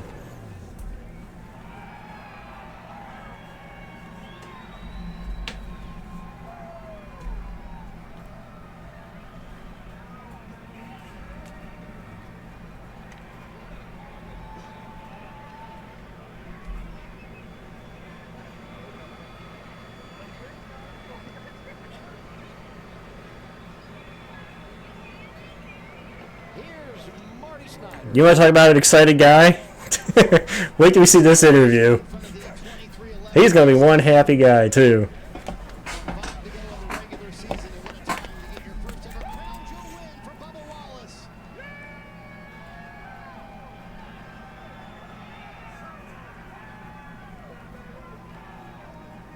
Superman pose, baby? That's awesome.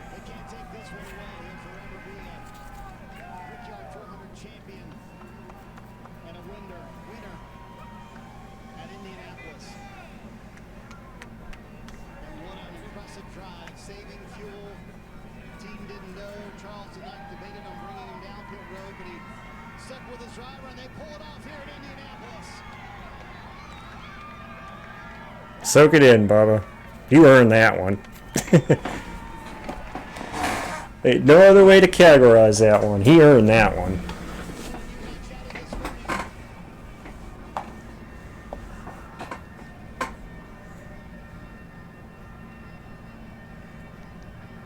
You had a smile on your face when you and I chatted this morning about what were the nerves like before that second overtime, because there was a real debate about whether you needed to pit or not.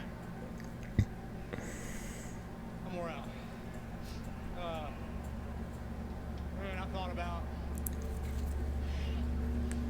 every which way to Sunday besides driving a race car under that red flag, and oh my gosh, man. Just so proud of this team. That adrenaline rush is crazy because I'm coming off that right now.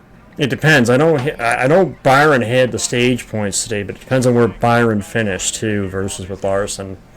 I think we do. I think there is a change for the point lead. It's just a matter of how many points and who it is. Thank you.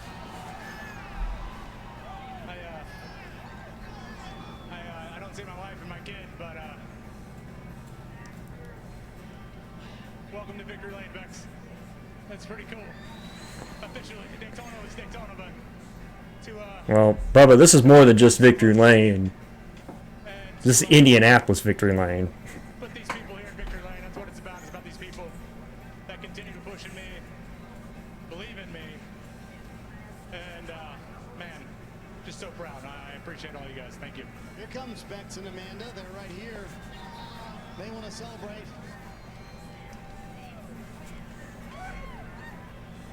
The tears for everybody. We'll give them a family moment.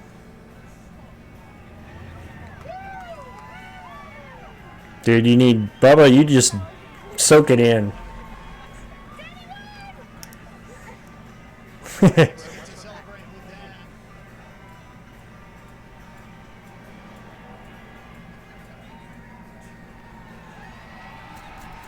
Nasafanya. Somebody needs to make that image, please. Bubba, hold this kid on the line. Nasafanya. He earned it. Need to have the family here and to celebrate now as an Indianapolis winner. Unbelievable to win here at the Brickyard. Knowing how big this race is, knowing given all the noise that's going on in the background, to set that all aside is a testament to these people here on this 23 team. It's been getting old running on the cut line. Yeah, you have a lot of detractors to your career, Bubba, and what would you say to those folks right now? It don't matter. Exactly.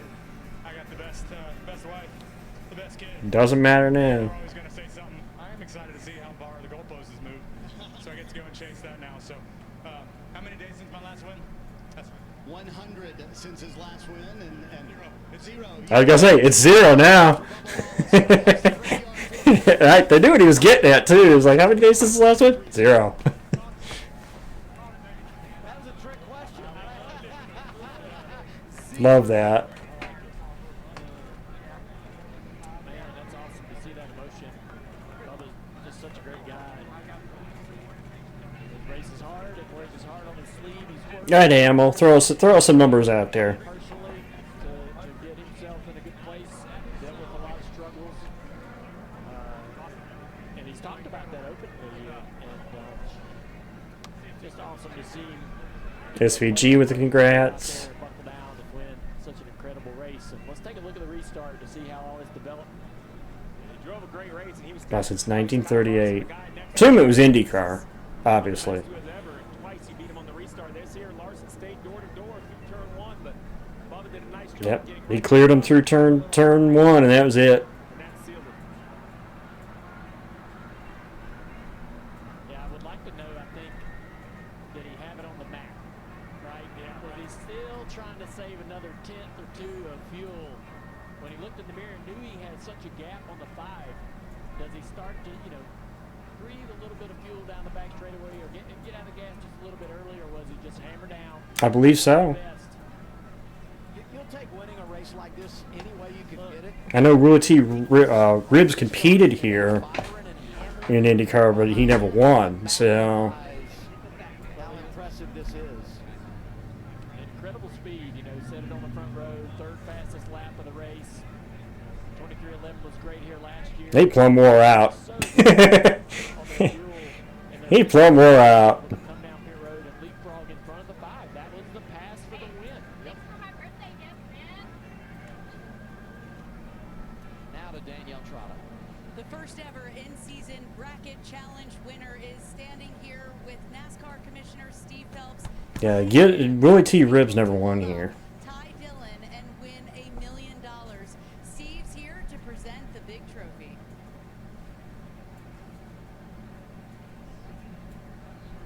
Yes, sir. Very exciting. Thank you so much. I appreciate it. At just 22 years old, Ty Gibbs, your in-season bracket challenge champion, 5 rounds beginning at Atlanta, defeating as the 6th seed his first opponent, at Chicago 2nd, Sonoma 7th, and Dover 5th, and now with a 21st place finish. It's enough to cash a $1 million check, and take a look at the bling. Show it off one more time, Ty. Congratulations. How does this feel? Yeah, it's great.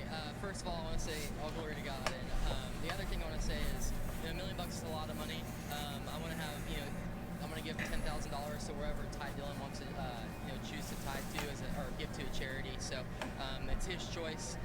I appreciate it. We had a fast Monster Energy Toyota Camry. It did not end up. Okay, that's pretty cool.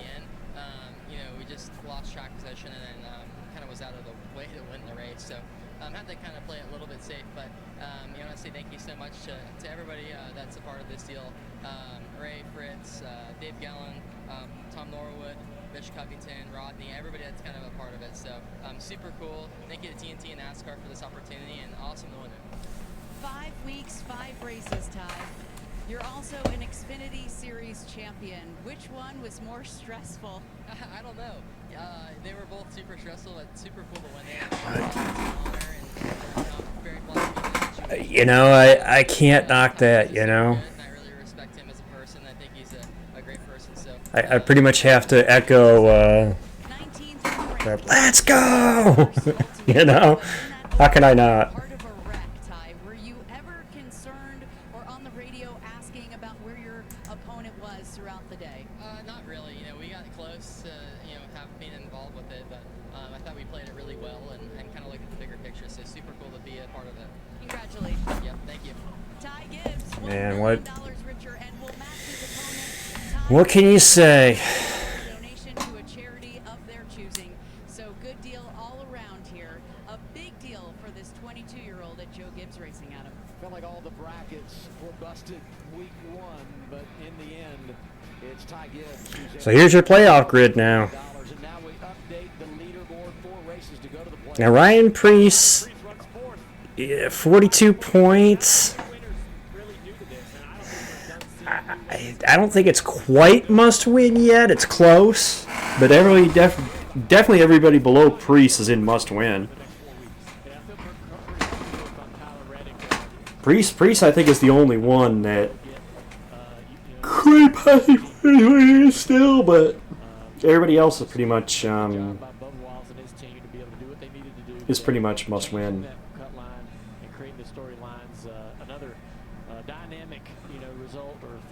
It's possible. It's 13 points. 13 points is what you would have to gain per race to tie the cut line, which could easily be done stage points. You got to keep in mind those stage points. Stage points at a couple stages, and the person you're racing against doesn't get there. It's possible. It's always great when you finish a race, and I could easily swap 6 or 7 names for this man right here, Bubba Wallace. He did it on the cycle. He did it on the green flag run. He outrun Kyle Larson, and then with the caution, and then the red, and all of that. He did it all perfectly. So the celebration hopefully will continue more than just tonight. He deserves it. He earned that one.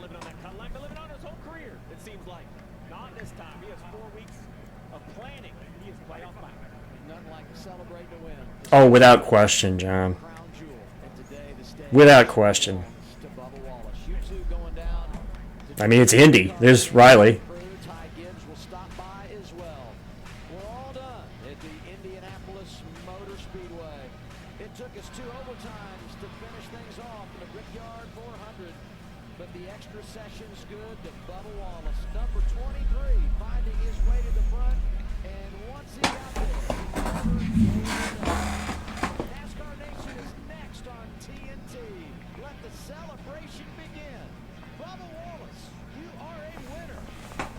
That's what I'm talking about. That's what I'm talking about right there.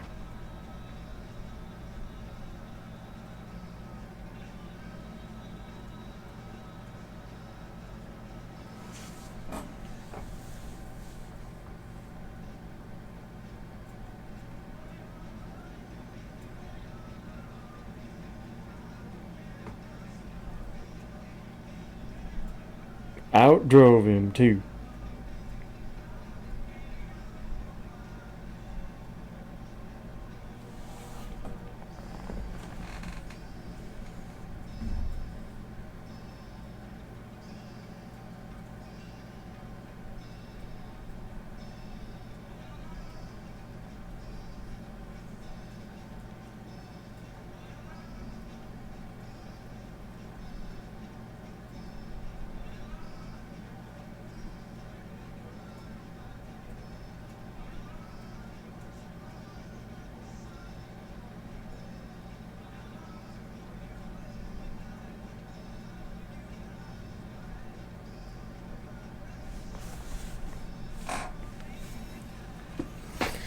What can you say to that? You know? Honestly, what can you say to that? That's awesome.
Oh, that comes when they do the victory lane stuff. So, yeah, I guarantee you NASCAR's media page will post the image at some point.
And I don't know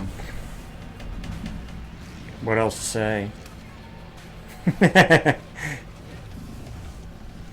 Thanks for the raid there, dude. I was watching yours and I was gonna say, you gotta be on Cloud 9 watching this too. I can't believe this, you know? You know?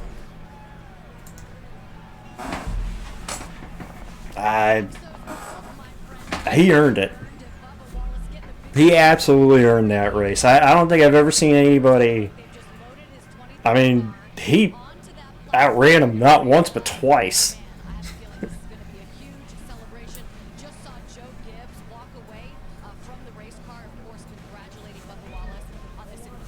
I just posted it on Twitter. I think it might be the feel-good win of the year. Easily. Easily.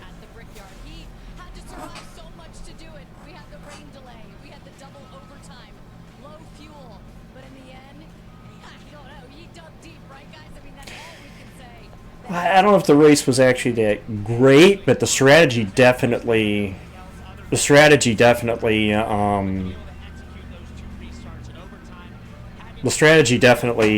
made it entertaining, very entertaining to see which one was going to pay off. Look at the, it's almost like the lettering's rubbed off of both sides of the tires there on the right side. God.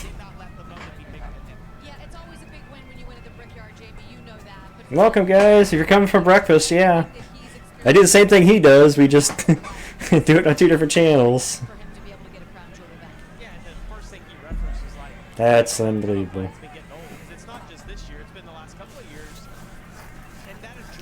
Oh, and let's make mention, he did it at Indy, too. You know, this isn't like he did it at Charlotte or did it at Dover. He did it at Indy. You know? Let's add the pedigree of the racetrack into that, too.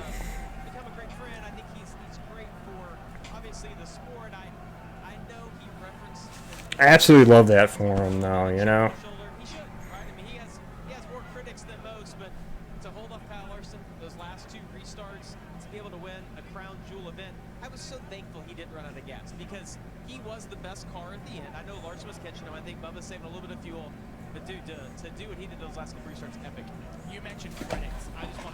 Yeah, everybody could be critical. Oh, well, he got up there because of playing the strategy. Well, he had to outduel Larson not once, but twice on two different restarts, and he drove by and he cleared him and drove away.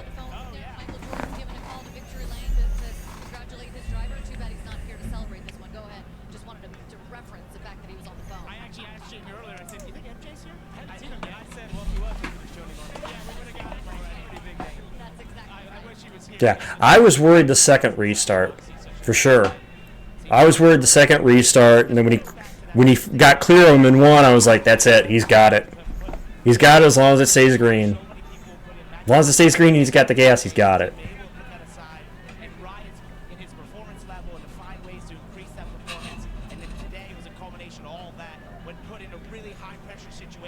If I take my hat off, though. Wear my hat now.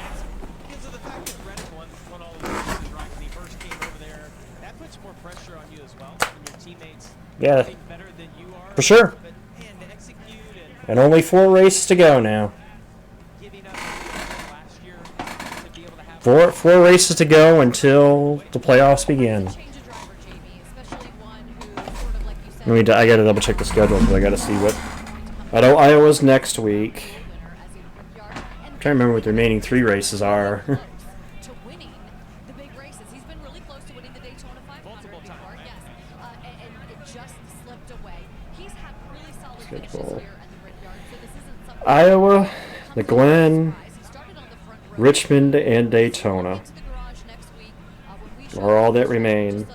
maybe the chip isn't as big because he's accomplished something like this. Yeah, I mean, the chip's not from the garage. The garage area likes Bubba. I mean, he's well received. 4 races remain. For the last couple of years, I'm like, if you could be who you are on TV, Well, it's 42 points now between defensive all of a sudden, Busher and Priest. It's 42 points. that because he's been so well at the drafting type racetracks, that's similar to my career, when you can come somewhere else and be able to win, it almost puts you in this like different category of driver. And the fact that he's been able to win at Indy or Brickyard, yeah, I mean, this is going to stick with him forever. And I think, you know, you mentioned the super speedway sort of connotation of being so good at those. There is sometimes in the sport a little bit like, well, it's a super speedway win. But when you win somewhere like the Brickyard or even just a mile and a half, that sort of thing where it's like, well, that was all driver. You know, Right. that driver got it done right there. Also, I just have to shout out the fans that were changing. Yeah, and I just. A little bit ago as you guys were talking. We got an awesome vantage And point. I think if you go back to the golf tournament a few weeks ago and Scotty Scheffler's son running I know I need to go eat dinner, but at the same time, it's like I'm trying to get as much of the post race as I can, you know?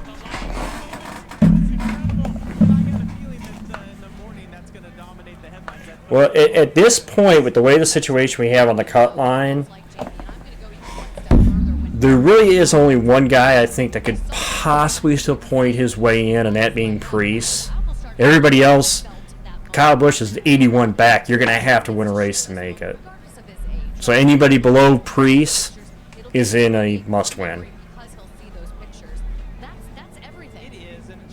Which should make things really crazy the next 4 weeks, because we're going to have guys that are going to be desperate. it doesn't matter what you do for a living. You know, Kyle Busch is out. Ty Gibbs is still out. That go with that with you. And as I watched her walk up, all I can think of is that she has lived all those look at that. He's taking it in. Right? Savoring it. But she's lived those moments with him, and she gets to live the highest. And I'm telling him, yeah, take it in. What a great moment. Soak it in. It's Indy victory lane. I mean, come on. You're going to lose a lot more often than you win. And you mentioned your spouse, significant other is going to be along the ride. I bet you if you ask Bubba now too, what's been the sweetest kiss? He might initially say his wife, but kissing the bricks at Indy.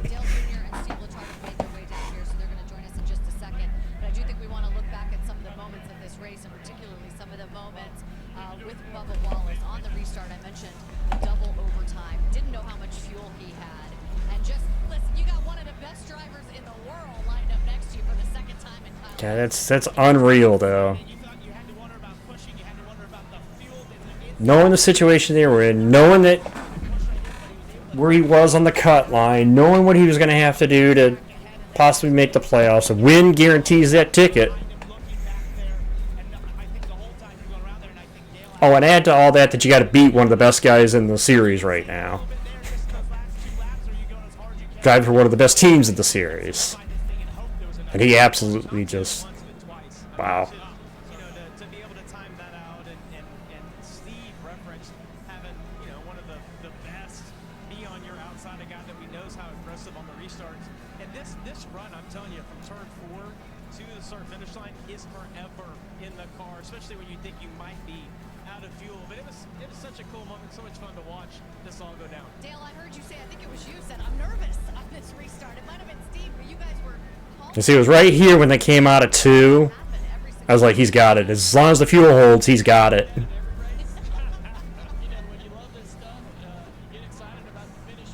Kyle tried to reel him in. He tried to use the little bit of suck, and he did get a little suck back to him, but not enough to Not enough to do anything with them down here. Of motorsports in the world, in North America, and they're back on the oval. You know, we've been running on the road course for a while. A lot of drivers wondered when they're There you have it. chance to win on the oval again. So now we're back on the oval, and the drivers are telling us themselves just how important this win is to them, the chance to get it done. I get nervous because while we should remember the victories, I remember all the heartbreaks. Right, Jamie? We talk about your win here. You can give us some of those details, but we could all list every detail. Second driver who was on a 100-plus race winless streak, Dwayne here. Put himself in positions, and we have seen some taken away where I don't think he made mistakes. You know, it was either circumstances or other situations, so I think that was my nerves. But in the end, and I said it earlier in the booth, there's 8 or 9 guys we could put this graphic up to that could have won today's race, whether it was strategic or whether it was raw speed. I think what says it all is 3 guys. Man.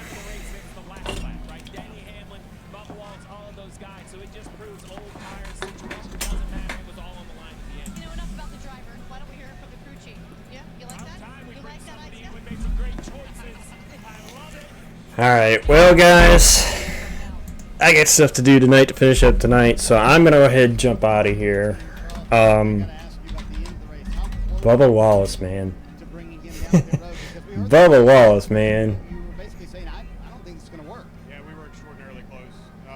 I don't know what I don't know what else to say.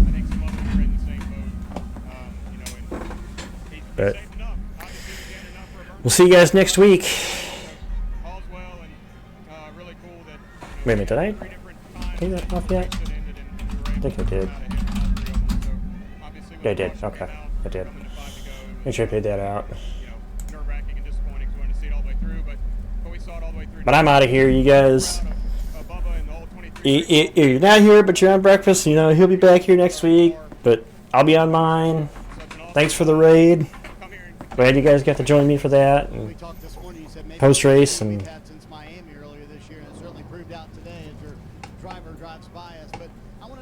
peace out, fellas. See you in Iowa.